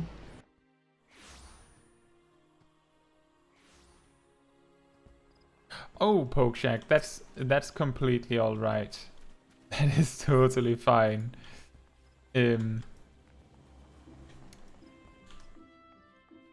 Like, people that are excited to talk about something, it's totally fine. I don't think I've really had any issues with anyone, being like talking a lot in my video comment sections. I'm perfectly fine to respond. So if you're super excited about something, then that just makes me excited that you got so excited from like something in my video. That's only good. So you have returned. Tell me, were you able to obtain the Stone of Courage? Yes. Yes, this is indeed the stone, though it is in rather worse condition than when I last saw it. What happened at Naked Rock? Well, you see... The Lancer who but recently threatened you moved the stone to Spirit Hold? Not content with trespass and slander, the brazen fool now meddles without training. 7 hells, this is not to be borne. Listen well, Caetsu, though I do not doubt that you know better, my duty as guildmaster compels me to state the obvious. Heed not that man's words. That a lancer's courage can only be forged in the midst of great danger is vainglorious tripe. As you have already learned, a lancer's courage is the product of composure and resolve. Be under no misapprehension. Watchfully navigating the Anol's territory served to temper your courage in a manner that blindly braving the terrors of Spirithold did not. As you continue your training, pray keep the lesson of this trial close to your heart. Before you return to your adventuring, there's one more thing I would tell you. In recognition of your unwavering efforts in the trials thus far, I hereby grant you leave to join other guilds. Hey, we can be an archer or conjurer now. Naturally, you must seek the permission of the relevant guildmaster before commencing your training. Gridania is home to a great many guilds besides our own. If you consider combat your calling, the archers and conjurers have a strong presence in our nation. Should you crave more peaceful pastime, you may alternatively consider joining the leatherworkers, carpenters, and botanists. While there is something to be said for broadening one's horizons, it is also important to maintain focus. Always bear this in mind. As your guildmaster, I would naturally prefer that you first master the Lancer's art. Rest assured that there will be time enough to take up another discipline when you have done so. Yet, whatever path or paths you choose to walk, I look forward to seeing you realize your obvious potential. And... which... oh, we actually don't even have gloves. And there's some talk in the chat. Ghost Hollow says, yeah, I figured that all rotations and openers are like, if you can achieve this, you're set. Well, Ghost Hollow, that the main thing is like, when in most of my guides, I talk about an opener and then I go into like the general rotation. If you can do the general rotation, then you can do most of what is expected of you to do great. If you can do the opener, then it means that the very start of a fight looks a lot better for you. But if you can't do the opener perfectly, it's a matter of practice. But outside of like savage raiding or something like that, otherwise super coordinated raids, you might have difficulty being given the opportunity to take, you know, your 10-second pull timer or however much time you need. Andromeda says, you don't usually comment on video streams, but I chanced upon Caetsu's farming stream one time. The Black Mage guide also brought me here and all other class rotations because you're in a point of your life where you want to be able to move and cast your spells without being interrupted. Well, if you get really good at slide casting, Andromeda, then you can get some more mobility into your rotation.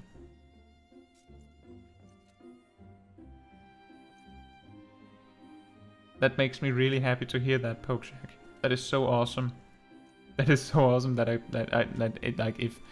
if I actually left an impact like that, that is wonderful.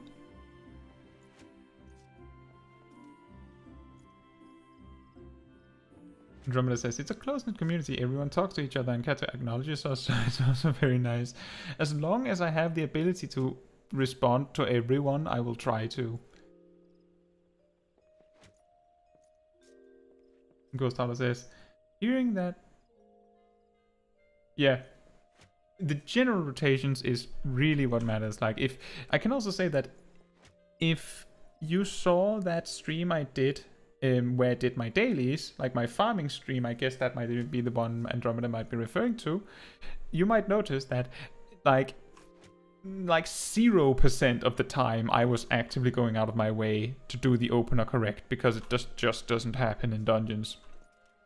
I also didn't play perfectly because there's a lot of the jobs we were playing that day that I had not played in like over a month, so I had to remember how to play them. Thank you so much, Ghost Howler. And we look at that. Piercing Talon is indeed awarded by the questline.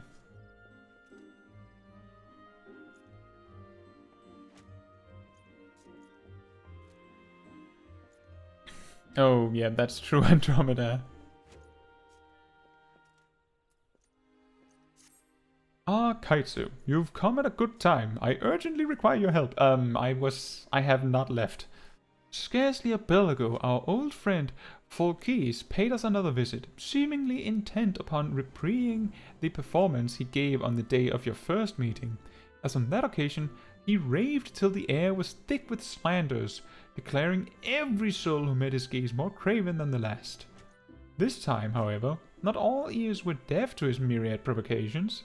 It seems one of our younger members took offense at his words and demanded satisfaction of the rogue. The two have since departed to duel in the East Shroud. Had I been on hand, I would have forbidden such folly and rebuked the lad for letting pride cloud his judgment. Alas, I learned of it too late, and the boy is gone. All we can do now is ensure that the hot-headed fool does not come to lasting harm. I would have departed in pursuit of the pair ere you came. but my duties keep me here. That is why I turn to you now, Caetsu. Pray go to the East Shroud in my stead, and watch over our comrade, who presumably is your senior, because you've been here for an evening.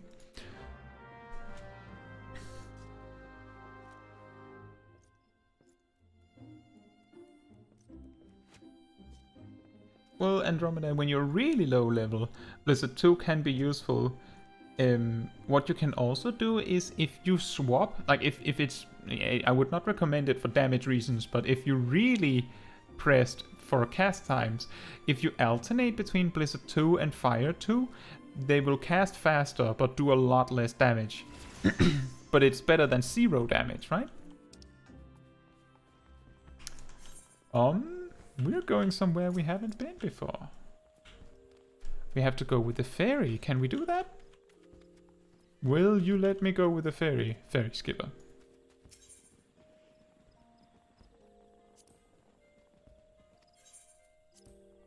Wait, it said purchase. It said, would you like to purchase a trip? And then he just went there anyway. Pokecheck says, talking about the openers, it took me a long time to learn the level 60 ninja one, and now that I had to level it, watch the video of Caetsu again to see that it was up to 70 and the opener changes every 2 levels with the ninja, and that scared me. Yeah, well, here's the positive thing, Pokecheck. The reason why I'm showing that the opener can change like every 2 levels is because it's a guide, someone might care. Someone, for some reason, might care what is the optimal opener at level 72. But if you have the opener of level 70 perfectly down, then if it changes again at level 78 or something like that, it's probably fine. Like, what really matters is that you get acquainted with the abilities as you get them, right? And if you're really low level, or if there's no way of you stopping to attack, you can always use Scathe, as Pokecheck suggests, but it's like super niche because the amount of damage you end up doing tends to be not a lot. Yeah, exactly, Ghost Howler. Like, the reason why Black Mage looks so terrible in the first, like, many levels is because enemies die so quick that you can't even cast anything.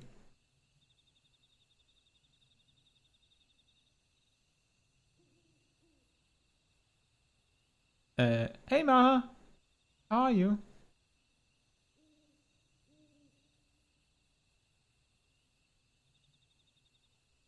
Well, an experienced tank, and you will know this if you watch my tank basics guide, because I actually have a starter guide specifically for tanking, like not a paladin guide, not a warrior guide, a tanking guide. If you watch it, you'll find that one of the thing that I spent probably the most time talking about is pulling. And one of the things that you can't do is stop for so long that your DPS think that you're done. If they think you're done, then you are done. You have to stop if you want to be a good tank.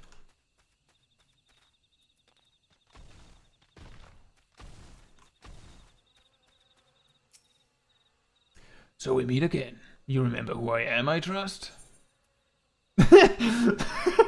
And we have the option to say, who are you again? We do remember him. But of course, you remember your mentor, he who taught you the true meaning of courage. I understand you were able to retrieve the Stone of Courage in Spirit Hold. It seems I was right about you. Aye, you have the makings of a true Lancer, unlike those charlatans at the Lancers Guild. It is well that you have come to me, for I have just the trial for you, one that will do wonders for your courage. Not interested, you say? Ah, but you have no choice. Should you refuse, well, suffice it to say that I will not be able to guarantee the safety of your comrade here. When last we spoke, I told you that a Lancer may forge true courage only in the midst of great danger. Needless to say, the threat posed by ordinary creatures is insufficient. You must needs seek out better sport. Ah, but fear not, for I have taken the liberty of finding you something suitable. Take this alchemic potation and sprinkle it upon the exposed roots yonder. Doing so will garner you with the wrath of a certain creature, which you must then strike down.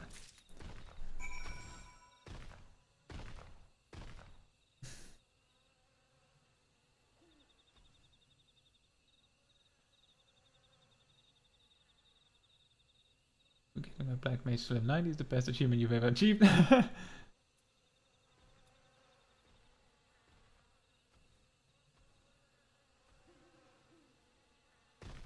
Oh yeah, Pokeshack, that's the hard one too. The best you can do is give them the opportunity and then go.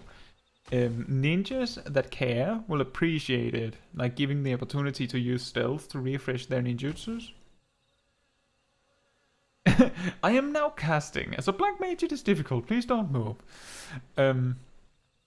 Well, Andromeda, remember that Fire 2 should also max out your fire, your astral fire now.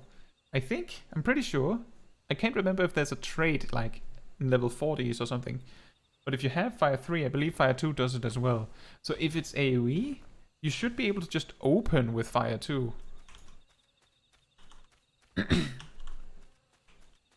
Yeah, the thing is that tanking and specifically the pulling part is really like a lot about thinking about how your group thinks. Like if the healer puts down something like a dome shield of like dome buff where you get the healing over time effect like Asylum or Sacred Soil, then it means that the healer thinks you're done. Which means that either they want you to be done and stop pulling more, or they thought you stopped. Like they actually thought you were finished.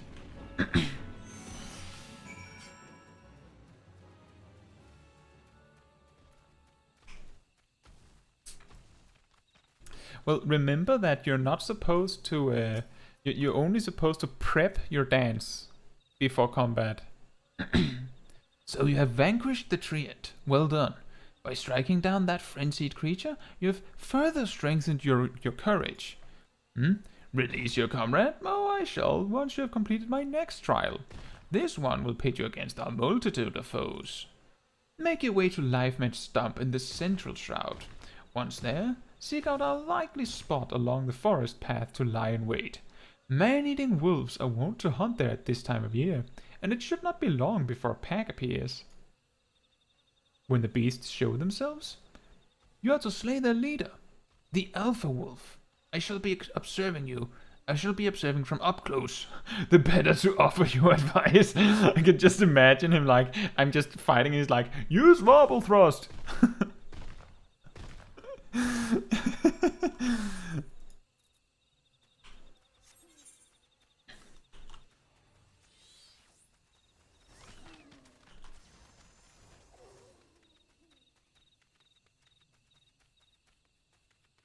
Sometimes in Moon they already pull the domes, I have to return with all the pull. Yeah, also that. So the thing is that you can only do so much. So if the healer puts the dome or a summoner puts down, you know, like an AoE or something in a weird spot, you can't help them. That's just how it is sometimes. But if you are able to adjust, then I imagine most players will appreciate it.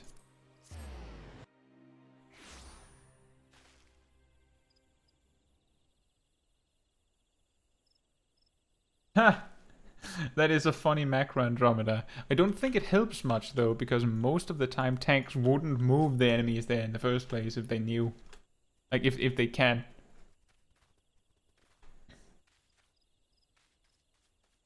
And as Pokeshack says, one of the best things about playing all of the jobs is that you learn how all of the jobs would think in some capacity. You know what they would appreciate.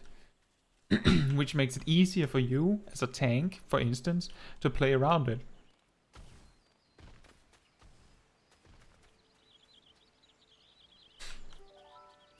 The one thing, actually, Ghost Howler, I have a tip for you about ley lines then.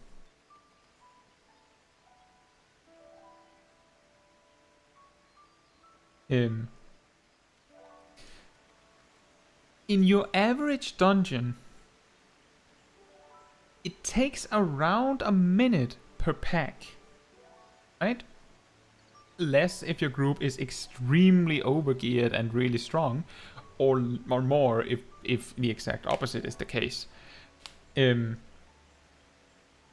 Which means that the 90-second cooldown on ley lines means that if you use your ley lines once, like the tank reaches a standstill, so you can start AoEing, that's when you put down your ley lines. You pretty much, you know, you just go, I don't know, you try to you know, cast a swift casted Fire 3 to have it ready beforehand, or you even just swift cast Blizzard 3, or you try to hard cast Blizzard 3 so you have your Blizzard 4, so you get your Umbral Hearts, or maybe you use Blizzard 2 and Freeze. It doesn't matter. The point is that you have your Umbral, Ice 3, and your 3 Umbral Hearts ready, and the tank reaches a standstill, so you go Fire 2, and Fire 2, and Fire 2, as you may have seen in the guide.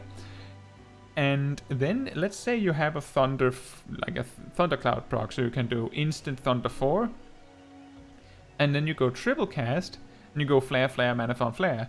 But the thing is, when you start casting that Fire 3 to like switch from Umbral Ice to Fire mode, you're going to be nuking now. If you use ley lines right then and there, in that instant, that is the longest you're going to be benefiting from ley lines. And in your average group, your ley lines will be ready for the boss. So you can use it then. And then you can just, if for some reason ley lines becomes ready in the middle of the second pull, just don't use it, and then keep it for the boss. And then if ley lines is ready when you get to the first pack after the first boss, then you can do it from the beginning again.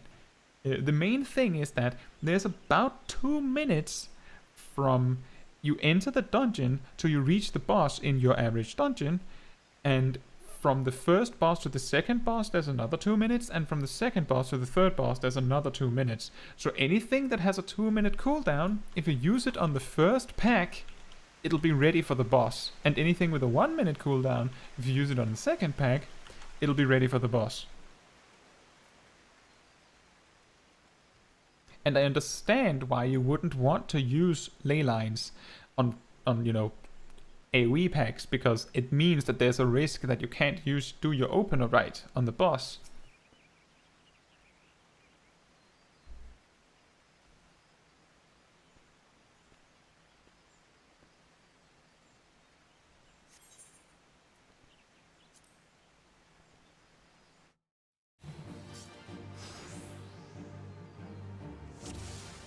Wait, he's helping me? He's not giving me advice, he's straight up helping me.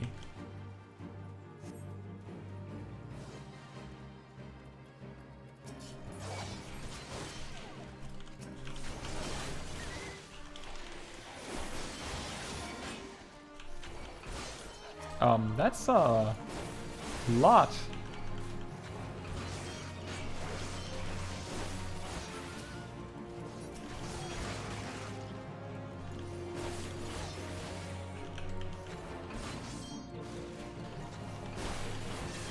And also, now you said the word, you said average DPS. Here's a little tip that I learned from World of Warcraft.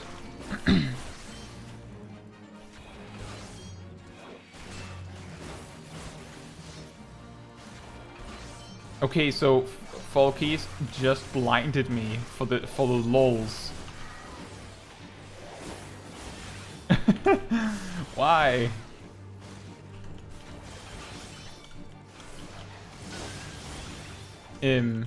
But the tip from World of Warcraft is this. In World of Warcraft, there's this content called a Mythic Plus dungeon, which is a time attack kind of version of a hard dungeon. It just so happens that the most optimal way to maximize your damage in such a dungeon is to use all of your burst, all of your cooldowns on the AoE packs and not the boss.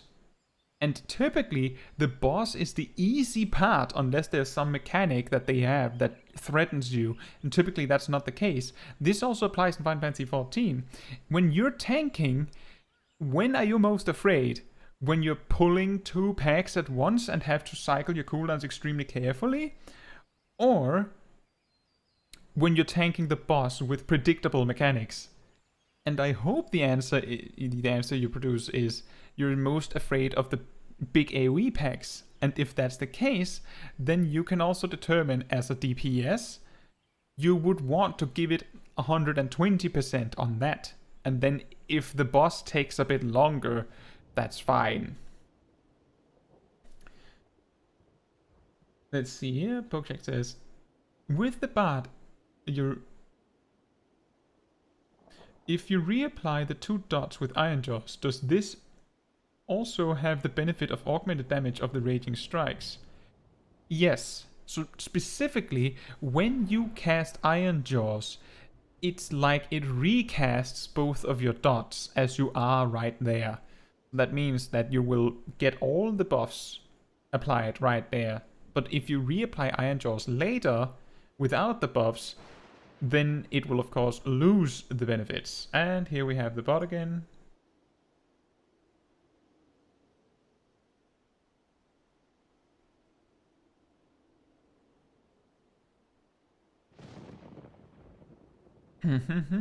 You are to be congratulated, Caetsu. By throwing yourself into the midst of danger, you have further tempered your courage.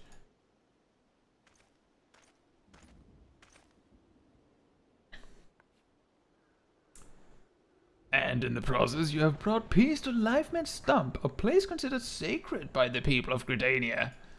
Having undertaken my trials, you must now see that those issued by the guild are naught but child's play. Look at how proud she looks. Mine is the one true path to courage. All others lead to ignominy. If you wish to become a lancer worthy of the name, I suggest you leave Miounne and his house of cravens, never to return. No. No. For your sake, I pray you do so soon, till we meet again.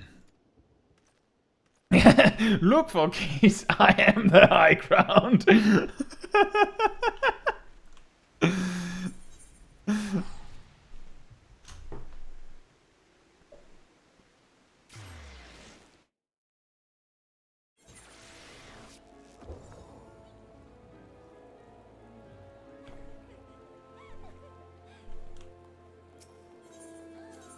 It just occurred to me that I think we got new gear and I just didn't equip it.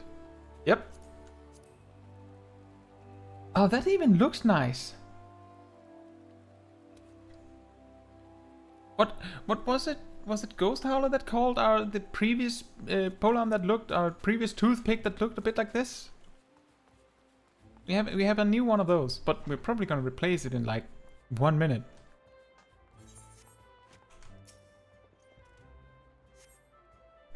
Don't even try it, Volkis. Caetsu, thank the gods you're safe. That young fool of a lancer returned but a moment ago, and through choked tears recounted to me all that transpired. I understand Volkis again attempted to force upon you his corrupted notion of courage. I cannot say this often enough. A lancer strengthens his courage by tempering his composure and resolve, not by rushing headlong into danger.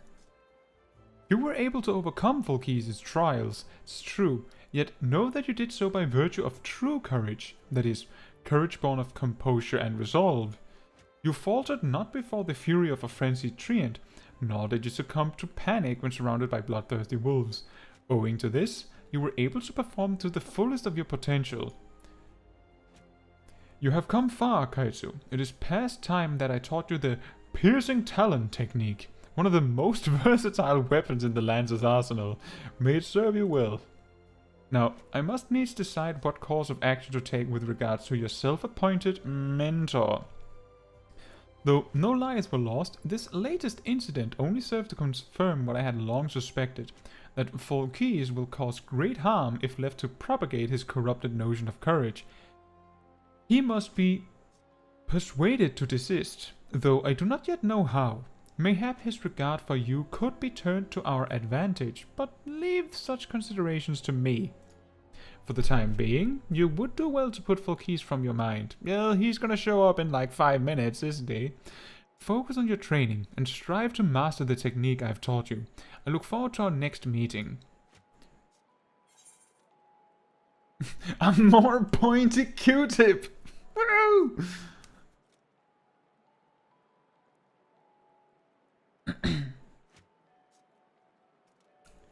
I think we're gonna go with this, the tabard. And we get a new spear, by the way. Because I forgot to equip the Q-tip. Why you equip appear in the inventory, not in the armory chest. Now you can throw sticks to poke ladybugs. And here he is! Mackerel, the star of the hours. And Andromeda just barely is here to see it. Alright, Andromeda. I was glad to see you here. Good night. Yeah, Mackerel. Andromeda is of the mind that Lalafell is like the best race. So I guess you're best friends now.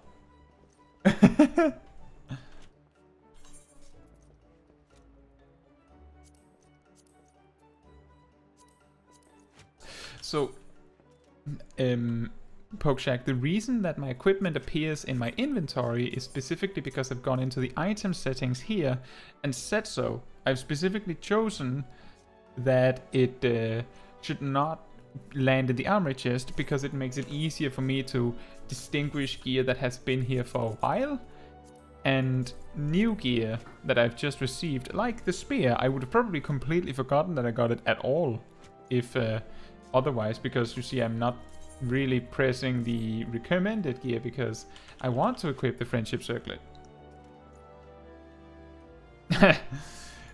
Have you? So we've switched from Q-tip back to sword on stick or dagger on stick. And I think, guys, I think we finally reached the point where we have enough things to put on our hotbars that it warrants a new action bar.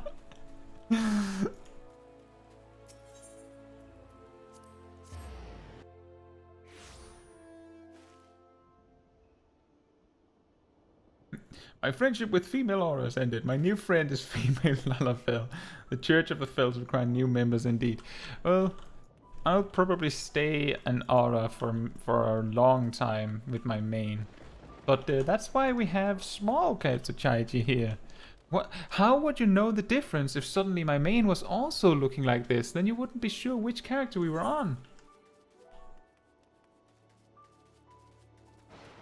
And yes, I am currently proving that I'm too stingy to pay for the teleport.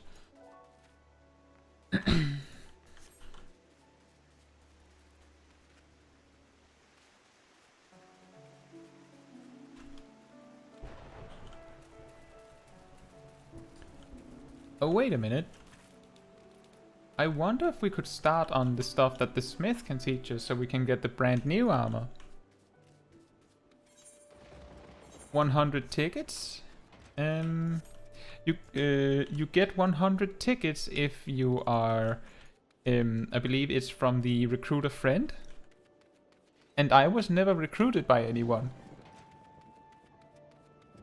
So I don't have 100 tickets.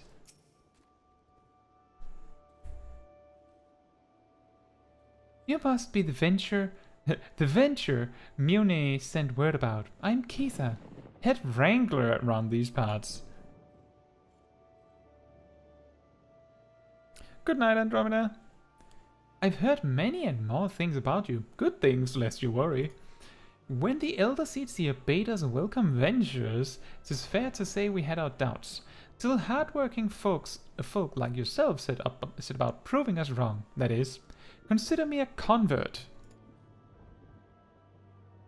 Any road, you've a mind to help out at the ranch, have you? Good.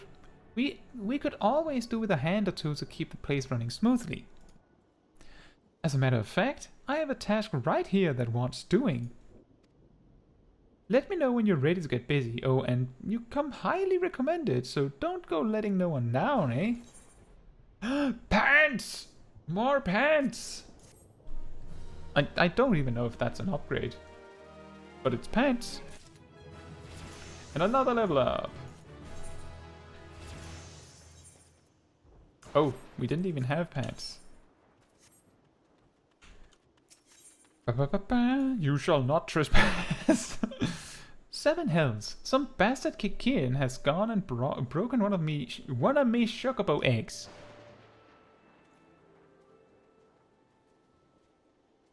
That's annoying, Mackerel. The filthy little thief was busy looting the barn when a guard startled in, prompting the damn thing to drop the egg it was clutching and run. Some of the lads gave chase, bless him, but when 3 more of the vermin appeared, Milord had no choice but to turn back. Well, it's really hard for me to make that accent. Something has to be done about those Kikin. Would you mind heading over to the matron's lathe and having a word with a soldier named Rosaline for me? The ratmen nest in her neck of the woods. See, she'll know what to do. Bum, bum, bum, bum. Can you talk with the person just around the street? Yes, I guess I can. That's very efficient, Ghost Hollow. Wow.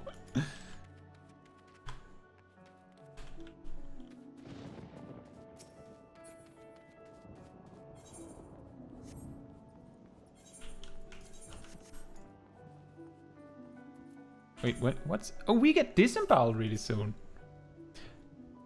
Yeah, here on Keitha's behalf, I see. Broke one of her eggs, you say? And there were 4 of the creatures. The Kikin are a nuisance at the best of times, but we now add trespass and chocobo murder to that list of transgressions. They have forced our hand. Our retribution must needs be swift and decisive. And who better than you to deliver it, adventurer?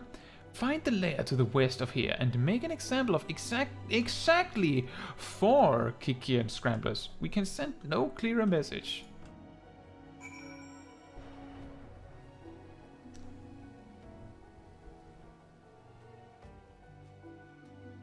Oh, you're going to bed too, Ghost Howler? Well, Pokeshack, I will certainly say that I think that that you might be able to do more with mouse and keyboard, but that's not to say that that you need to switch to it if you prefer a controller. Good night, Ghost Howler. Good morning, Ghost Howler, I should say.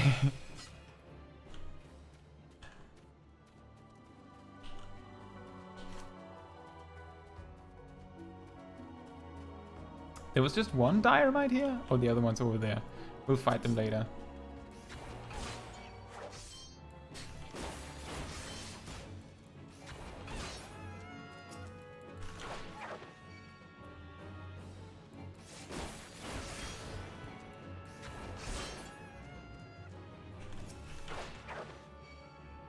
Well, you can do all content with a controller. It's more that I think a lot of people would think that it is easier to do certain things with mouse and keyboard, and there are some things where you have to like make compromises, I think. But I don't play controller myself, so I wouldn't know for certain.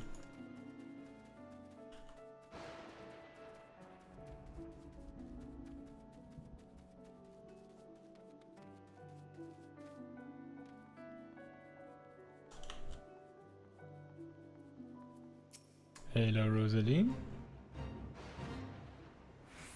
The deed is done? Good. A grim task, but a necessary one. You've shown them the folly of inciting the wrath of those who consort with adventurers. Perhaps now the Kikian will think twice before giving in to their larcenous proclivities. Well, I guess we'll take the money then. Whoosha job. Don't really care about any of these items. I have a friendship circlet. Oh there, adventurer. You seem light on your feet. Fancy a quick skip along the route of the Heavens Pillar here? I need someone to pick off a blue trumpet or 2. I know what you're thinking. It's not more than a mushroom, so why the commotion? I'll tell you why. You allow that fungal menace to multiply, and within a moon, they'll be covering the whole damn route and rotting the wood clear through. Just watch your step while you're up there. Though, the dynamites on the ground won't waste any time adding insult to falling injuries. Once you're done, head up to the top end of the route and report to Theodore. He'll be glad to hear someone's taking care of one of his more dreaded chores.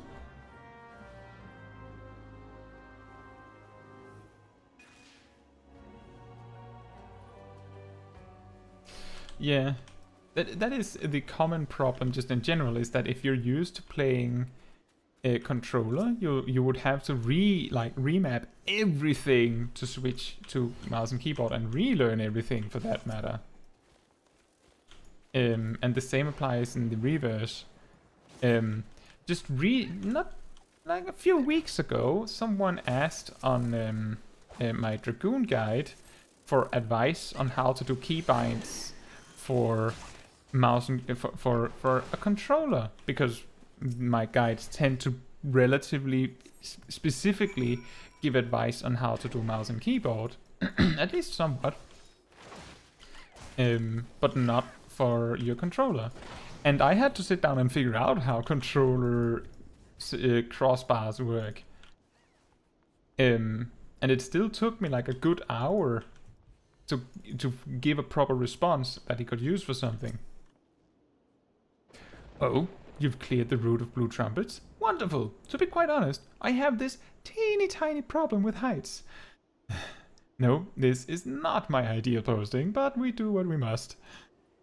Keeping the route passable is an important job, you see. It's one of the few ways Ford can traverse the central shroud since the calamity all but split the area in twain. It is not, perhaps, the easiest pathway to walk, but there are those who believe the will of the matron herself caused this tendril of a heavens pillar to remain thus suspended. That it might serve the forest's people. I'm rather fond of the notion myself. I'm just gonna take the money here as well. And another quest. It is regrettably my duty to stand watch over the road from here to Bent Branch Meadows. The ranch has become a veritable institution of Gridania, so any threats to its continued operation are taken quite seriously by the wood whalers. Which reminds me, mayhap it was my imagination, but I believe I caught a glimpse of some shadowy fellow not too long ago. Would you mind passing word to Rosaline down below? I would go myself, but, well, it's hard enough marshalling the courage to walk the route for my shift.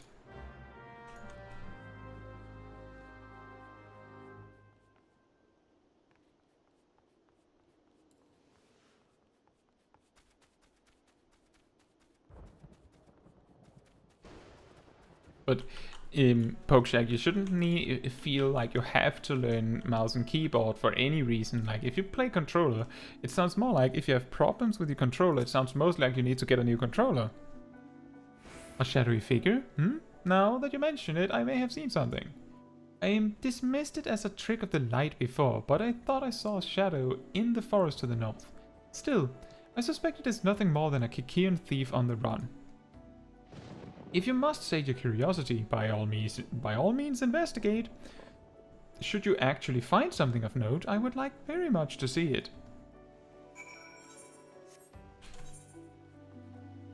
Phew.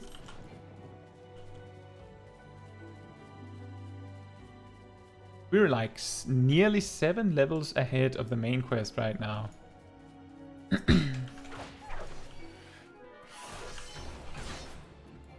And I think it's primarily because of the Road to 80 effect.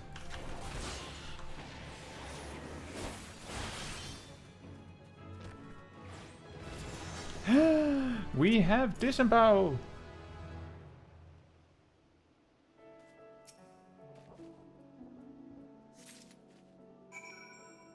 Well, in Pokeshag, if you can't afford to get a new controller, then I guess if you do have a keyboard, then your best alternative is playing on keyboard.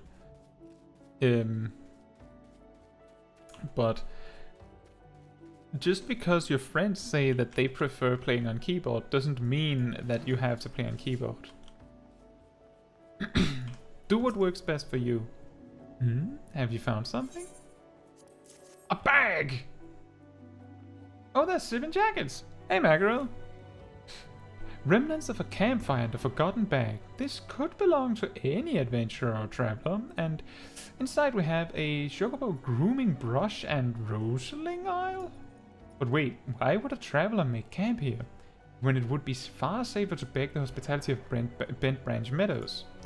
Forgive me, I think this belongs to that stranger said to be meddling with the chocobos. Thank you, adventurer. We have been lax in our duties, but no longer. I swear we will find this shadow. Boots, boots.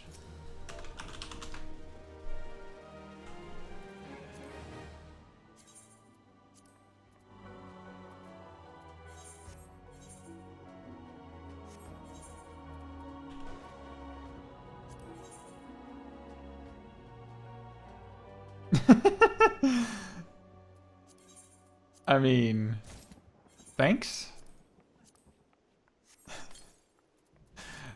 Guys, now we have 2 mounts we can't use.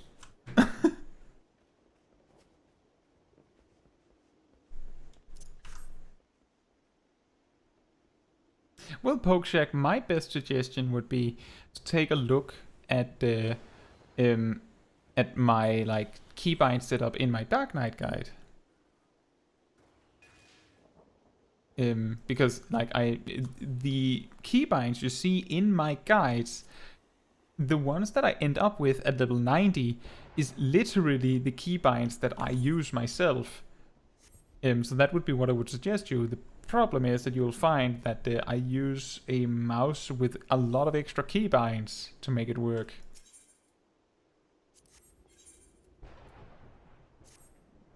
We cannot allow other sentries to dismiss similar sightings. They must know what we have learned. To that end, I have prepared this letter containing everything we know about our mysterious stranger. I need you to show it to my comrades throughout the Shroud. Once each sentry has committed the details to memory, have them write their name at the bottom for confirmation. Start with Elmar at the Bannock, then find Bernard at the eastern gates of Bent Branch Meadows. They ought to relay the information to the others. Finally, make sure Aelgar sees the letter. He stands watch within the stables, so if this stranger's aim is to harm the Chocobos, Aelgar may have to personally put an end to it. Yeah, so the keybinds I show in my videos are exactly my own keybinds. The problem is that I have a mouse with 12 extra buttons and I use the 6 of them to access this half.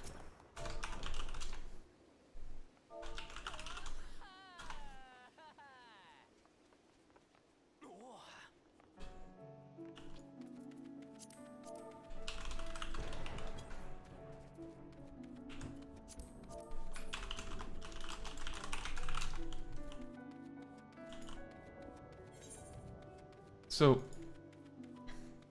what you can do is this. If you play other games and you're used to strafing,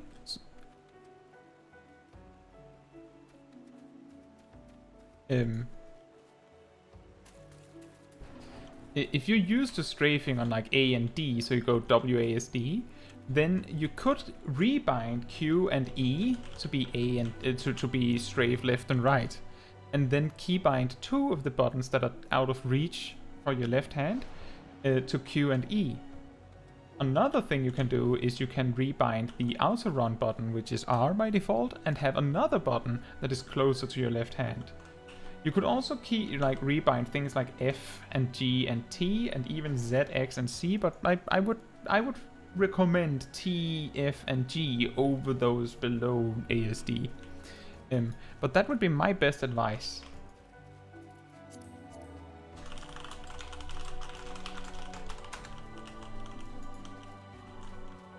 Why not use any minion yet? I just usually don't use a minion, but if we can use a minion, should we use a minion?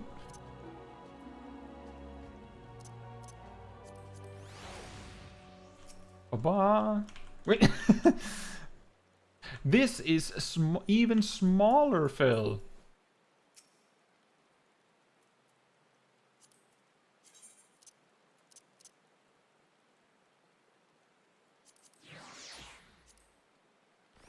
And this is definitely the minion from the Shadowbringers trailer.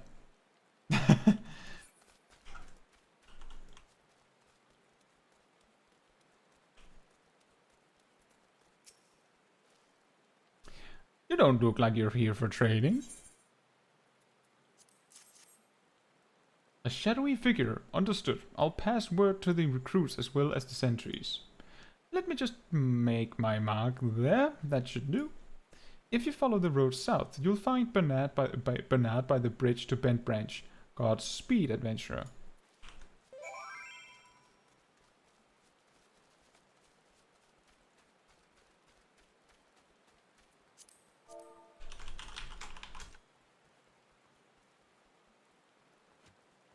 Yeah, so the thing is that you can see that I don't do any of the things that I suggested to you myself.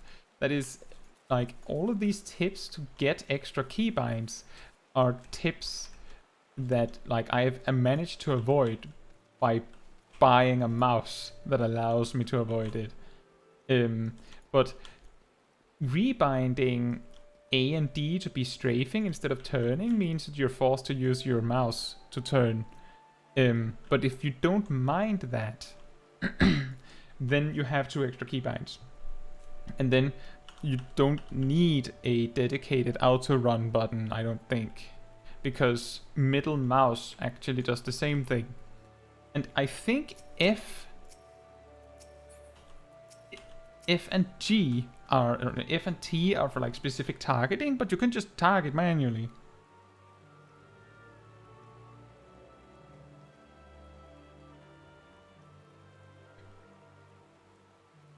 Mangrel says I use default keyboard movement as I always hold right click. Well, there you go. I know, Pokeshack, I don't mind people can see what I write. I mind that people can see what other people write because I want to let people have their anonymity. I can write what I want, and I can control that I say something that I can stand by. I'm just having a conversation with Zip.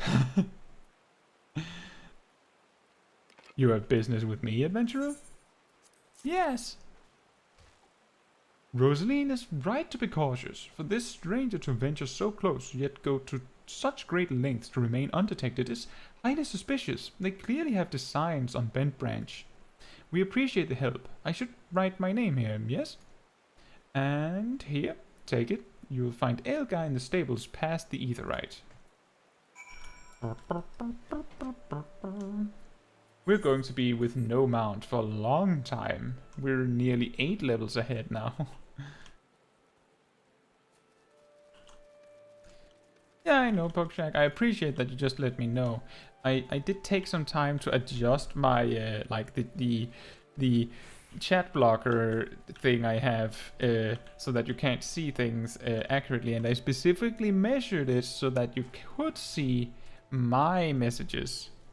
There is some, like, you know, gameplay related stuff, like me writing, you know, when you have quests that say this.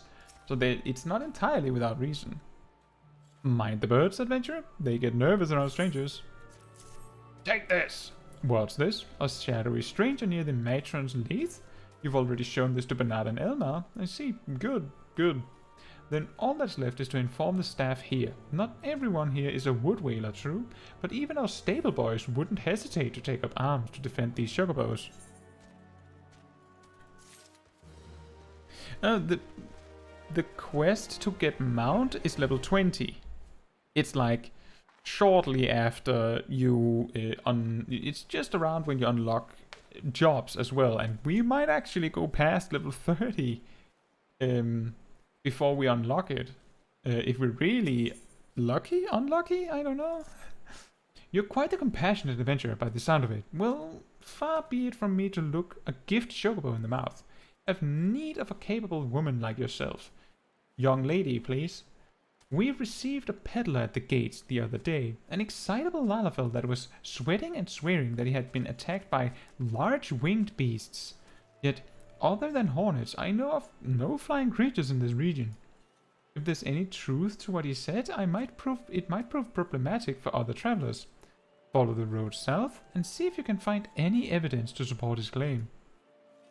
And, should you find something, kindly tell Lothair to patrol his area sometime instead of just standing beneath the spire and staring at the goddamned road. In those words, exactly. Yes, of course. I'll say it while the screen turns black for a few seconds. That's how I typically communicate, as you know.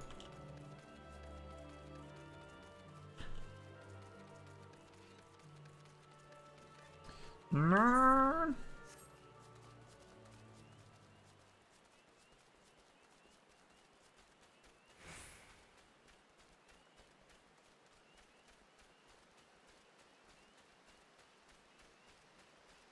A vulture egg.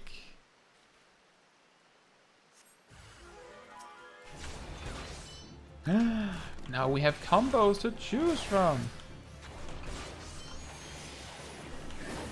Disembowel. And now to Lothea.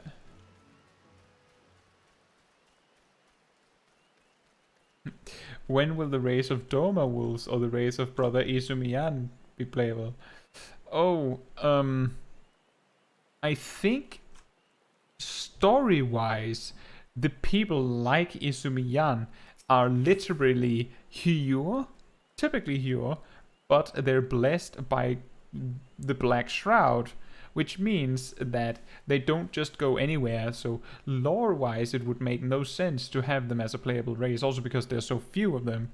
And it's more like it's something you're gifted. I believe you can lose the horns if the elementals change their mind.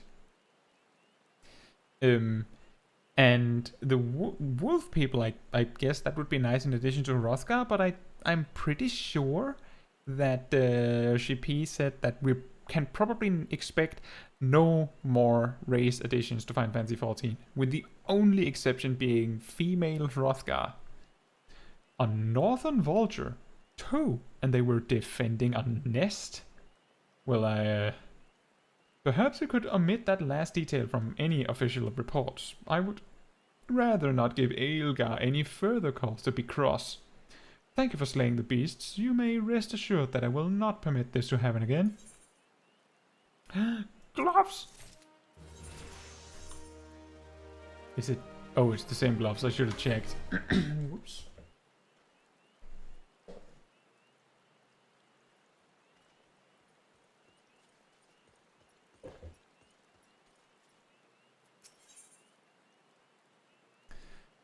And we're offered weapons that we would be handed by our class quest anyway, again. I have another task for you, adventurer. I need you to head to the hedge tree to the southwest of here and speak with Hera Leonai?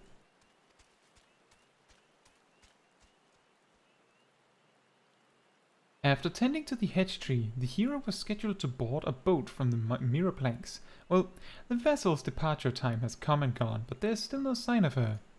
Knowing how absorbed the hero becomes in her work, I'm not unduly concerned. Amel, however, was responsible for organizing Leonie's transportation and is likely wondering if her wayward passenger is ever going to arrive. Perhaps a gentle reminder is in order. So the main reason why they don't want to add more races is because I think they feel like they sort of failed on the Viera and Hrothgar. Like, you could say in some capacity that Viera and Hrothgar are unfinished. They're still unfinished. Because they can't wear all helmets, right? And one thing's for certain, we're probably not going to get a new race before those are finished. I don't think any Viera or Hrothgar player would be very happy if they added another race after them while they still can't wear all hats. You know what I mean? And then, in addition to that, I'm pretty sure Yoshi P has specifically said that they're not going to add more races because it is a too big of a time investment. Like, it takes away from other things they could do that people would appreciate more, possibly.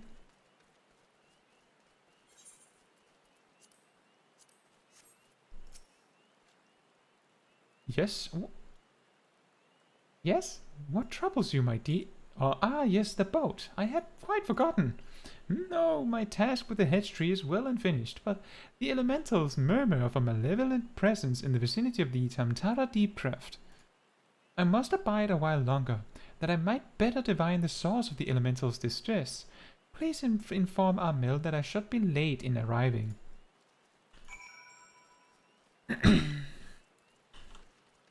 Bum bum bum bum bum bum bum.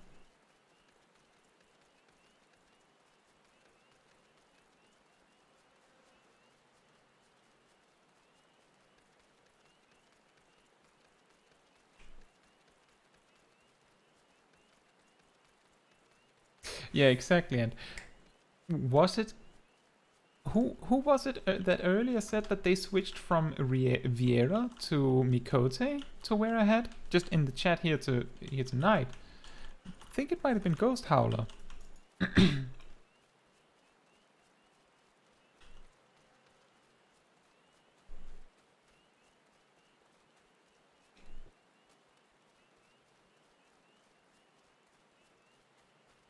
And I totally understand that. Like, if I'm not particularly interested in playing Hrothgar or Viera, to be honest, but if it was up to me, 100% I can say that the simple fact that there are equipment that these races just don't have access to visually is a deal breaker for me. Like, I will not play these races because of this fact.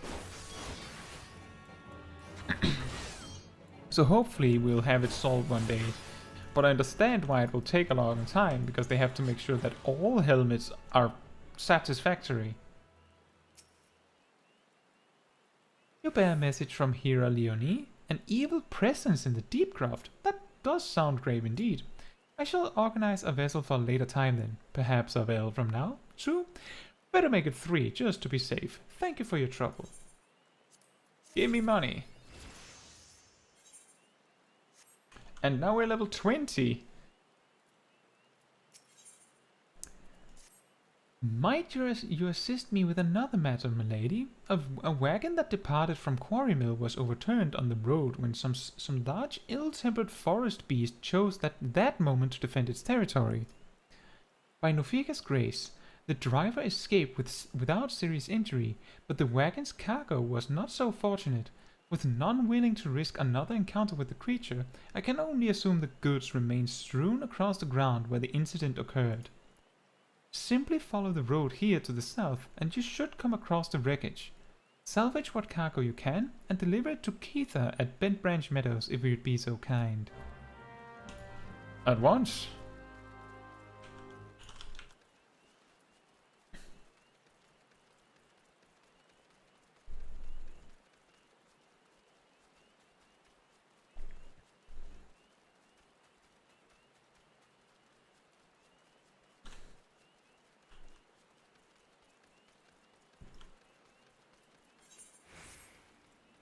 I had hoped we would be further in the main quest by now, but it's not like we're at all in any rush.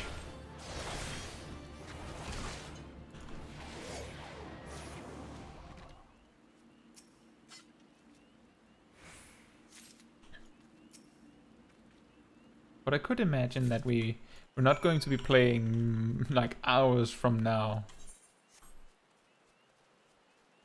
So it's just a matter of finding a good place.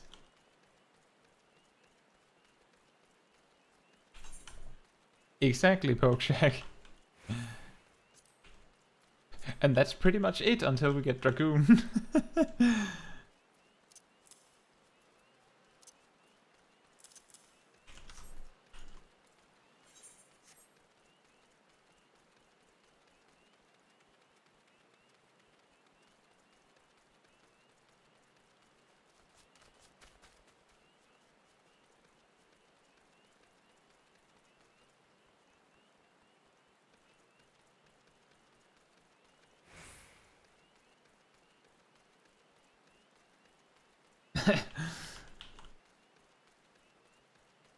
That's true, Pokeshack. I've also been taking time to read quests in detail. A lot more detail than I think even like people that are really interested would. Instead of coming in, glad you didn't go healer. You would have been stepping on my turf. Well, I guess you might be a part of the people that voted and voted Lancer then? No, you can't be a conjurer. I'm the conjurer.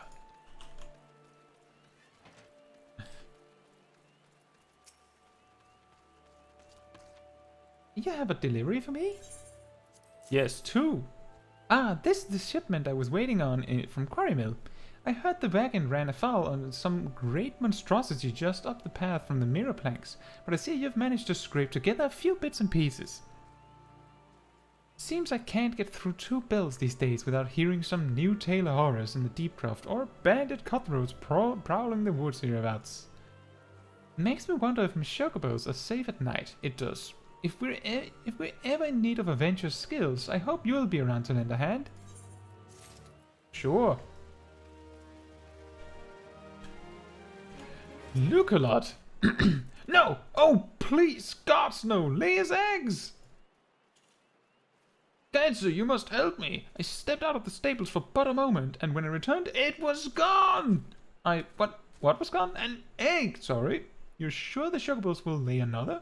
Ah, you do not understand. The egg is extremely valuable. I must find it. Okay. You'll help me, won't you, Caetsu? Oh, thank you, thank you. Someone must have made off with it. There can be no other explanation. I shall scour every elm of the stable once more just to be sure. When I do so, I should be grateful if you would ask the others if they noticed anything unusual.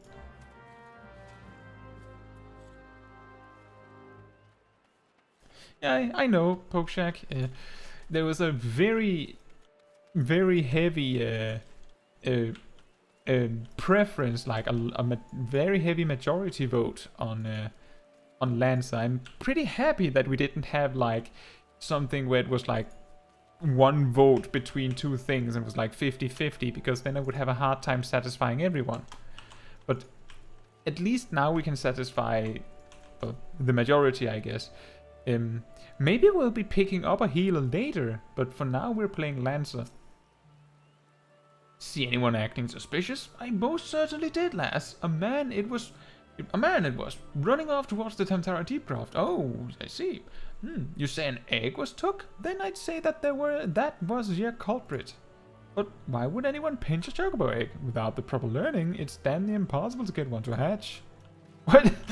The eggs just deliberately choose not to hatch? Nah, don't feel like it. Well, Zip, the reason why there's all the fireworks is because of the Moonfire Fair. You know, the beach stuff.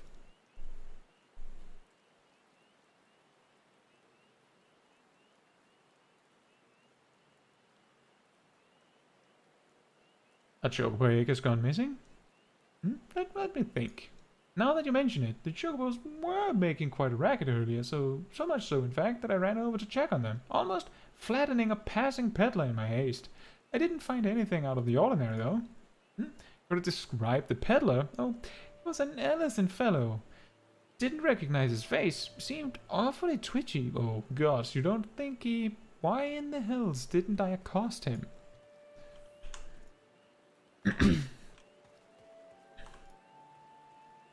I get that, Pokeshack. I guess there was not really any way to win, because you could also say that I guess Lancer's less unique because there's also a monk as a melee, but either way we slice it, I have not actually played the story as a melee DPS to start, or really at any point for that matter. I've only played the main quest, like any part of the main quest, as tank, healer, or mage. Never ranged physical or melee. So this is also a little bit new for me, you could say. But I would have chosen whichever job people voted for, which is why I made the poll. Like, if I make a poll on anything and people vote for something, like I'll be honest and say that I offered the Savage Raid option in the poll because I knew that people would be asking for it if I didn't put it on the list. But I hoped that it wouldn't have scored as high as it did, because I'm not super confident in my ability to Savage Raid on stream. That's why I've been saying that we're gonna give it a try, because I don't know how well it's gonna go. Have I seen any odd characters about? Aside from yourself, you mean? Rude? Not that I recall. I did see someone calling the birds, but only from a distance. I assumed it was Look-a-lot. But if you say he was away from the stables at the time, then who was that with the chocobos?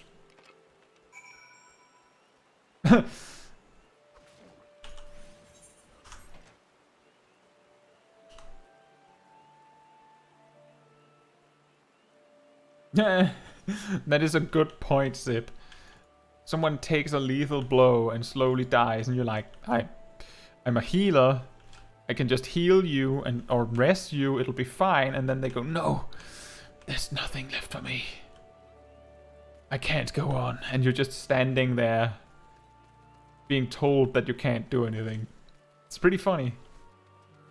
Pokeshack says, something that makes me funny about the white mage as a counterpart to the black mage is that they control 3 elements. But they don't control water up to high levels, and by then the air and earth disappear.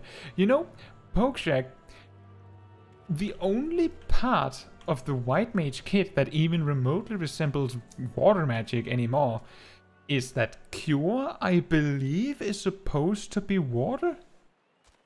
But technically the only true water spell they ever had was Fluid Aura, and they don't have that anymore. For good reason. Fluid Aura used to be an AoE, like off global cooldown AoE that you just point blanked on the floor, and it was a knockback.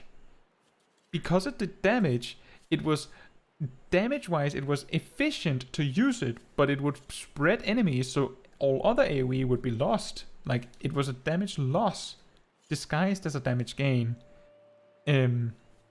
So eventually, I believe in Shadowbringers, they removed the knockback and made it a bind instead. And removed the damage too. Which meant that it could have been a knockback because the damage was gone, it was no issue.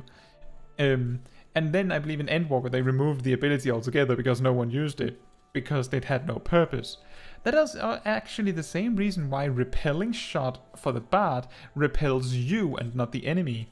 Because they removed the knockback and instead made it a jump back. There can be no mistake then. The egg was indeed stolen. And from what you have told me, this was no simple robbery. That the culprit should take only Leia's egg and disregard all the rest tells me we're dealing with someone well versed in chocobo breeding. I'm sorry to say that the individual in question is like to be a citizen of my native Ishgard. Leia, you see, is of the bloodline of Uranus, one of the greatest birds ever to grace an Ishgardian stable. Many a man in my homeland would give his right arm to possess one of Leia's eggs. Gods, I should have foreseen this. We must give chase at once.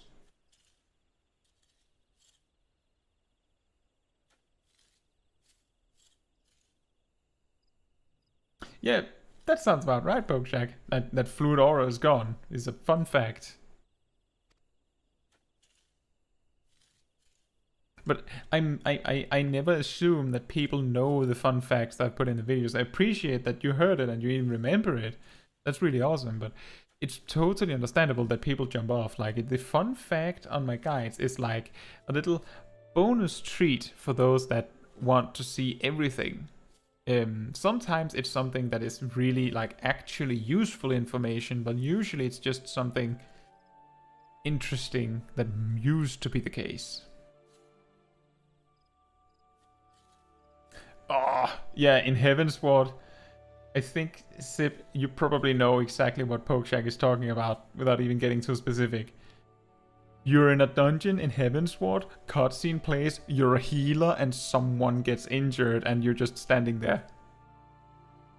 Hold your chocobos, Lucula. If this egg thief's from Ishgard, like you say, wouldn't he go running off towards... Why'd he go running off towards the Tamtara Deepcroft? Unless I've got my mental map upside down, that's the opposite direction.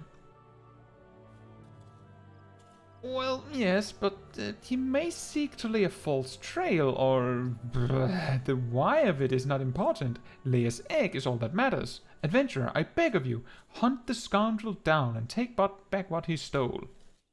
Well, at least you ain't planning chasing after him yourself, wherever he's from.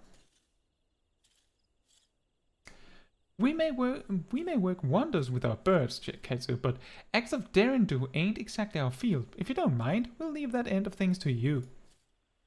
Yes. With luck, you may catch the thief on the road to the Tamtara Deepcroft, but do be careful. We cannot be certain he's working alone in this. Run down again. Oh yeah. Yeah, true. As a tank, you'd be like, I could have just taken that hit.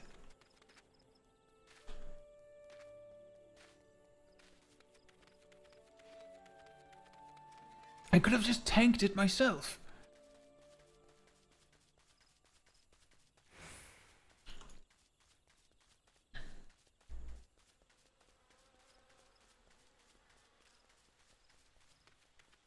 The best way that we could finish here would be if we reach a point where the main quest leads us back to Gridania, so that it naturally leaves us somewhere where we generate rested experience. But in the meantime, it's not like I'm in a rush to close. It's just I'm thinking about it.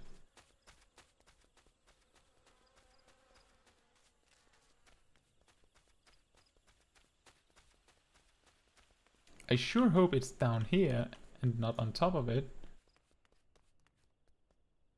I think it might have been on top of it. Actually, I'm just gonna run in and give it a try to see if it is here. Yep.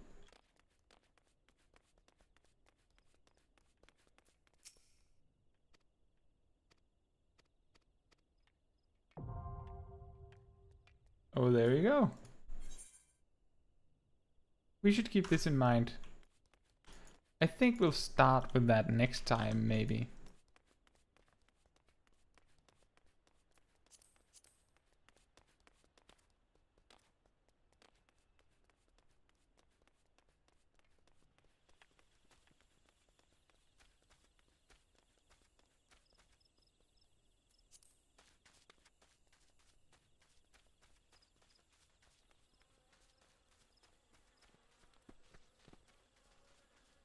So all the fun fact, I like them a lot, and there are things that as someone who started playing this year will never see how the difference between Eos and Celine, the handling of pet of the old summoner. Yeah, that's true. This can be really difficult. The biggest fun fact there would then be to watch my, my outdated summoner guides, because I did cover both the low level and high level of summoner in Shadowbringers. That's the best I can offer you in that regard. And Eos and Celine has been standardized to be the same for so long. It's such a shame, really.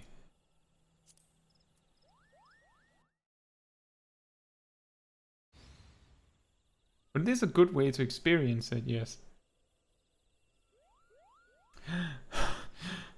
I've caught you at last, you spiteful imp! Now hand over the egg!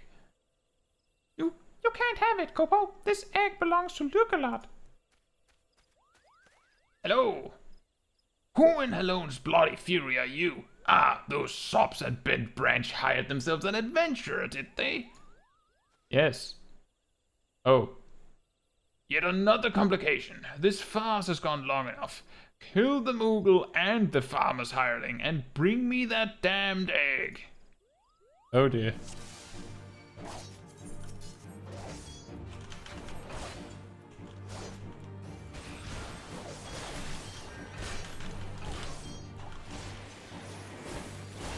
This is actually a quest that you can fail if you're not aware. Because if Kuplo dies, then you lose, and I don't believe it heals itself.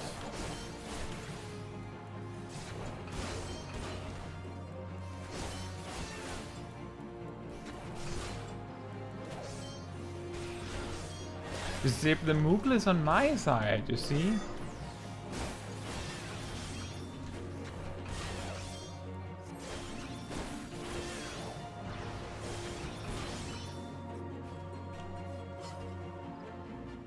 He's something extra nasty, he's dead. We did it.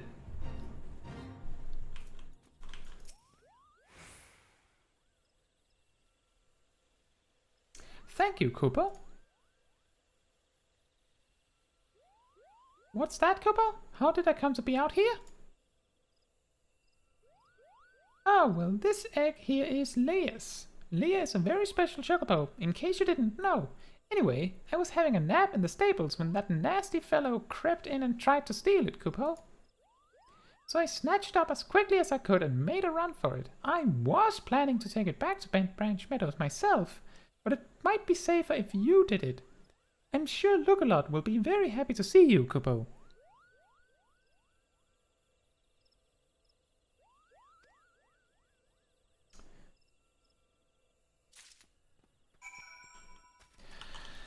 And back we go again. A lot of running.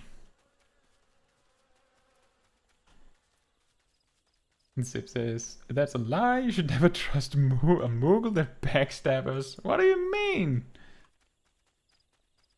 Are you trying to say that the smaller a creature is, the more evil it is? Pokek says, actually, yes, I am an adventurer. The Warrior of Light, the Shadowbringer, and the Lala with a laser stick, and I kill you all, and the Moogle too. And later I have the title of Azure Dragoon, eventually, I guess. I'll get that done in my off time, easily. Yeah, it's part of the joke. I'm not going to be doing any content in my off time on this character.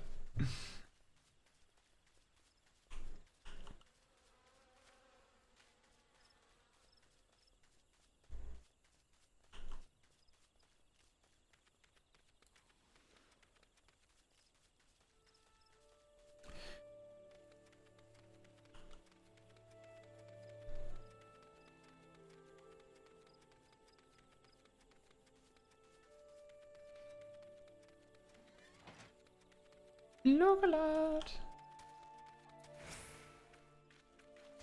Do you have the egg? Is it safe? Yes. Yes, it has the right coloring, the right weight. It is most definitely Leia's egg. Oh wow. I know not how to thank you.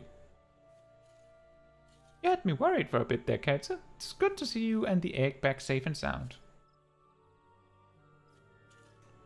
And then this thing happened, you see? So I was correct in my assumption that an Ishgardian was involved, albeit one who did not, in fact, make off with the egg. Well, I could hardly have anticipated the intervention of a Moogle. Bugger me, it couldn't be the same one, could it? Might you have encountered our unlikely savior before, Keitha? Could be, eh? One of them saved my hide back when the calamity struck. I wasn't a part of the woods, what we now call the standing courses that day.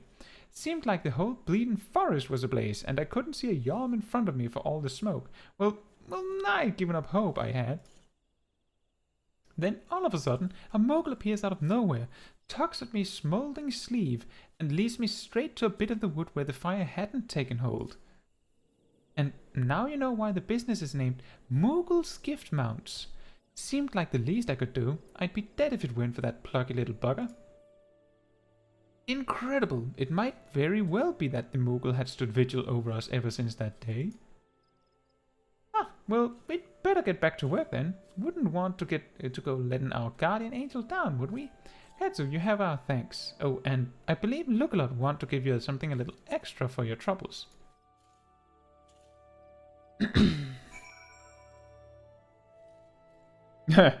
You know, that's a good point, Pokeshag. Leia's egg is irreplaceable. I cannot well express to you the depth of my gratitude. And yet, I find that I am still troubled. While this whole regrettable episode unfolded, I bore witness to a sight that greatly concerned me. Okay.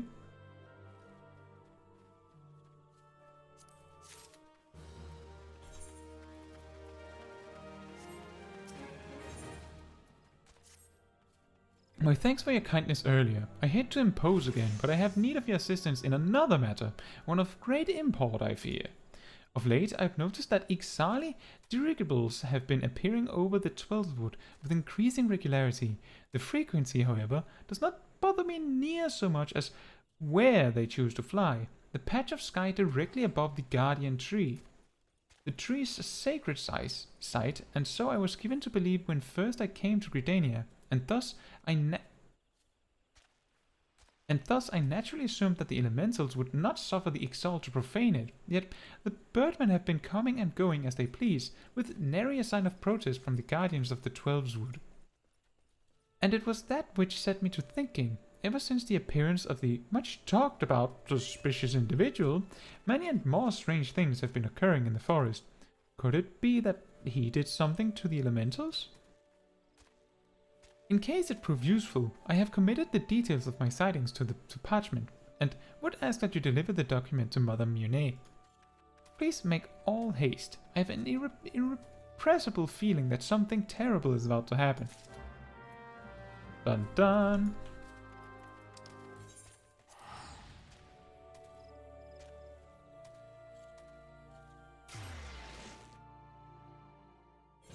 Well, now we are in Gridania, so I'll see what there's left to do, and when we're about to set out to leave Gridania again, I think that is the cue to see to closing out and calling it a night.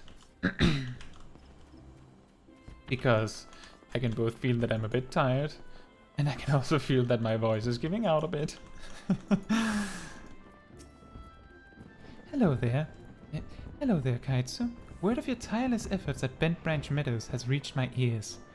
The folk there have naught but the highest praise for you. You certainly have a knack for making Mother proud. Keep up the good work, you hear? A letter from Lookalot? A letter! I haven't the slightest inkling what this could be about. Gods be good. I have a mission for you, Caetsu. Suffice it to say, it is urgent. It is how I pronounce Gridania. Zip. How would you like to pronounce it? Gridania? I fear it may also prove dangerous, however, so you must be prepared. Make what arrangements you can and report back to me the moment you are ready. And that's how the quest is completed.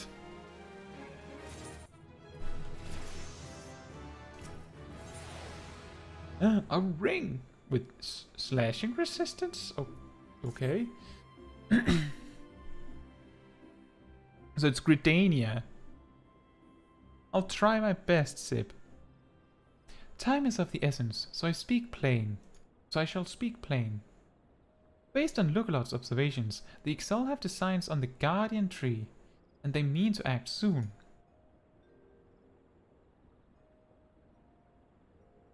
The tree is the oldest living thing in this ancient forest, and it is held sacred by every forest-born Gridanian.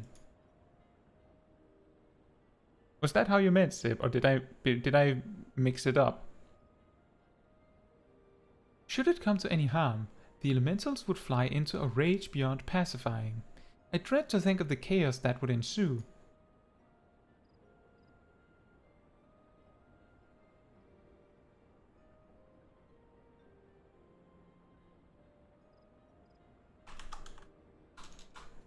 Gridania. Okay.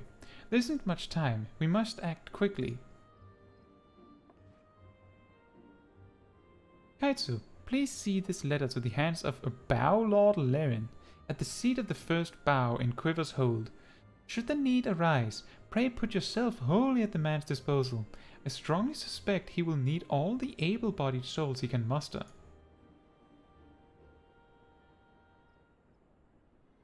The fate of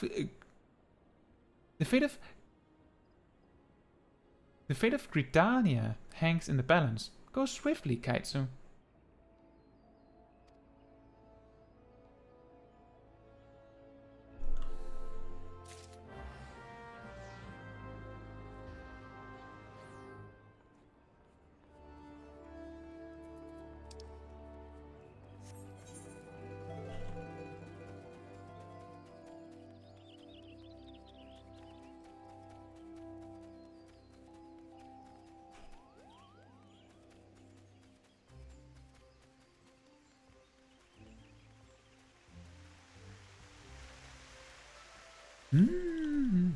I could have gone here faster by talking with the big Aetherite. Well, I know this till next time. That makes sense, Pokeshack.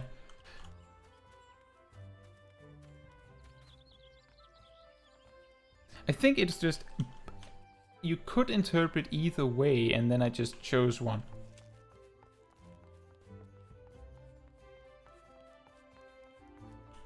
But if there's an agreement on it, then I'll try to do that. An urgent message from Mother Miounne. Very well, you may enter.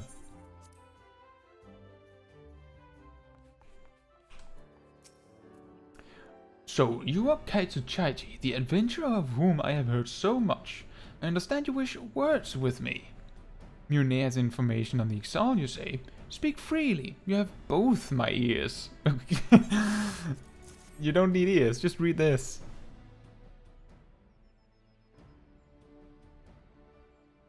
Matron for Fend, they mean to defile the Guardian Tree?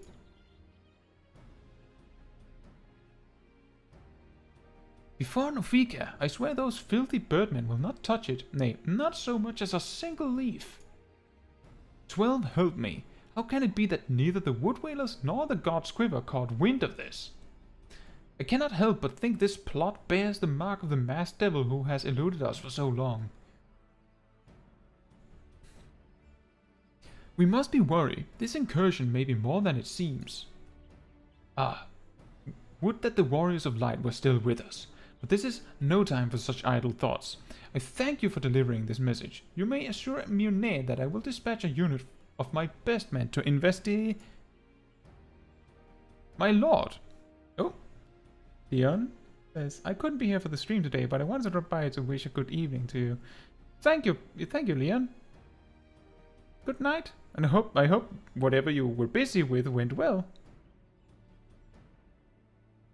Pokeshade says, I just entered my free complete Discord and they show me that in Limsa there's a Lala who looks like Papa Limo with an E, I mean, and yeah, well, there you go. Good night, Leon. And thank you for stopping by anyway. I appreciate it. What is it?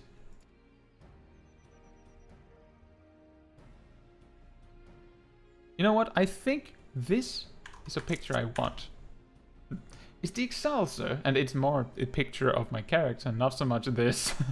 It's the Exile, sir. The Exile have amassed at the Guardian Tree. Already? Bloody hell. Caetsu, Miounne believes you capable, and I think of no better judge than she. Lend us your strength this day. Aid in the defense of the Guardian Tree.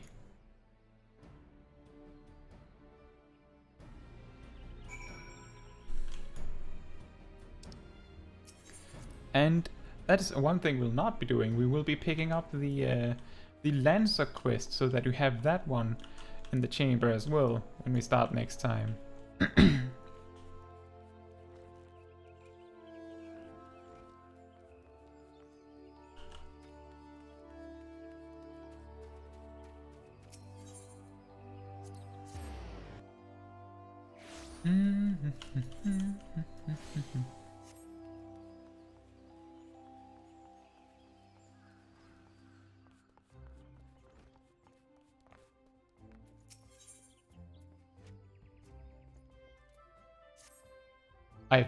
I've been expecting you, Caetsu. Have you been training?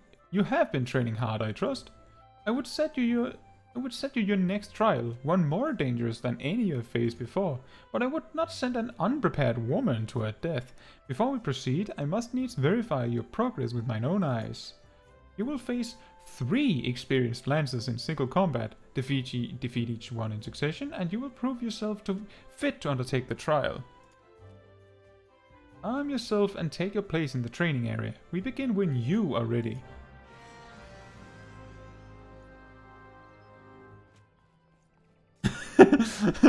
Yeah, I took a photo of my dearest Lala, and in the middle of the photo the butt of a god's quiver bow appears, but it's not my fault.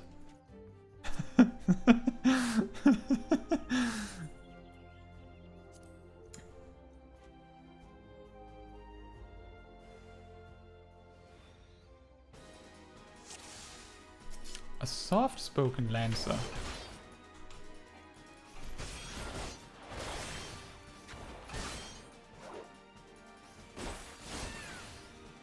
One.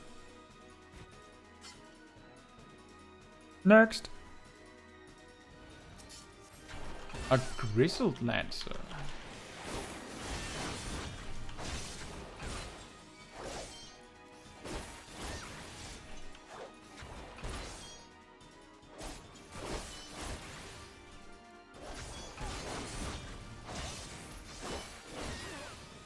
And final round.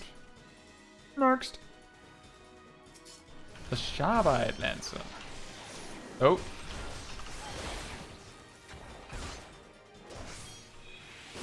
I'll just make it so that he wastes his life surge with a stun.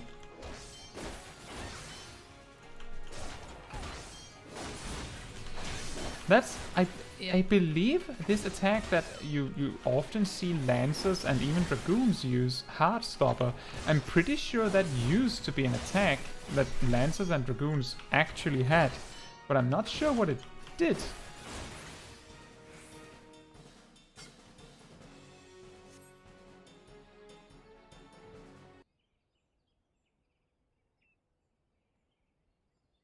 Well done, Caetsu. Thank you.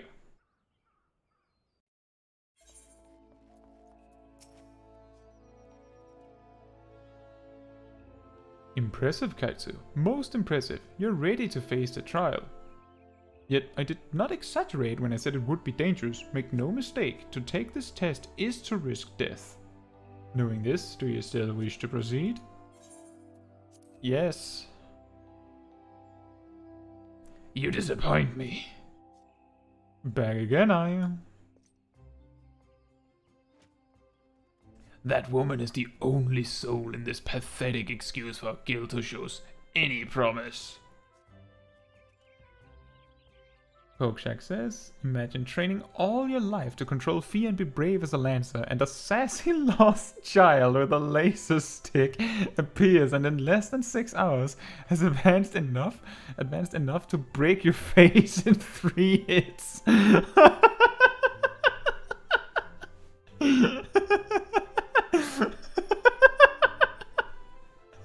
That is like the perfect summary of this stream. And Zip says, I'll tell you what Heartstopper does, okay? It stops hearts. Yes. Hey, Zaption. Welcome back. I hope you've had a good time. Which is why I counseled her to leave you. Alas, she chose to remain in your house of cravens. Such a waste. This guild has outlived its purpose, and I mean to see its doors shut and barred for good. If you wish to object, I invite you to do so with the lance in hand. You do not want for confidence, sir, but answer me this. What grudge do you hold against us? For what reason did you choose this of all crusades? I detest cravens who would proclaim their courage, and like nothing better than to crush them. That is my reason. Woman, I am a young lady, Folkies. Speak to me with respect. Yeah. Well, the fixity of your purpose is clear, even if your reasoning is not. So be it. Suffice it to say, you will not have your way without a fight. Oh, but do not presume that I will be your opponent. No, you must face the lancer over whom you so grandly claimed mentorship. The one woman among a young lady among us whose potential you condescend to acknowledge. Caetsu shall represent us all. As guildmaster, I wager the fate of the guild upon her lance. Ha! Do as you will, coward. It is your guild to throw away. You may even set the terms of the contest. Very well. Caetsu is here to undertake a trial. I challenge you to complete the task before she does. You're to travel to the East Shroud and prove your courage before the Lord of the Bramble Patch. He's a giant amongst boars, unrivaled in strength and savagery, and ruler over all his kin. You must go before this fearsome creature and stand your ground. Know though, that the Lord of the Bramble Patch will not grant an audience to just anyone. You must needs present him an offering of the bloody tusks of his subjects, the wild boars that inhabit his domain. When you have prepared your offering, leave it upon an area of trampled earth. Drawn to the stench of blood, the Lord of the Bramble Patch will soon appear. That is all. Are there any questions? Yes. No? Then let the trial commence. I'm pretty sure I nodded for yes.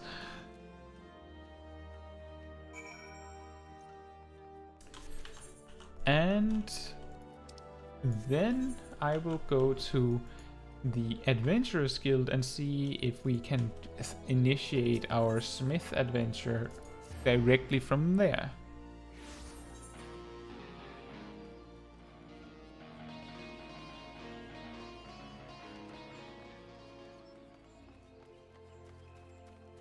Bum, bum, bum, bum, bum, bum.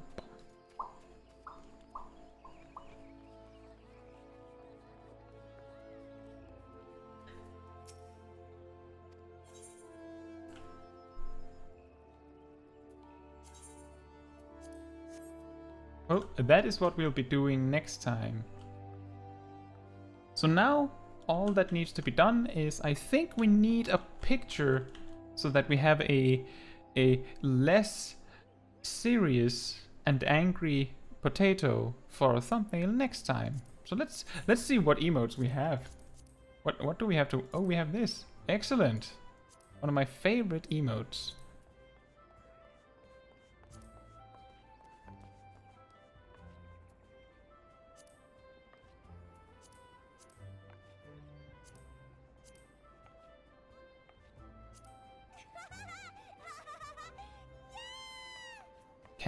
Do I have access to G-pose at all yet?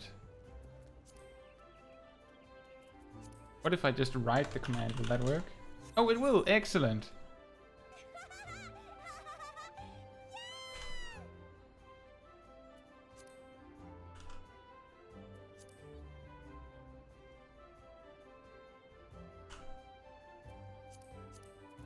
You get to see a little bit of live screenshotting for how I get the very, very nice pictures for my thumbnails. Whoops, I didn't want him gone.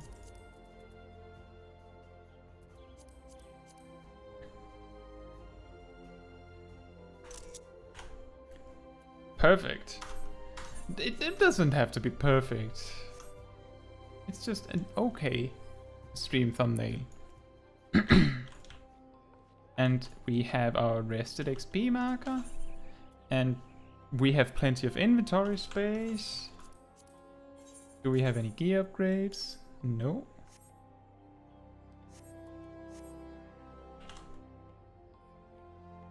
What do you mean, Pokeshack? I'm taking a picture for the thumbnail for the next time we're doing this.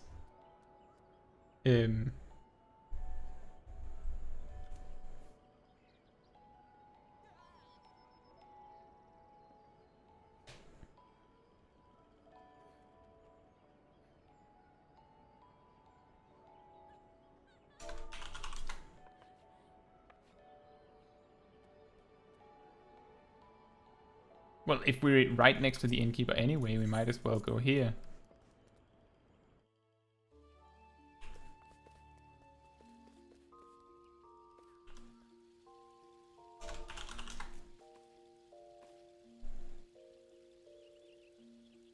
What do you mean, Pokeshack?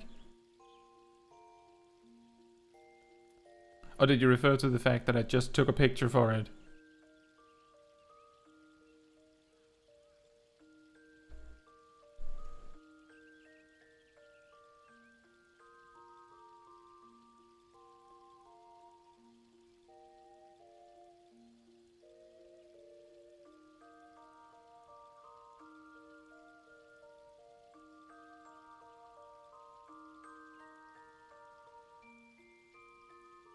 Oh, thank you. I'll probably add a little something to it, but it's pretty much going to be just that. Yeah.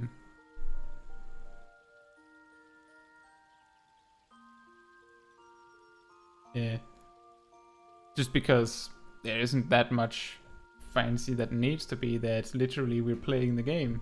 So a picture of the game that just looks nice makes sense, right? Well, I think that means I'm done for today. If only I had a green screen. Well, for this picture, I don't think we need it. I think it'll be fine. But yeah, I think I'm done for tonight. We're probably going to be continuing this adventure next week. And then after that, we'll have to figure out how we progress this in addition to doing savage raiding, or if we have to put one thing on pause to do the other one. We also have the butt of the God's Quiver bow. Yeah. Yeah, we just add him cut out specifically.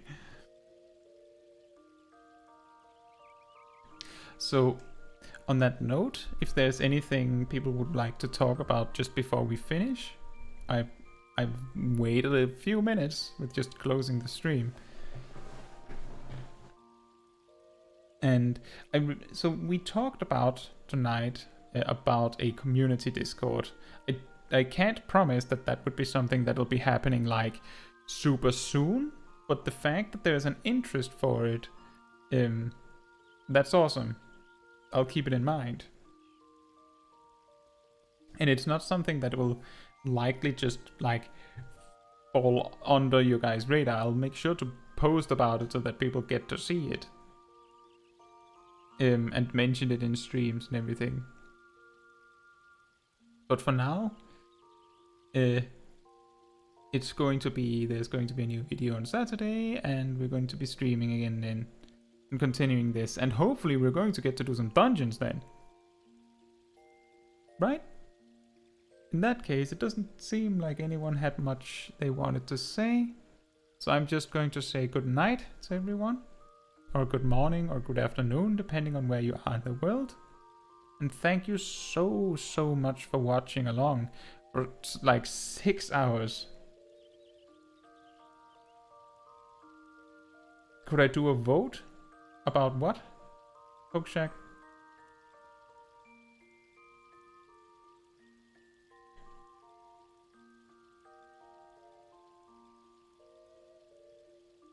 A vote about what? Oh, well, the thing is that I feel like if I'm going to make a poll, it'll feel weird if you make a yes/no on that. Like I've tried when thinking of making polls that it has to be positive options.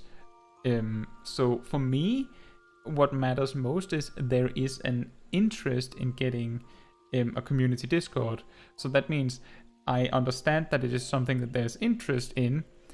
The fact that it's not going to happen just like that is because I need to figure out how that is best done.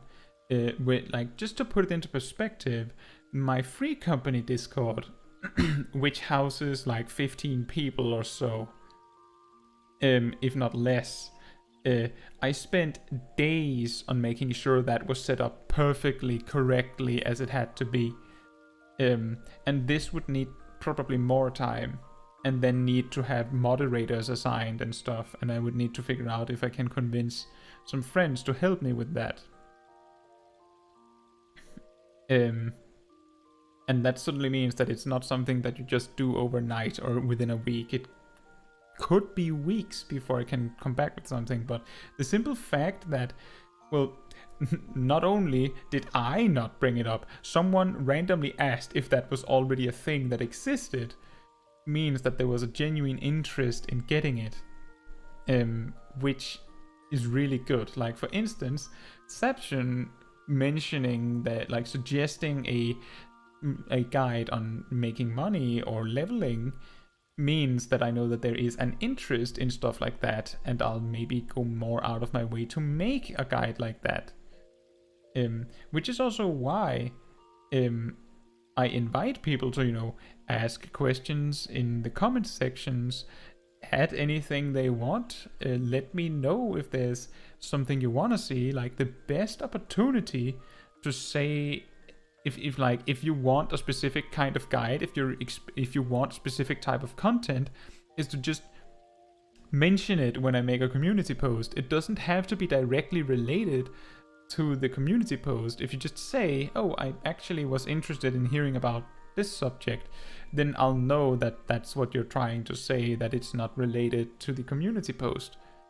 And that would be excellent for me, because if I know that people are wanting specific content, then I know that if I make that video, then I know for certain that someone will be happy about it.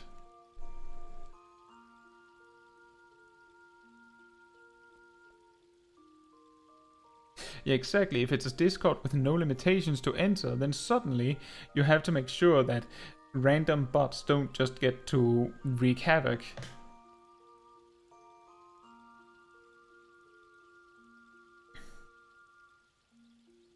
But yes, I don't know how many people are still watching along, but I still want to say thank you guys for being here and joining me for the streams.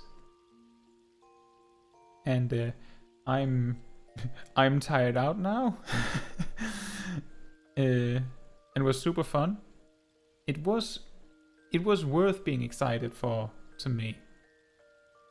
And we're going to continue this adventure and hopefully do some dungeons next week, and then we'll see if we actually end up becoming a dragoon. And on that note, good night, or morning or afternoon, depending on where you are in the world, and I'll see you very soon, or in the comment section. Good night.